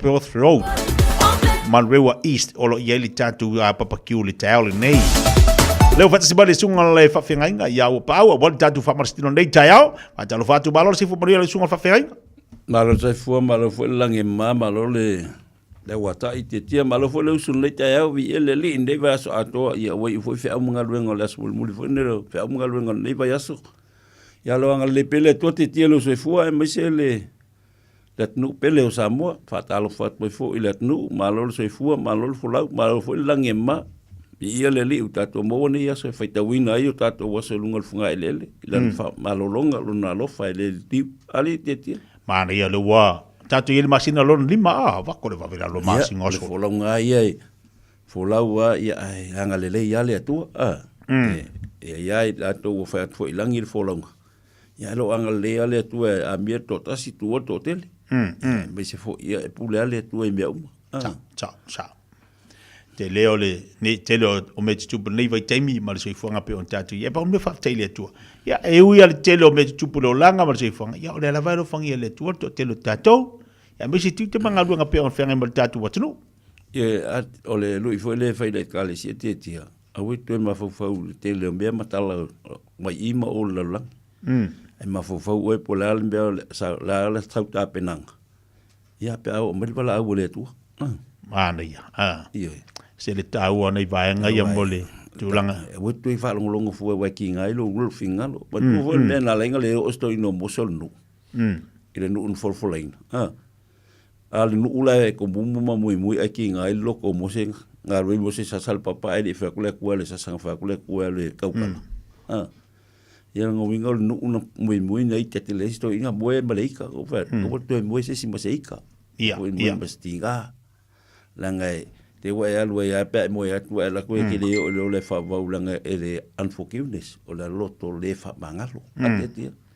Ngai moe le molu lo koika, molu... Te lo mele kupu me Samoa. Ke hale wai moe koe mai moe koe. Ia pangale wale ya wai lau whainga malanga le ngu whamele koe ke la koe e o ngolo lo kinga. Alo kai mingi ka ngai aru wai. Awai, ta pena oi. Awai kupu e whalo mo fue neo leo langa maso e fuanga nei. Ia wai dunga social media. Ia wakele le ngasu sa wai. Iyo e. Wasau mangasu le. Ia o whamasingo e lesi o whamasingo e. Ia tātou ka penga oi ia mo leo le whavau. Bawanga le me ka penga ka kou. Au melwala au le tua le ke alfefia. Ia, o le whamanat. E wale whamalostino. Ta pena lelo tino. Ta pena lelo soifua maloloina. Meise la lengo fefia te tia o whalang mai o e ta ua le fiu ma le angiang senga. Ma le tipolo. A kula ima le trumbek. Po le alelo le whasamoa trumbek. O le angu. Le angu foi le samsama kama foi le au. Ya ngā telefo ila le trumbek po le angu. Ilo soifua maloloinga e whafowina i o fōringa. Se fa mo mosi e o fōringa. Ya me se tono o lo tino. Mai fulu. E ngā kere la le angeng senga, ti polo, fiu, ia male, ia male hani. Singa hani. Ia, a walo soifua ia male ang. Po le trumbek. O vai e mwhai ana sosani mo tātou do soifua maloloina. Teime fulu. Teime fulu, ma le teime o le tātou te i lewa i teime ia, e o ngā te lele mo tātou, ina ia mawhai ona sosani ai, e pui mai ei tātou le whaamai e le fulu. Ia par tela o ngase, por telo mai, lea lo anga i ma lewa i teime, a o le taua na whamanatu mo tātou, whamarastina mo tātou le tai au nei, ia, tasi nā vai la ausilo mo tāua, po a mai o le tino, e te ino e a ona mawalo malosi, whawhawina lo malosi maalu, e se ia le afu mai nei ei, e se le taua nā tau longo, tātou whamarastino leo tape nā tua le tau, na i leo sunga whawhengai. E, sao te tia, o ta soere mea linga e mai o lo mai te itango fie, ona wale mwhainga e tūrunga e ebe ka fia le whai. Ia whanku lau soifua maloroinga wale palengi. Ona te leo le ai, nofo. Ia leise whamalostino, leise exercise. Ia e lei lau tula i lunga e, whaisinga whamalostino. Ia e whapopo e fwoi nisi, tau sanga lo soifua. A mese se mātou wola vai. Uma ia whala awat whalema. Ia. Uma vai ia taulasea. E le kai moangi ka ko kausanga. Ne ka mai kikia wa. Wa se ko nga ola pe ka malo e le mafo. Wai foi le tino. Ai ko ai foi man mafo. Ka ka ipu ka fare ko e le mafo. Ia wai foi le tino. Lo wa fa fonga tatu watu. Kita pe wa ko ka kikil mafo le tino. Wa ko ka mo le wa.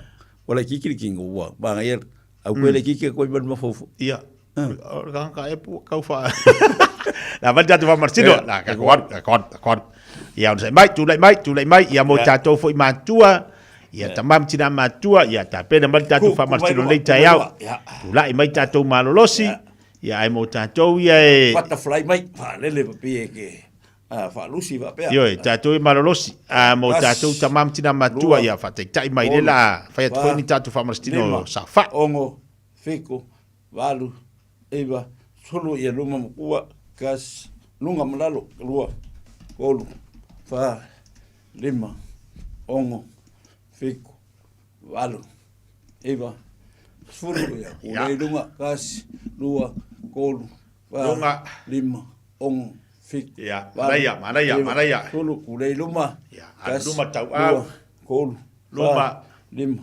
ongo fik luma valu eva solo kulei lalo kas lalo kolu fa lima raya lalo valu eva solo luma kas lunga tau lunga langa vale lima ongo tau fik valu eva solo ya pe fungal la ke au ya manaya lua kolu fa lima ongo lunga valu eva Fulu, ya, pe backstroke, pe whakale amu kua, pe ke au ngai. Kas, lua, tua. Fa. Tātou ia maralosi ia. Tūlunga, mō mātou ia matua, tamam tila matua le. Pea tui tanga nei, Sa fa. fa pe ulima. Fa pe ia koso lunga, kas. Ia lunga. Lua, kolu, fa, lima. Ia mangaya keni. Walu. Lunga. Lima. Fulu, ya. Ka. Ya. Luelu kingo, ya. Ka peu kau au. Pea. Kas. Lua. Kolu. Fa. Lima. Kua. Kas. Lua. Kolu. Fa. Lima. Ya. Ka lunga. Kas. Lua. Kolu. Fa. Lima. Ya. Kulunga le ua. Kau kafa. Le siku. Kam kau. Apea. Koe lunga. Laro. Ya. Walwali. Ya. Kikirumba kas. Lua. Kol. Fa. Lima. Ong. Fik. Walu. Iwa. Sulu. Kikikua kas. Lua. Kol. Fa. Lima. Ong. Fik. Walu. Iwa. Sulu. Kas. Lua. Kol. Fa. Lima. Ong. Fik. Walu. Iwa. Sulu. Ya. Kau kafa. Kas. Lua. Kol. Fa. Lima. Ong. Fik. Walu. Iwa. Sulu. Kafa. Kas. Lua. Kol. Fa. Lima. Ong. Fik. Walu. Iwa. Sulu. Ya. Kaufi. Kas. Lua. Kol. Fa. Lima. Ong. Fik. Walu. Iwa. Sulu le siku. Kas. Lua. Kol. Fa. Lima. Ong. Fik. Walu. Iwa. Sulu. Ya. Mau e kong. Na. Kong. Ya. Koso lima. Ya. Tamatau. Lua. Kol. Lunga. Lima le siku. Vale. Kas. Lua. Kol. Lima koso kua. Ya. Toso tuol tamatau. Lua. Kol. Lima. Yang vale. Alanga vale. Kas. Lua. Kol. Lima. Yang luma. Ya. Falo luma. Lua. Lima tamatau. Lalu. Kas. Fau lalu. Kol. Desi lima. Vale. Lua. Kol. Fa. Lima. Lalu. Kas. Lua. Kol. Lima. Ya. Lunga. Aya. Kas. Lua. Lunga. Kol. Au kafa. Kas. Ya. Lunga. Lalu. Kala. Kala. Ya. Kala. Ulmoko. Kala. Ya. Wanga yo ye musel lorki. Oh. Tawa yo vaya ngaya mo tatou. Mangaya. Ya. Ya. Saungi. Sao. Luma. Ya. Ya. Saungi dela lak. Ready, go. Kas. Lua. Lunga. Fa. Lim. Ong. Fik. Val.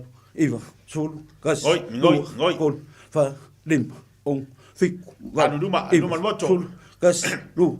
Kol. Fa. Lim. Ong. Fik. Val. Iwa. Sol. Ya. Ya. Mangaya. Lu. Kol. Sali lunga. Lim. Ong. Fik. Val. Iwa. Sol. Kas. Lu. Kol. Fa. Lim. Ong. Fik. Val. Iwa. Sol. Kas. Lunga. Kol. Fa. Anu luma. Sao luma. Fik. Val. Iwa. Sol. Ya. Vali. Ya. Au kafa. Hukka. Yoi. Ya. Kas. Lu. Kafa. Fa. Lim. Ario kafa. Fik. Val. Iwa. Sol. Kas. Lu. Ya. Mangaya. Lim. Ong. Fik. Val. Iwa. Sol. Kas. Lunga. Kol. Fa. Lim. Ong. Fik. Val. Iwa. Sol. Ya. Aya. Ya. Ku ilalo ah. Lalu. Ready. Fa sa lalu luma. Sa ku ilalo. Ready go. Kas. Lu. Kol. Lalu. Fa. Lim. Ong. Lalu. Val. Iwa. Sol. Kas. Lu. Aya. Fa. Lim. Ayoi. Val. Iwa. Sol. Kas. Lu. Kol. Lalu. Lim. Ong. Fik. Val. Iwa. Sol. Ya. Mau. Vai ser no fone le ia fa sa fa le ia fa melo fa mastino. Ya. Tatou tamam tina matua. Ya. Ule luma ah. Ya. Ule sa luma. Ule lunga, ule ready. Yo el chino. Kas Luma. Kol, fa, lima, ong, fiku, walu, iwa, sul, kas, lua, kol, fa, lima, ong, fiku, walu, iwa, sul, kas, lua, kol, fa, lima, ong, fiku, walu, iwa, sul. Iya. Malo, malo. Kong. Malo, kong, faya. Ya. Vai, ku fa peu lima. Mo le pi koso bo fa o le fa pi fa pe wa ke le la ngunga di me ya pe le koso pe la koso mai lunga pe al fa sound ready ya go rak kas lunga kol fa lim ong fiku valu ya iba mangaya fulu kas lu kol ya lim ong fiku walu iwa fulu kas awa te fa vai taua fa lim ong fiku walu iwa fulu ia ya ave kong fa pe lima a pe luma ya oa va vea sau kas sau kol fa maya ad fiku walu fa sau fulu kas lua kol fa lim ong fik wal iwa sul kas lunga fa lim ong talo fa ti lisio tatu tamam tina ma tu ale va to a kas lu ai mai tatu fa partino le cha yao ong fik wal ya ta to le fa to asu pa mai ya malo ya malo maya ai siang fo le fa ko fo ko inga ko siang fo lo ai ka fo sa ya fa pe a lo fe la bala che ba futa mai ai Amerika kas lu Samoa Australia wal super mai ta tu ta yao kas lu tau lo mingoi fa lim ong fik wal iwa sul kas lu kol fa lim ong fik wal iwa sul kas lu aya fa lim ong umala la pesi sul iya sa ti alakul mangava o sau lo ka ko ready go ya kas lu si dungal bai lim adu dungal bai fik si dungal bai iwa sul ngoi dungal bai lu kol adu lim ong fik kai mangaya iwa sul iya ya Aya. Hava au gafa Talo fati na jato ainga mafuto mai na yuta kalo fai. So fatasi. Malo. Malo tamtau. Akafa la kau. Akafa kau lipi. Akafa kau lipi follow me fa pe ngai. Ava pe wala polo chino ya fatai tai mai ya tau lo te sa fai. Ready? Go. Kas lunga kolu fa lima ong fik walu iwa Ngaya. Lua, kolu, fa. Alu lunga, belo ilalo. Walu, iwa, fulu, kas. Lunga, fai mali fa, lim, ong, fik, walu, iwa, fulu. Ngaya, ngabali. Koso. Bali. Kas, lunga, lalo, lunga, lalo, lunga, fik, walu, iwa, fulu, kas, lua, kolu, fa, lim, ong, fik, walu, iwa, sul, kas, lu, kapesi, fa, lim, ong, fik, walu, iwa, sul. Aya. Ya. Pese wadak.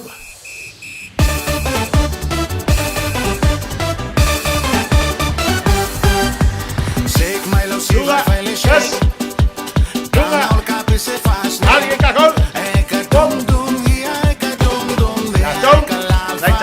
Matua, Safai Mai, Mengoya Kokiro. Lunga, Alapea. Gas, Lunga. Halo, gas, Lunga. Iya. Oh, Kapuya y Malaca. Yo y Marchino, Tatón China.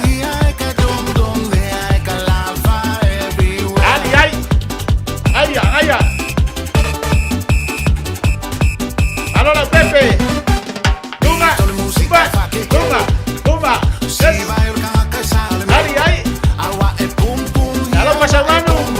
Yo soy hace un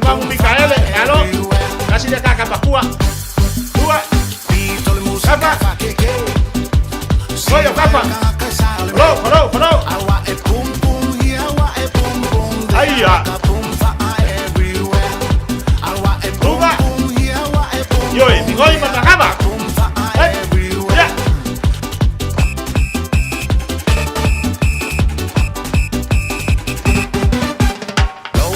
Ya. Sino mai.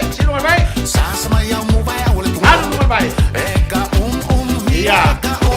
Oh, kakai ma. Aia. Oh, sai. Sino mai.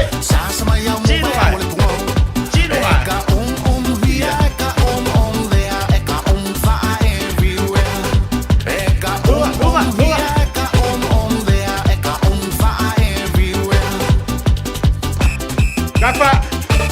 Halo, yo kafa wow. Koso. Eki pungau fo de luma. Koso mai kuat. Iya. Kos.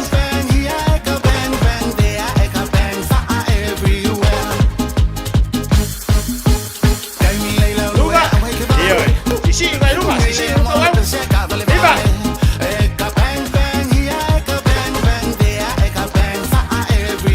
Bahaya kele, bahaya.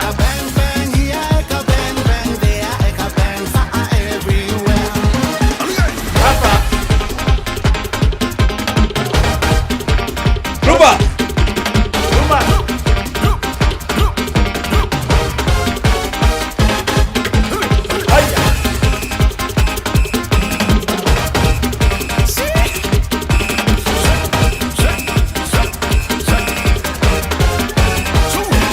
Vai! Sino vai! Calma, vai! Calma, vai!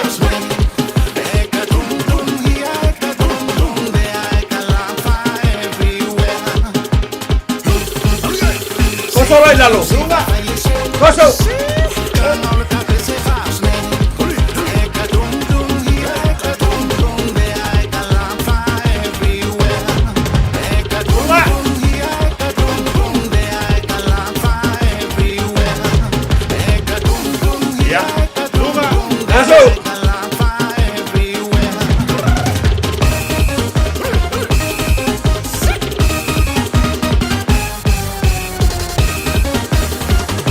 Aia.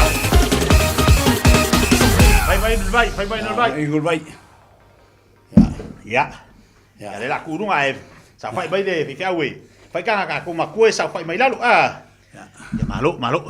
Ya. Fa pe. Bai matawa pa sa bai. Sawi. Como malai pasar lo kwa. Mana ya ko ye ba ya. Afeli ai le tele o tanga. Ele lo hace bea wolo pata kai mun muri ai toyo mai fale anga. Aya. Liu. Yes.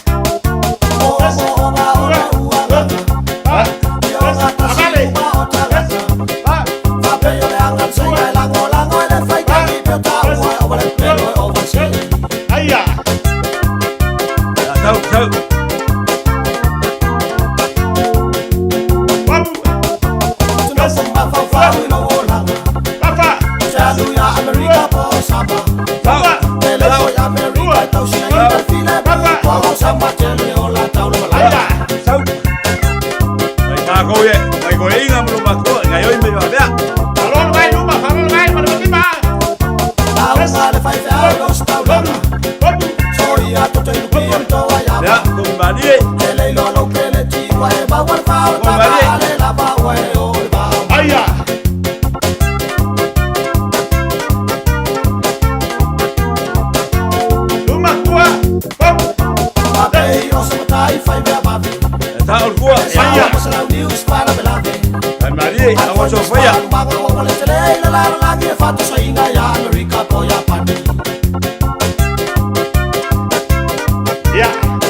Aya.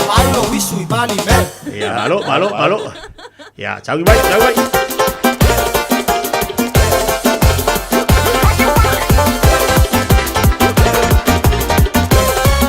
Yoi. Tumata toi lunga svali tu svali luma fa sa o fa amlo ai fa se pa o falling san fa usale ula lule ulu siva mama e povi ai mia mai teka Tumata toi lunga svali luma fa sa o fa amlo ai fa se pa o falling san fa usale ula lule ulu siva mama e povi ai mia mai teka So tu veula fasa lu emos musa si val samo ai fi ti fat pisa ma li ta tuma si kom fai kuka so al me ai vai sme mawa so tu veula fasa lu emos musa si val samo ai fi ti fat pisa ma li ta tuma si kom fai kuka so al me ai vai sme mawa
Malo, ya, wah, ada bahaya.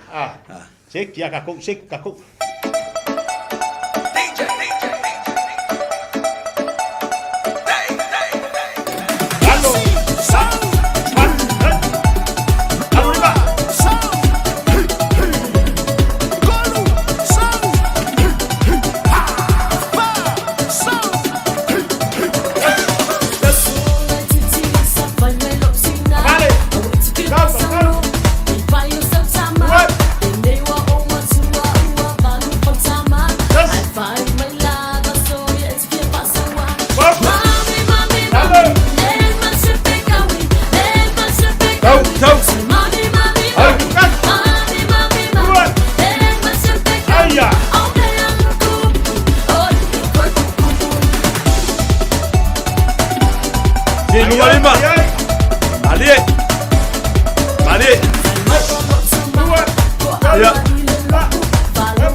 Ya, laku do mereka ko pese bulbul dia. Sa uwe ka ko wa. Bye sa bye. Halo saya Kopo. Aku coba dari Samoa ifan lang niu.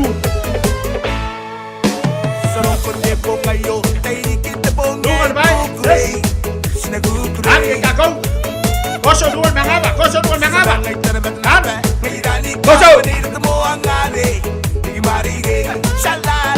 Lalo. Dua. Aya. Dua. Hey. Bailo mangaba. Si. Koso. Lalo.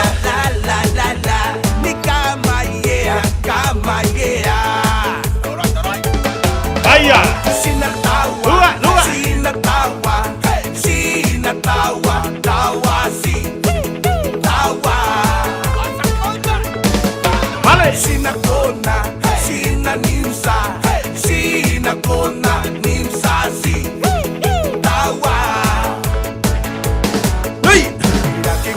Aya. Aka. Ya. Hola, mayo yake.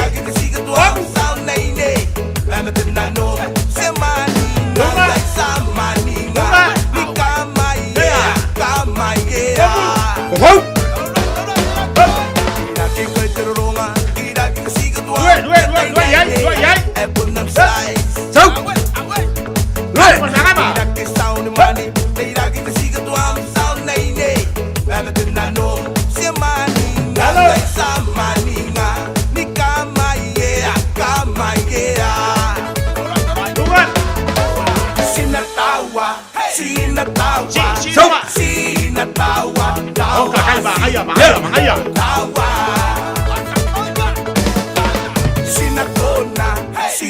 Kembali.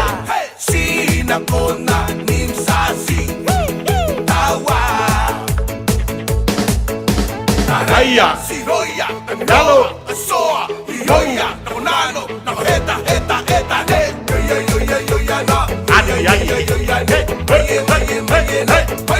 Bahaya.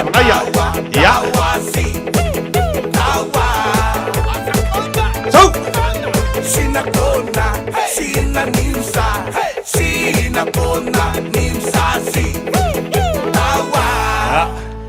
Malo. Ya. Lo fa mana ya mayo au. Lu malalo. Lo fa mana ya mayo au. Lua. Kolu, ayer fa pastino mo tato le chayao. Ese de magaye, estamos hoy fa be. Ya. Gua ochicho. Rumah. Selima sama-sama. Dua. Lalu. Rumah. Gua kasih au ka fresh. Faile. Rumah white. Asa rumah white. Ya, rumah white. Ya ka masuk. Boleh rumah white. Boleh fasa lo koi kuah. Tapi nama jatuh film makek. Ya. Baik. Ayah. Kuah. Parolo. Kosong baik kafa. Sa si baik. Kosong si baik. Ya. Kosong kuah. Ya. Halo.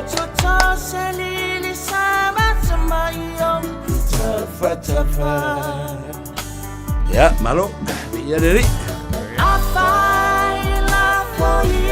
Ya, malo fa taya tu mortatu wa tunu tatu super late tayao.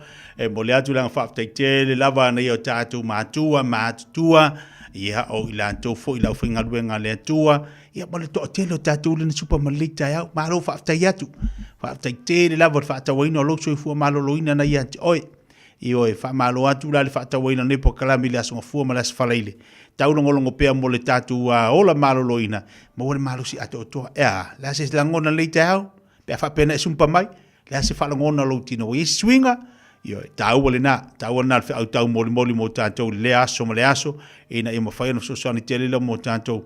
Ya, e tu langa lo ia tatu tulanga o lo iai ia le nei vai taimi matsuinga o tātou tino pe ona iai. Ia e mo le atu langa whaftai tere lava sa mo le atu nupele, ona leo tāpena mai le statu pokalame mo tātou le nei tai au, mo le tātou whiri market. Ia mai au te wha mai atu aile o le pokalame le tātou sumpa on le tai au.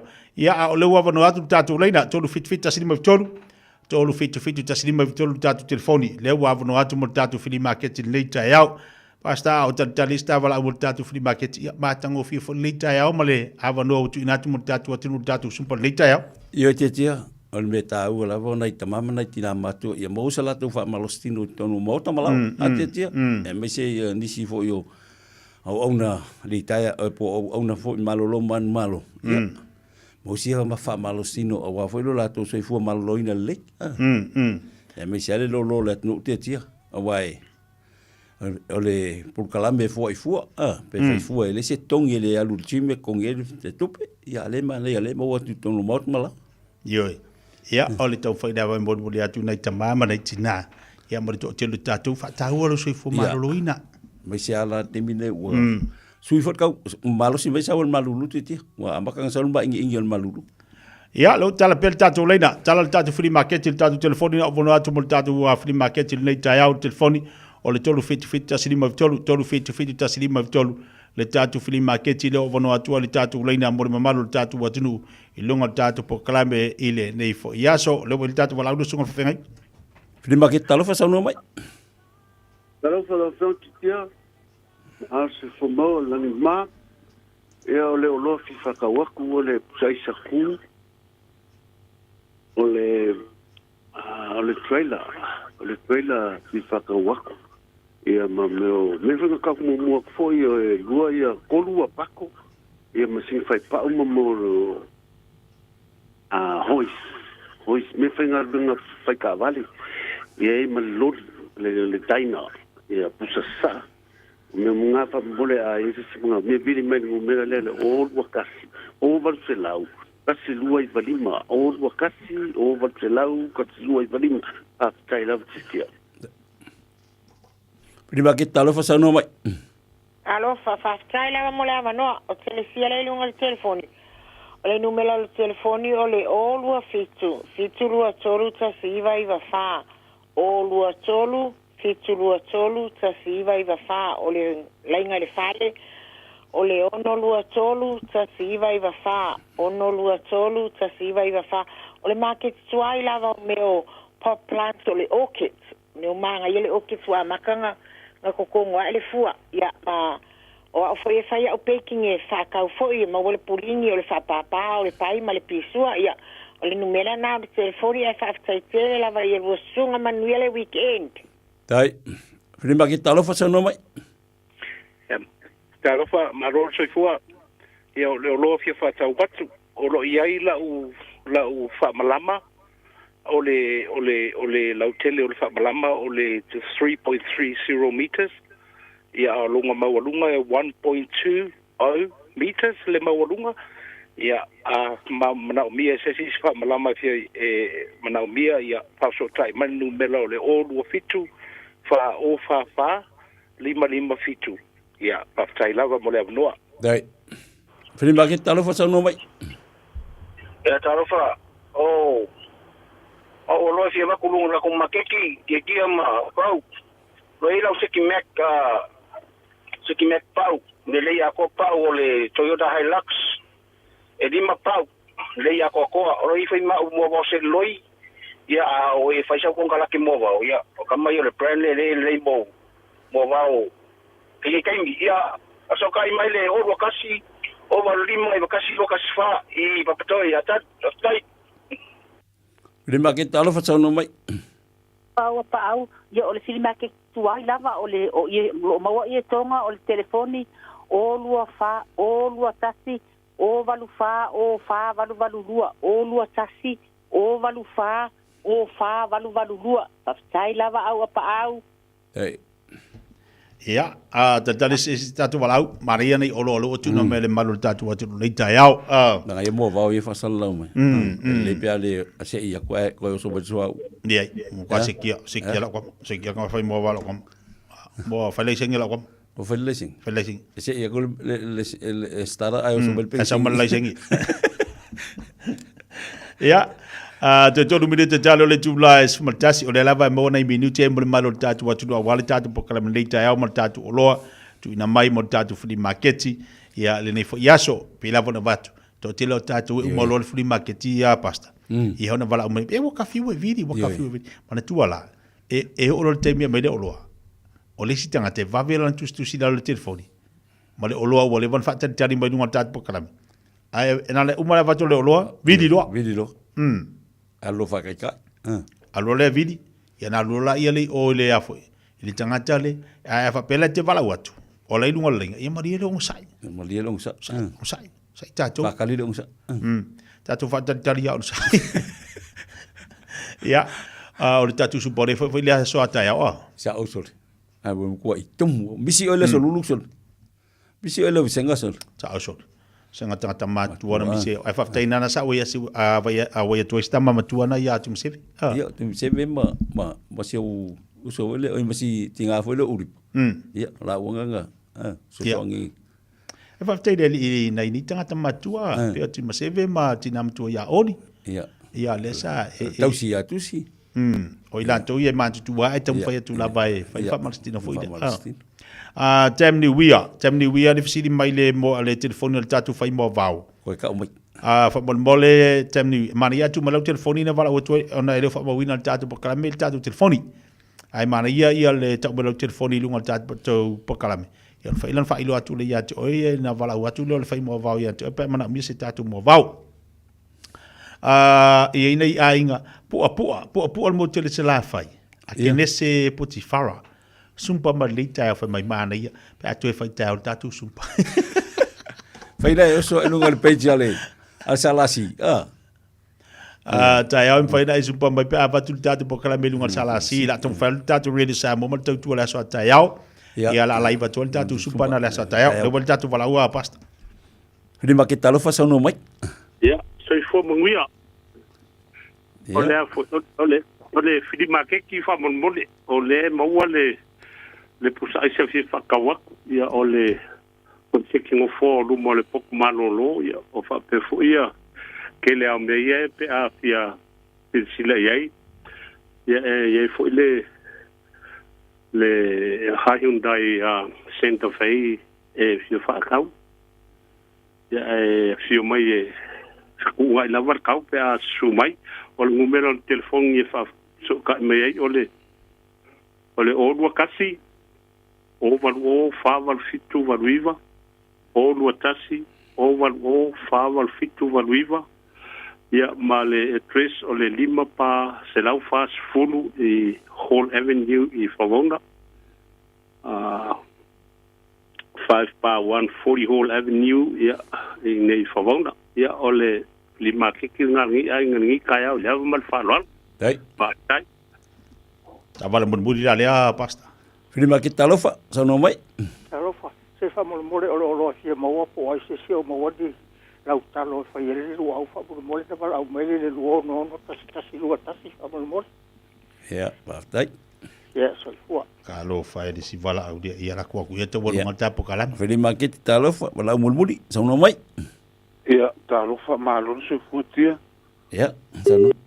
Oi ai lo pe credit o malo ai o malo mar credit o ringo wo su ki ngai fa ngar wenga di topi li ka pa pi ya talo fai ya ona wo i atu lena va tu leva no buli le si tamale ambolan free market fa fonga mal tatu fai mo vao tali tatu fai mo vao o le olua tasi fali malua luono lima olua tasi fali malua luono lima telefoni le te wala wane ai si ingale firma da mia le tautua lo sunga fai mo vau fa mo mole ia le o tatu po kala binal tatu fili market nei tail ma ftu tatu watu no a wani ngali ant oi o le atu te li tatu po kala milas fali le vas fo ia mo tatu o lo pe tu na mai e fa malo atu tatu watu nei tail te ulunga tu po kala mel tatu sumpa nei tail tatu fa marstino fo aso tail io e te tio kael ka fa malo stino le tu la valula lo su ye langa o sa wal malulu fa si va ve me el malulu watu le valu umaleiva ingula vai o le ti alo i masek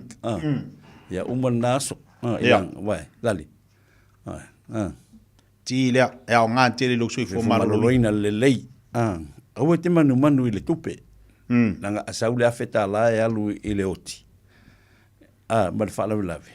A lai e te fia mana o mea so soani o lo so i fua malaloinga. Lango winga e invest mo mua lau tupe ia te oe lava ia. Ia ona e tano le invest le oki la e watu. Le oki ala wau le oki. Karia le oki ala waki.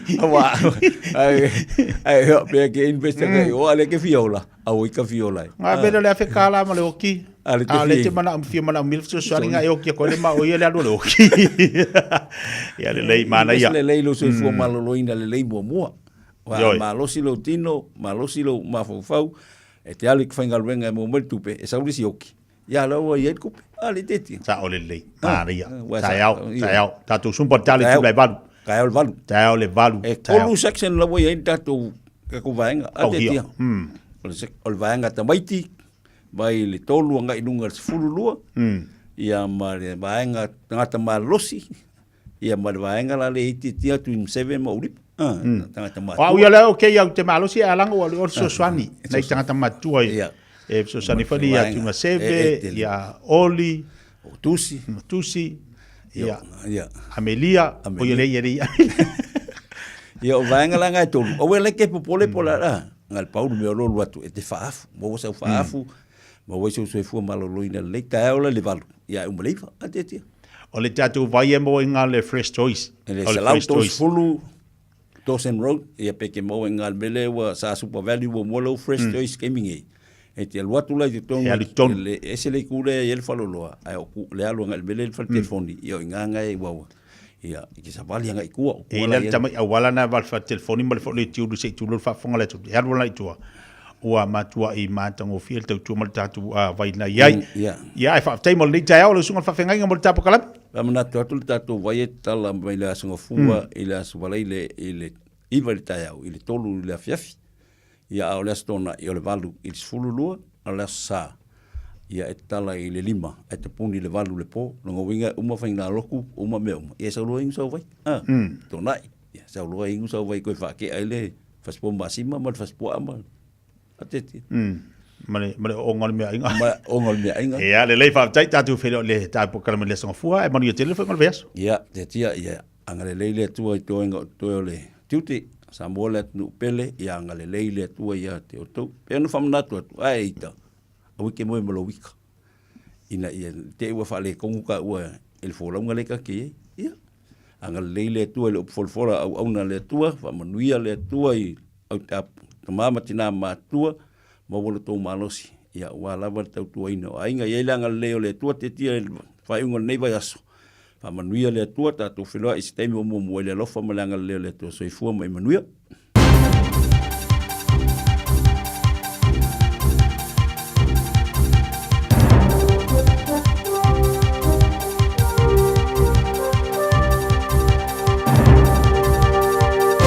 In this update, bad weather's easing in the worst affected areas of Canterbury and Wellington, but locals in both parts of the country are being urged to be cautious heading out.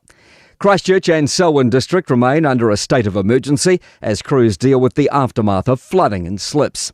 The city experienced its wettest April on record, nearly double the month's average in 24 hours. Selwyn Mayor Sam Broughton says he'll be out in the community today. Supporting those that are out on our roads and assessing our rivers and checking in with our communities.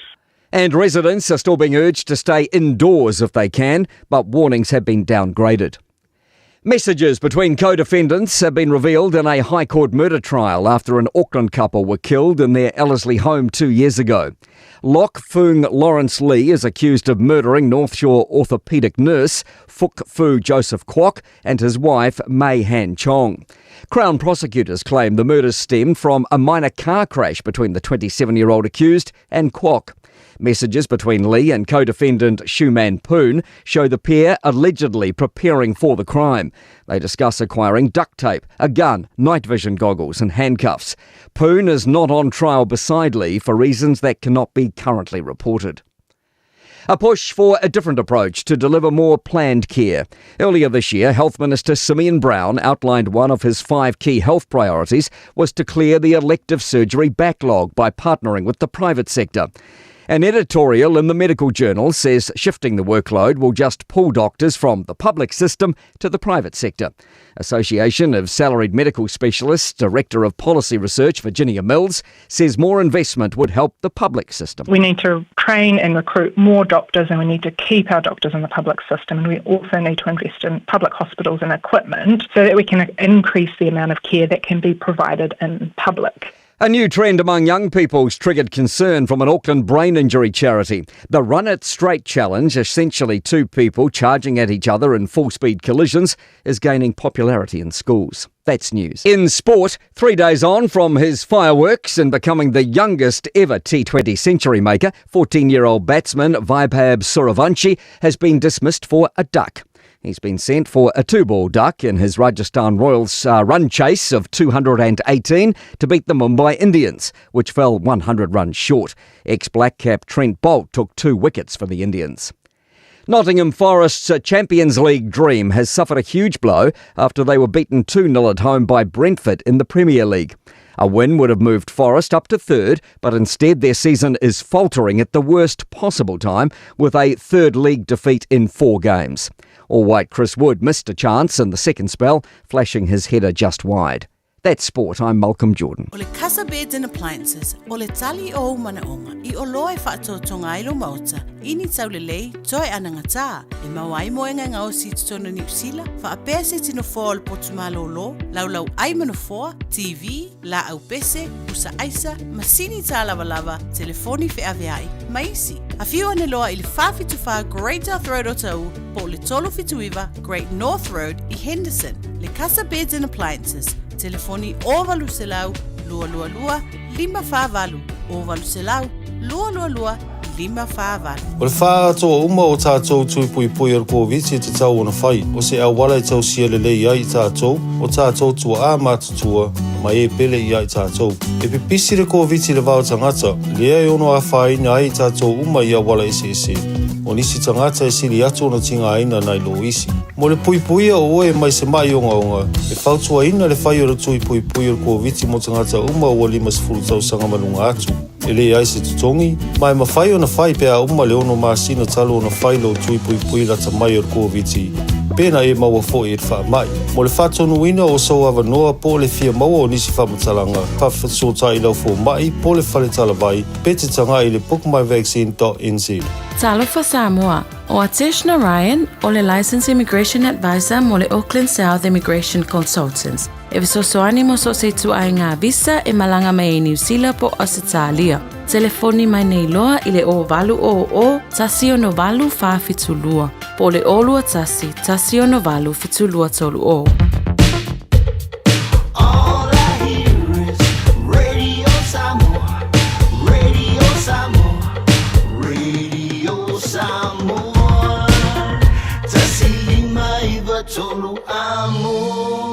Radio Samoa, kasilima I Vakonu Amo.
E pesenga mai le aonga vai maunga, ko se vai maunga le nei tai ao, ino se mari ba te le wati le o se football tonu minute o te nei le tu la e se football tasi.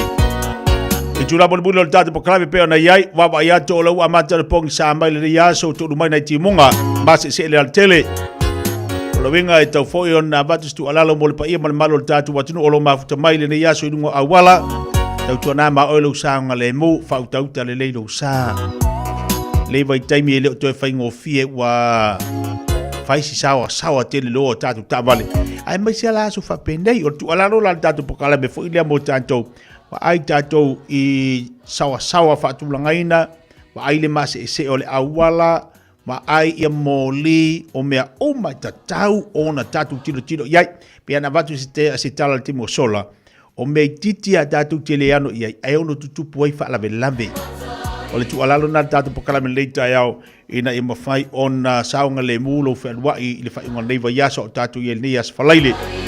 Maua mai al tātou so ta ingal tau nei ma le whaia ongal tātou manu Samoa tai tō fitu ea le tō whaia se umanu sa lima o lo manuia le au antoa o lo manuia fo I le pulenga o lo le leimea uma le taimi nei au tāpena penatu tātou tai tō fitu lea sa mo wale so ta ingal neia ia o lo manuia le au antoa o lo manuia mea uma e whaaftai e fo I tapo ingal tātou watinu umari taimi na malanga mai iai taunu I tonu Amerika ia au tapenai ia le tapunisanga I le whainga leiva yaso o le ala o lo maua mali tātou lipoti le se mau wha le tonu o lo manuia mea uma lava I tamata alo ai maise I lantu o lea sa malangatu o le anganga whaaftai na le mori mai le nei tai au ia e lo mawhaila o na mawusi tātou so ta inga fo I lea I lungo o tātou poklame.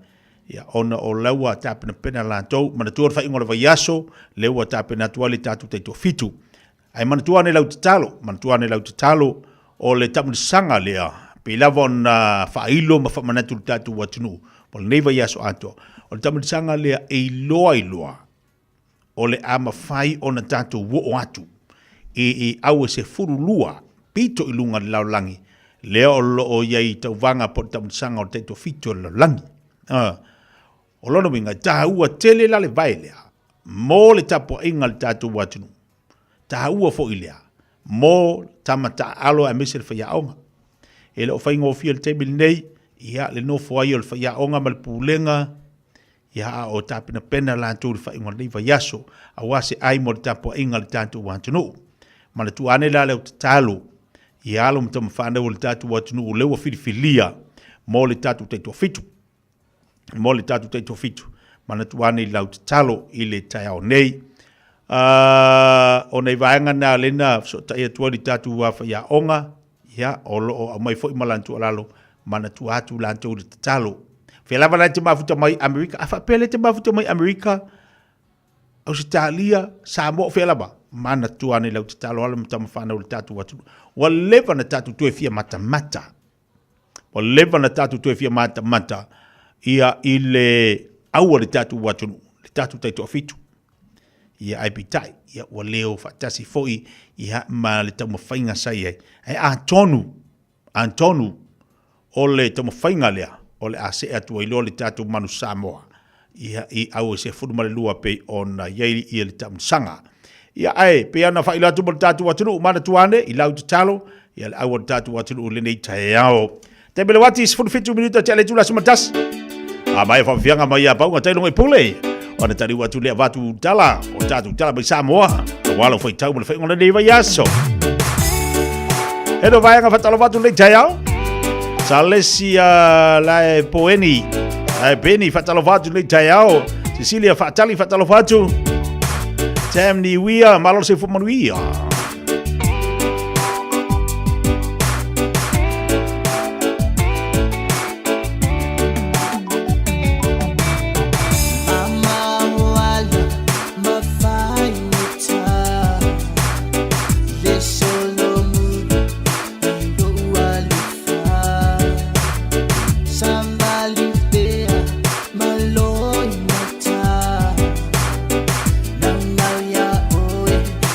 Time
up to date with our COVID vaccinations is a way to take care of ourselves, our elders and loved ones.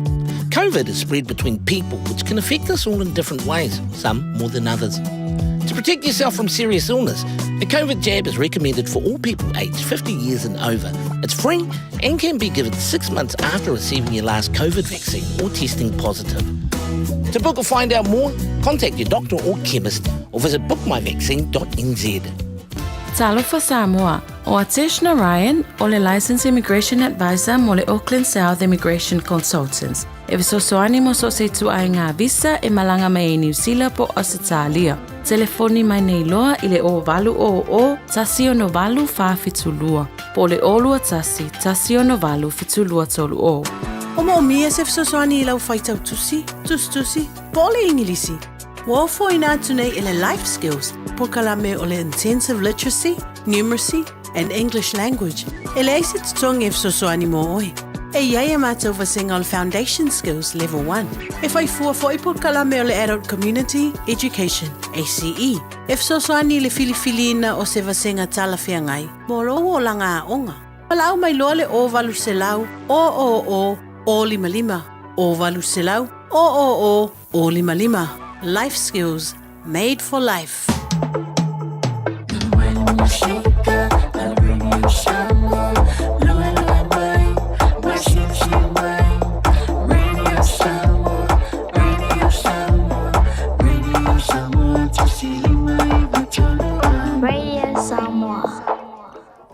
Ya, tatu tali mai watu tatu jala, ulu jala email tupu telo tatu wantino. Awala fai tau ia ilungo pengat fai langi le tatu tatua.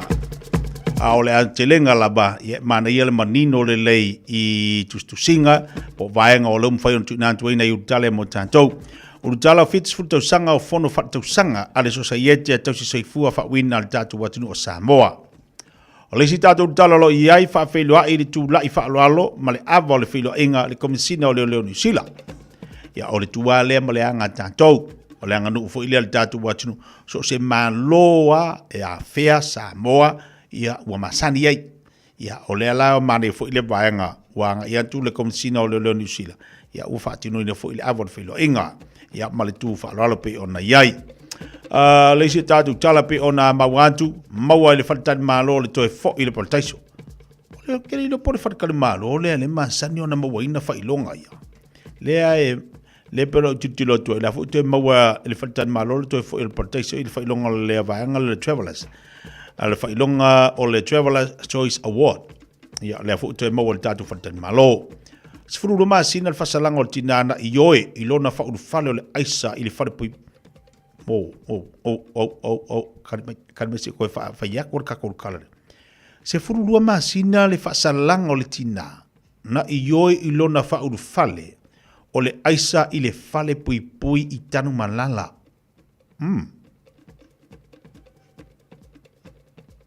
Luas fu tolu tau sanga. O le tinanta le wau luas futoto sanga o tina matua ia Sofia Amen. O amata na tuli nei luna fasalanga sifuru masina le farpui. E fua fu o le tina. Se furu lua masina le fasalanga o le tina. O lona faud fareina o le aisa i le farpui pui tang malala. Fa fena tupu le meo. El fisiri nga fa fenga kupa. Tala o fai le tina. A o le tina. A o le tina. Sfulua masina. Sfulua masina.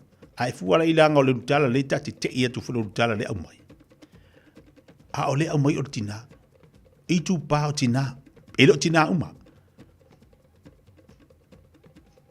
O la sau fua ile aisa rua so solo isamo. O la sa tatu util jilo ye. Ya, mana ia lo fai tau ia ile tatu utala lea. Tatu mana tu nantu iai. Le tu langa ile misi le vaiaso. Ma au mai le tala mai a tatu Samoa. Ile aisa. Ele misi. Ele o misi ale vaiaso. A ole na uma ua faisi leva fatata noanga malmtanga luanga a leo. Elo iai se langona ua fausia. Elo iai se langona ame ua faule aisa Samoa. No. le ai.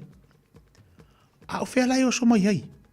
Pe a fua i ai tatu tala ma tatu tustusinga au mai i vai aso uma. E le misi ele aisa. E le misi. O ke o fo ila uia. I le sao atu o aisa i abatu. Pe a fua la i ai e lo i aise aisa o ngā o sia i tu tono la tunu. Ma le misi le vai aso o mo pea i a tustusinga ma mo mai le tatu tala. I le telo le aisa mo mai lea piko. O so mai o le spiko. Mangua e risi piko. E whaila lau tala. O le sao atu la whape o aisa o le avatu i fafo. O le sao atu la o aisa i fafo. Ua whaatupu tele i nai. Ua matua whaatupu tele i nai la le telo le aisa i tutono la tunu. Pe a whai. E sa o le tala le isi aisa ua ngao si i tono la tunu. Ia o le tina. A vai tausanga o le tina le. Lua se fulu tolu tausanga. Tasi o tatu tala pe ona iai. Mai a fi naunga lo ia pe soli tu la fono ma soli wha vai le palota. Ale fufonga vitalai. Tasi lea tala lo tuli matai. Tasi lea tatu tala o lea e whaatari tali iai lea tunu. Ma tuli matai e to tele o tantou. Po lea li unga o le a iai. Lea lau o saule tatu tala whai mai. Wa mai a fina unga lo ia. Mo uma. Mai ala tu fina unga. Pe soli tu la fono. Pe soli tu la fono. Ma soli wha vai le palo te o le fonga fitalai. Ia tau le whailo le vaenga. Leo anu fisi le fia le tatu. Wa tunu le tu langa sa iai le whai unga le fonga fitalai. Ila na palota sa whai. Langona le fonga fitalai. Ona. O io le sui o lo nei tu malo. Ia. Nana avelisi vaenga. Fina waili si baenga. O nei mea uma. E fina wa yalo ia. Fina wa yalo ia.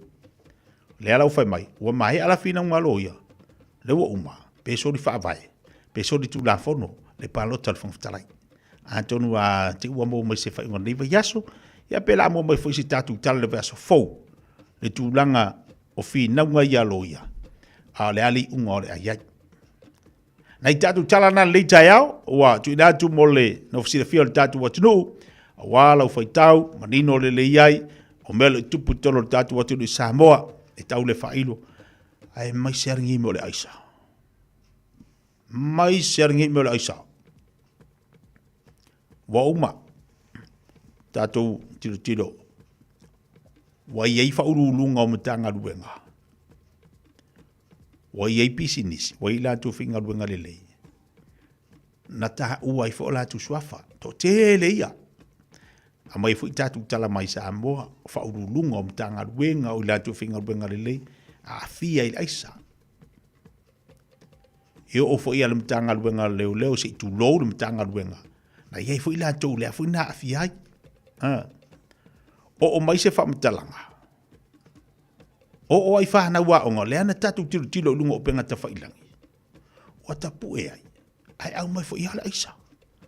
O lea awhia ngā sili nā o na le mānaia. Tu lodu whaafonga latu. Wa awhia i manai whanau.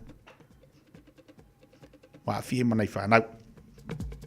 O na o mai alele tāua i antea ua le whamanosi a lea whionga i le aki epipupo a le Kalesia Kantoliko. E ia ila na saunuanga e whapea. Toi tilo, toi vava ai, mātua, ainga, i sauninga fiafi, i lotua fiafi. Tu tono lo ainga.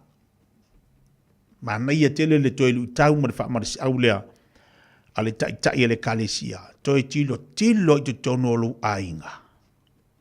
La ngaili stemi whameiku se mea ai masionga la ya rifea ku se me ai lai o ila kapi ku se me ai ma lai o kolengi o abandona e ono afia ai al mana ia le fa malo si le ale tai le Kalesia toi au mai tamaiti toi au mai toi fa poto mai la fiafi failo tu fa le ainga tala no ia matua fa so ai le ngole vaenga na le wo toi tilo ye o fia fa na wa onga ile aisa. Ya. e ana tatu bava i lungo penga te whailangi. Ua umi atu se tala le whaafonga mai tatu watunu. Ona o lea lava e lipo tia mai. I tatu tala mai Samoa. Ua so solo ala isa. Ua so solo ala isa. Ia awane ia afia i fo tatu whanau. A whapea wa e whanongoina wa afia i whanau te minei. Whaise ngaruenga. Whaise ngaruenga tu alalo nalpo kalamea tātou. Awane i tatu fia a me whape. E o lau oi kamaiki oe kulengi moe. O apa noa nai mana i wha malosi a le taitai o le kalisia katoliko. Vai ane le pa i o le kalisia. Ia toi tilo te au maita tala noa ma whaasua hai. Toi wa ile lotu afiafi. Pese le loko afiafi. Pese le lotu afiafi. Ma ambele tu alalo i whanau. Taimele wate lo toi luas fulu mdeta talo le tulas fumalua. Faisi te munga lolo wale tau. E ai manga ialu wafiafi atu ina le matu pitonu i Manurewa East. O Manurewa East na e to telefo ila tolo mafuta ma leita yau. Kamare ngā e reisi me kaupole ngā ruala kwa e kifa ku ngā. Whakaura upapa kiu i ngā li tatu atu sinau le ono Broth Road i nai Manurewa. Na kwa whakaura upapa kiu ngā wavela ma ngai al vivela. Ngai alua le oia e ki whai meringi ia so anga ui lau tau maftanga ia i tu tono lau ta vale ma tari e lau sua. Mai vai ngō seki. Le vanga seki papa kiu au kama waki ma seve le dayau. Ia whamalotu nei tina umalava. Olo whatu e mo nei tina lo whengai mga haruenga ni ia so ia malole on sai. Ai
24 hours a day, 7 days a week. Radio Samoa streaming live on www.radiosamoa.co.nz. Ua mawhai o na aura tula polo kalame le leimo o ia so taitasi o na o le langolango malosi le whale maliu a se halo le aturuu o ese tātupu Funeral Directors i Manukau City. O kalame le leimo oe, tā no whalaka. Tu se e peru e se furu male tolu o lona whaiupo e se furu male lua. O lea, na pupu ngā tia Yesu i tua o le whaite toa o le aai. Ina ia whaapa ia ina ai e ia. Le nuu i lona lava toto. I le whenga inga tuai. Na whaatonu e le tua Mose. E whaatonu a rona ma le awosi taulanga. O le taulanga mu mo anga sala. O kovi poa ma oti poa. A ano ma o povi ma oti nei. E se sunu i lunga o le whatapai taulanga mo le taulanga mu.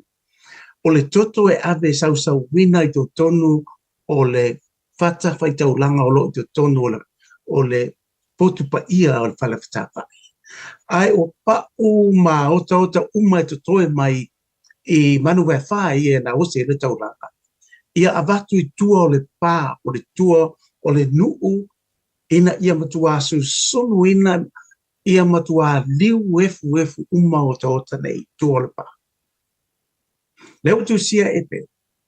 O Yesu, ua taunu uai mea umana walo ia, matu sia i le whengainga mua po le whengainga tuai. Wana whaasa tauroina Yesu i tua pā o Jerusalema, i Korokota po Kalevario, o le whaola tanga o le tongi yola, mo le lalo langi uma. O lea na hanga no i atu, ma whaamanatu atu e Peru, i tangata Kirisiano Utah. Ia tātou o atu ma muri ia Yesu i tua le pā. Awa, o le tātou maru. O le maru whale anganga e le whaia i limo tangata. O le laungoa, o le city. E le o Jerusalema lea o lo ia i nei lalorani. A o le Jerusalema fau. Whaale langi wa umwana ta penda Yesu. O le tātou whata whai taulanga. O Yesu Keriso lo tātou tongiola. O Yesu le taulanga o le tongiola mai yanga sala uma. Talia o ia e a vea mau whaoro. Manatua ele lei mo oe. O le ese tātupu Funeral Directors o se whale maliu Samoa o le tali foilea o taimi whengata o na o le malanga al maliu ma le oti e mawhaifoi o na latu awina atu ma awina mai tino maliu o e pele mai so o se atu nuo lalolangi wala auno le ese tātupu Funeral Directors i le lua no lua tolu fitu o pea fiu ane ele se fulu ma le balu Norman Spencer Drive in Manukau City.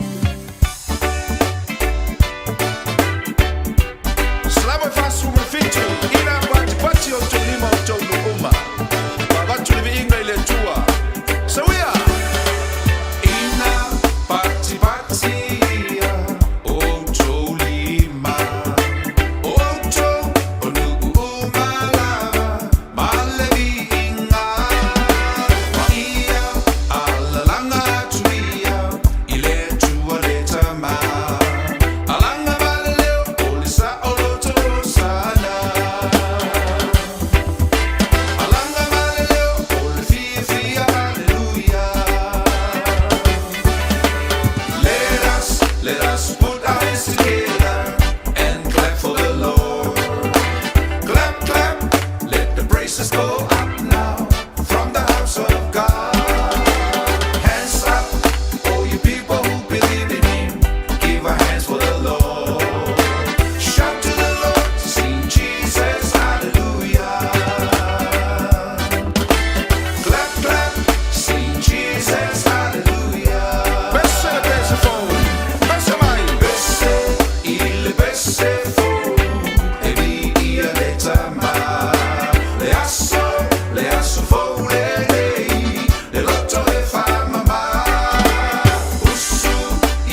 Ale ngole pese na pati o tau lima se fonga malia sunga whawhengainga ia Bonifacio Fonti. Ia pe ona whafonga ba ia ile nau tau onunga tuai le tātu pokalame le mo oe nei vai aso antoa whamalo whaafta ia tu tātu wantinu o le nei pokalame tāua mai le asonga fua se pa ia le asfalaile o le upo le tua whailea ma whamarisi au mo tātou le tātu savalinga i le aso ma le aso whaafta ia ile li. Tai le tua o maule abano te whaafonga mo whalangolongo i le whamarisi au ma le fionga le tua i aso taitasi ia pe ona tātu whalangolongo iai upo le leimo oe ma le pokalame le upo le poto i le aso ma le aso. I lunga le tau tupla uranga le siufonga le media Samoa sifuma lima vitolo amo o la amfanto e tali umai na i pokalame na mo tātu uri vai asfolo na sanfua pe a tātu waulia i le lofa ma le anga le leo le tātu mataisi le langi. Ai bela wati leo toe se fulu man le 5 minute na tale o le tula se futbol lua. Tale tula se futbol lua ona tali wat fo le toe fasala wina o tatu tala mai Samoa i le tau tupla uranga le fionga ngal mana tu mo vao tipi au tanga vaya se e atu mo le foa i le to faya fonga mo se Manu Francis yone.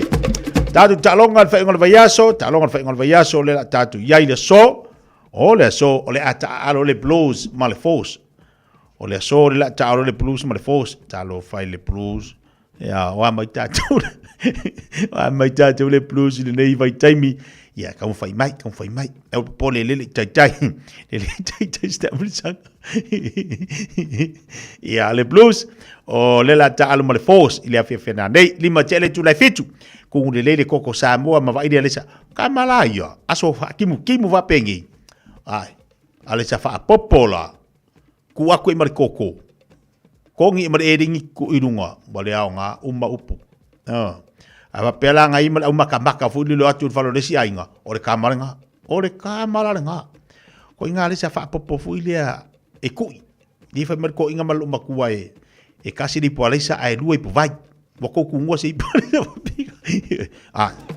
kamalanga o le polisa kasi le polisa ai rua pu vai pe male afa pela fa ka inga e toru polisa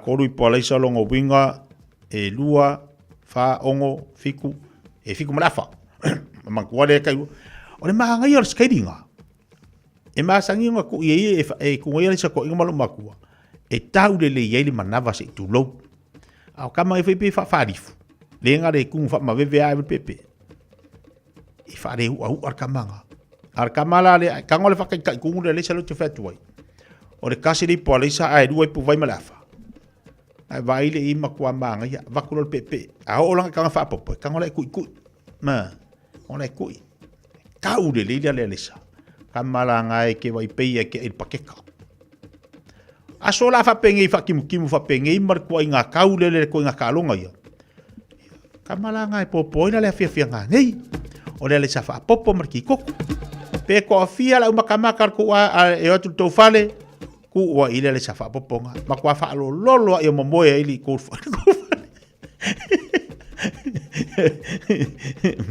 kamala nga ma ko wa i fa lolo ia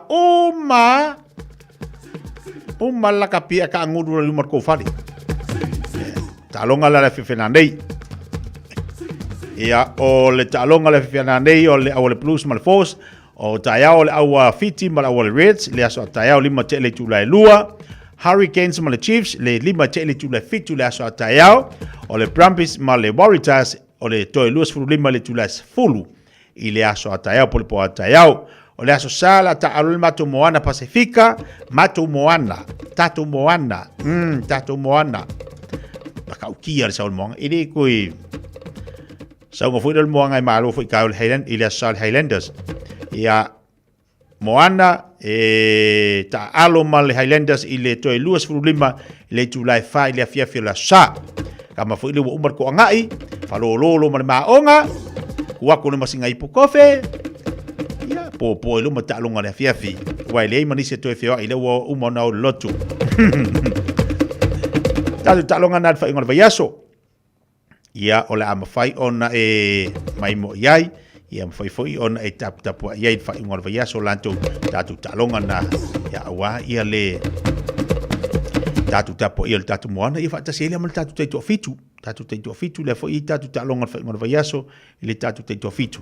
Ia, tātou ta poa i tātou te tua fitu. Tātou si ei le lofo le li i a manuia le tamu whainga na ialo, tamu whanau le tātou atinu, le tātou whaia onga mal pulenga. Ia, ta longa pe ona iai, o le whewhela salu te wawai atu. Tae ola sale te le tātou ta longa le tātou te tua fitu. Ia, ma le tātou lakpiliki, ia ola te le ta longa le afsusu, ia i le adu alau TV, whainga le vai aso. Ia, ta ua le nā mō tātou.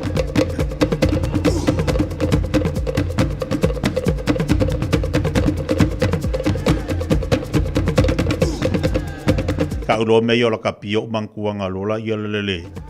O isi ko inga ingu avare makiki. Saure ko inga mai kua. Ma ko kua i whale a lili e le aise. Ranga rai sa. Sa o lari ko inga ngai mangi e o li unge whale a lili le temine. Ia, i ofu ia sola maanga ia. Saurola ia le aieila le si mako pikongu o i mako whaiku. Ele mai fo mako ko inga nga fu sa mo inga mako pikongu. O fu ila ia sola maanga ia ka msanga nga fa ia mako ngai palauti. Sa fa inga le ngon masao. E ila fa ko inga nga sauri kuasa. Ele ka ua kuoringu. Ia nga fai fo ila la ko. Ia wakala ngolo fo ngime o la kapi. Ia saule fa makala me le ko inga le au la kongu. Ngale i ia. Fa makala lo la ko inga ngale yunginga le la kongu le kuasa. Fe tawi le la ko au asa uma le au la kongu. La umma a ua makua i alu le pu ava pasi le ava. Ai, mai koe lima ai. Mangkua la skoa le mangami. Wa kau fai alu pasi le ava. Ale fa makala le koe. Sala lo. Nga sala le au la kongu. Nga sala le au asau. Tau ngilo ma le lako. Ale lako fesila. Arkamanga ele ka alung se vai. Ale kaimia nga salai. Ai ka wa nga ulo le lako fesila ko afa. E au mailo nga se vai se ia ale polo ko. Fakala lo mo se vai. Fa makala le ko. Fa makala. Kala lo mo se vai afa lako ngu. Pasi aku lako fesi. Saka kaunga nga ai kua. Ma kua le ko lima le ko yongo o le ko yongo i ai. Ko lima ki ai. Ma kua le sko le manga umi. Ala umar kai. Ala vai ko fa ngole arfisi. Ya ariko. Ko ilo mar se vai ole. Ko ilo mar se vai ole arfisi. Ar se vai afa. Para u ku iska kalau. Awale arko ko limang yai emang ko lang arko lu ai pare fia pokole arfis nga kakao le polo da amai kuwa ko lu lai kuwa lua la yau kafa alu aku makamalu ha alu aku ale mele marie ko sai alu le polo ai le lea ko marse vai nga alu aku le polo ova kodu. Alu aku marse e vai, pa de lau whaalawa, koe ova marse e vai. Ka whina mare unga awa. Markar ko inga, kei lo e ngala whi, ngau wale. Kaunga ngalo mako. Ova marse e vai, ova mal polo. Kolu ai le polo, kolu ai le se e vai, ova male kolu. Ongo ai. Vai le makau kio.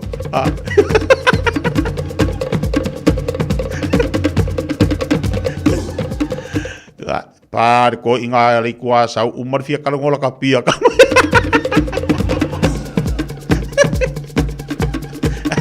Alu waku ale polo ova le polo. Follow ko ko marse vai pa le la fa lava ko kami ko kong. Ai saudi fai ngola fa di malo le wasa. Fi nga woki la ko mai. Le ai le fe kau. Vai kolu ai nga ova i le polo alu waku marse vai ova. Ongo ai kau malu. Mai mau pe ko mo mai kula fongo ngar kai mi.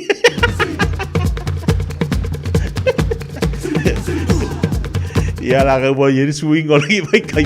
Ia o ngota ka ko ngai vai kai mi.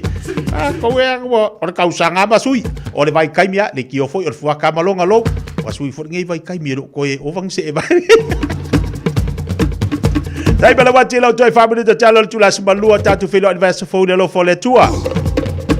Manuia tele la singa le tatu wa tunu a wori ngali ante ole au nanga mal tatu ole island style papa kiule afia na nei. Ina le tatu night market I papa toi. Mau e fo tau maftanga mo oi male hinga sa papa kiu. Ia male so tai au fa wa la tatu ina le tatu free market I mangele. Ai manuia tele le yaso mo tatu UFC di mal tatu tu si oleono numero 1 Perth Road ina I Manulewa. O ina lo ia tatu papa kiule mfai tu ina tu mo tatu. Ai manuia tele le yaso lo fatu sa mo la tunu pele. Pa te tele mo tatu mafutanga ile nei va yaso ala se tau tu masa unanga te o le tau tamari I lau fa fonga. Ia malu mafuta mo le nei yaso. Tatu fata fia ia wa le tai to fa fo mai se fa mtalanga malanga maulalo e poto ale tau tai ai sela na tu yama manuia tele le ne yaso le mafto mai le tatu watunu manuia to maftanga mal to fa po le fionga fo ia ma to fa ia fonga mua se man Francis Yone ta pena mai wa fa wino tatu tau tu so fo mai manuia e to tele fa fine e a mio le leila to a oe wa fasili sili oe ya ilato uma le fa na we wa latsa mai le aso fa pito tina o le asa o mea lofa mo lo tina, e le aini upo e whaananu ai le alofa o le tina, o le pae ma le auli o se ainga, e sili lona tau I penina. O le tau vanga le Radio Samoa mo le nei tau sanga, e sa o le lei mam. Ta maiti, po e mai se video a mam a o ia fautua I le tupulanga. Ia 2 minute le umi o na lafo mai lea I le radiosamoa.co.nz/mama. O le a whaia le se I le aso iwa o me I le afo le sfulua. O le a maua ese mea lofa fatsa o waa mo le tina o le a inga. E tatala nei lo le awanoa, awa e te fatsu ai. Ia manu ia tele le aso sa o tina uma o le lalolangi.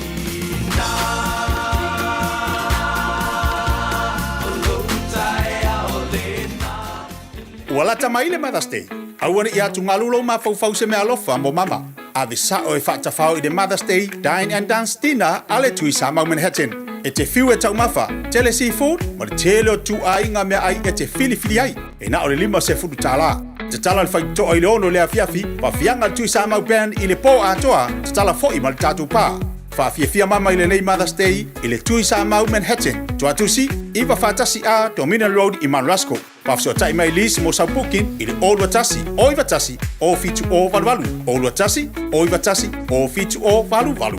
Talofa Samoa, o Ateshna Ryan, o le Licensed Immigration Advisor mo le Auckland South Immigration Consultants. E visosoani mo so se tuai ngā visa e malanga mai New Zealand po Australia. Telefoni mai nei loa I le o valu o tasi o no valu whawhitulua. Po le olua tasi o no valu fitulua tolu o.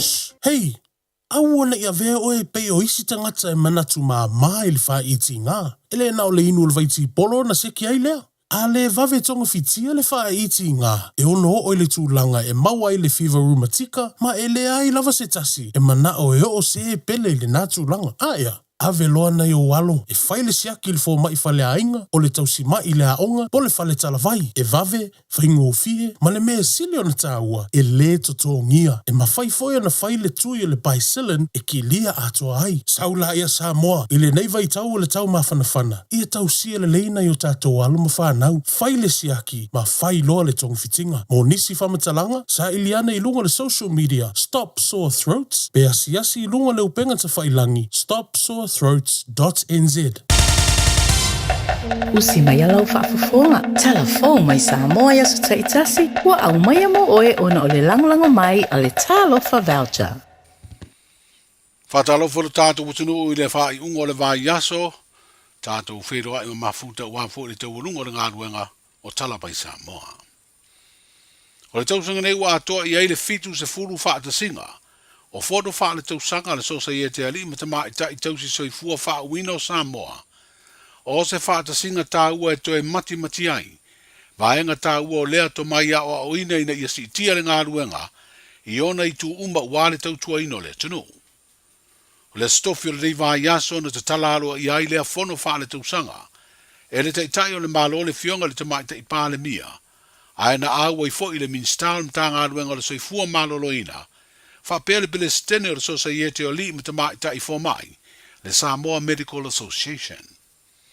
E le ngata ina manatua e le talaini o le fono, nisi o li matamai tai tausi soifua wa whai ilangi le fōlaunga, ai nā mana ia ai fo i le au nanga ma le tautua, a nisi o tausi soifua wa ulia tausanga le soifua wa malolo li tai ai, mai le ngā luenga, ma o nisi o lo wha au waupea le au nanga, a wā o lo maua le malosi. Ua o mai tau i le au tū o le nei tausanga e whapea. Wa tātou tausi soifua o le tātou umanai. O le tausia le lei o tausi soifua e wha malu si ai le tamau ainga. E atangia le nei au tū le sao tā ua o le Society tausi soifua i le lumanai manuia o tangata lau tele o le atunuu. Ia e peo na iai ta iala au tū o le malo i le whaalelei o le soifua malo loina mo le lau tele. O whailonga o se atunuu manuia ma se atunuu ua si i lona tamau ainga. E atangia i le soifua malo loina o na tangata anu. O le Society o se tutino malo si e faisao i le nei anava tau o le malo i le soifua malo loina. O se paanga mautu mataua i le whatinonga o le au nanga i se tūlanga i Pitasili o na mawaya. O se tutino foi e fina ulava mo mea sili e le ngata mo le Society a tausi soifua i ana whainga whaavae ma whaamanuianga. Ai whapea foi mo le tūlanga e si tia ai lana au nanga i le whatinonga o le ngātuanga. Ia o lava i so se vaenga o le atunu. Ia le Society e le tau laulauina atu tūlanga o le tau soifua ngalui. E mōli mau le atunuu i lo o tau ngā pātia i le au ma le pō, le tautua ua au i so se tafa o Samoa. E ui ina ia e iei teimi na lofi tuina ai Samoa ma le lalolangi i whaamai pepesi. Ai le avea lea matulanga e vai ai. Pe mou ai le loto tautua i le basenga o tausi soifua. Whamalo le whai o le whaiva. A whai e iei se whi au, ua o mai e le fitu se fulu tausanga. O le fono wha le tausanga le Society. O le whi au i a tū mau i le tautinonga, ma le loto whawhauina, e ngā whatia mea uma i le whatuatua. O lo au mai lava le langolango o le malo, i le sitia o tūranga o ina, le whaarele ia pea o aia ingo ngā ruenga, ma tutongi, ma le sao tausi soifua i whainga whaavai, i mata upu o le soifua maloloina mo Samoa. Anene yaso, e avatu le whaafitai, ma le whaamalo, i la auto ngā ruenga. Le fionga i le pālemia, le fionga fia mena o mi mata afa, i le te talaina o le fono wha le tausanga ro na fitu se fulu, a le Society a tausi soifua wha uina o Samoa. Le asfraide le wha ingo le leiva yaso, o le aso muri leo le fono tanga, o le a fidi ai ma se Palestine, wha pea isi tūlanga a tofi o le komiti wha foe. O le tausanga le te nei, na tu malo ai le wharetua i a sori alofi papali, o se tausi soifua si nia sa tau aveina, le tofi Palestine o le Society.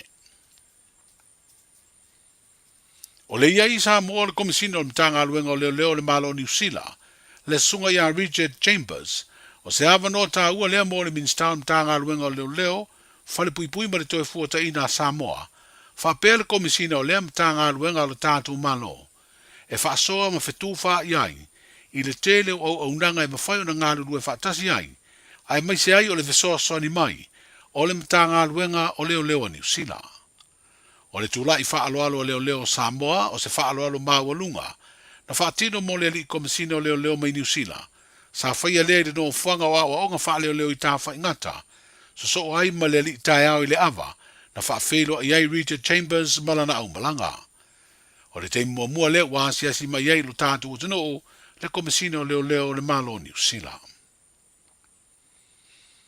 O se tala fia le atina o tangata tā whau lo tātu o tano, le manu malo ai o se tasi o whaletani malo I Samoa, le Return to Paradise, po le toe fo I le paradaiso I matau tu le whanga, o le whailonga lea o le whaletani malo, wa whiriwhiria e tangata malanga po le Traveller's Choice Award.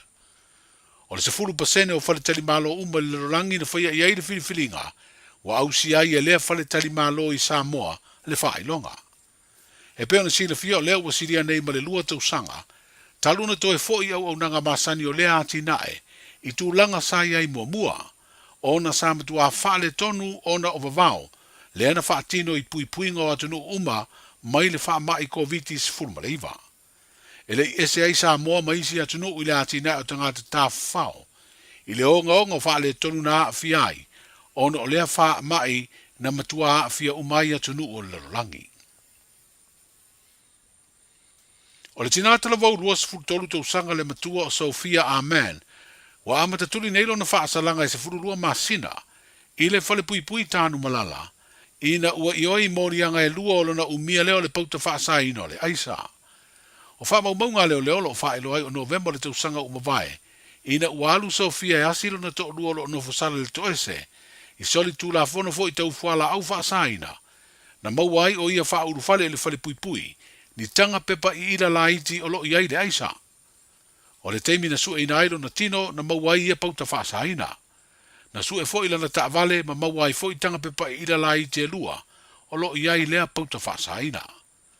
O le tasi leo soli tū la fono, wa sawa tele ma ua taro sanga I leo I Samoa, I le komisina o leo New Zealand mo se fesoa swani, I le lato ngā ruenga o lo sa idi ai no fuanga, o lo whaatino ai le umia ma le whaonga ino na koti, po o fuala au whaasaina.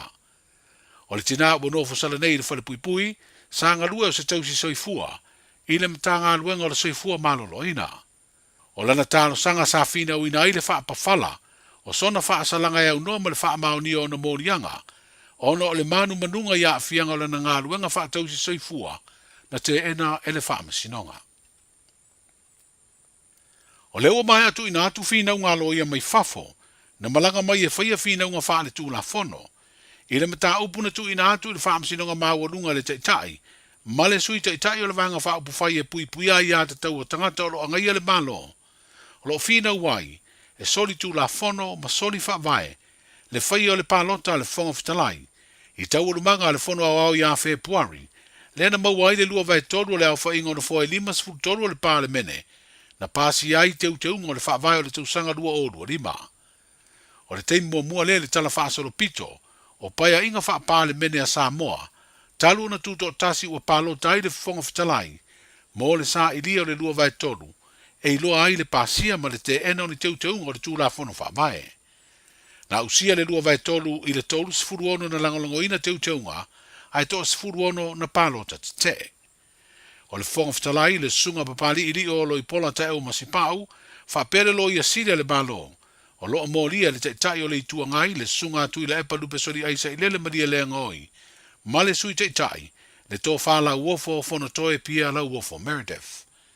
O le asoruro le vai aso nei na wha ngā solo ai lea wha amasinonga, ma ua mai a forosanga lo ia, ma ua whaatari nei se wha ai unga le fionga I le wha amasino sili, mai le o iloa se aso e fufonga I nai.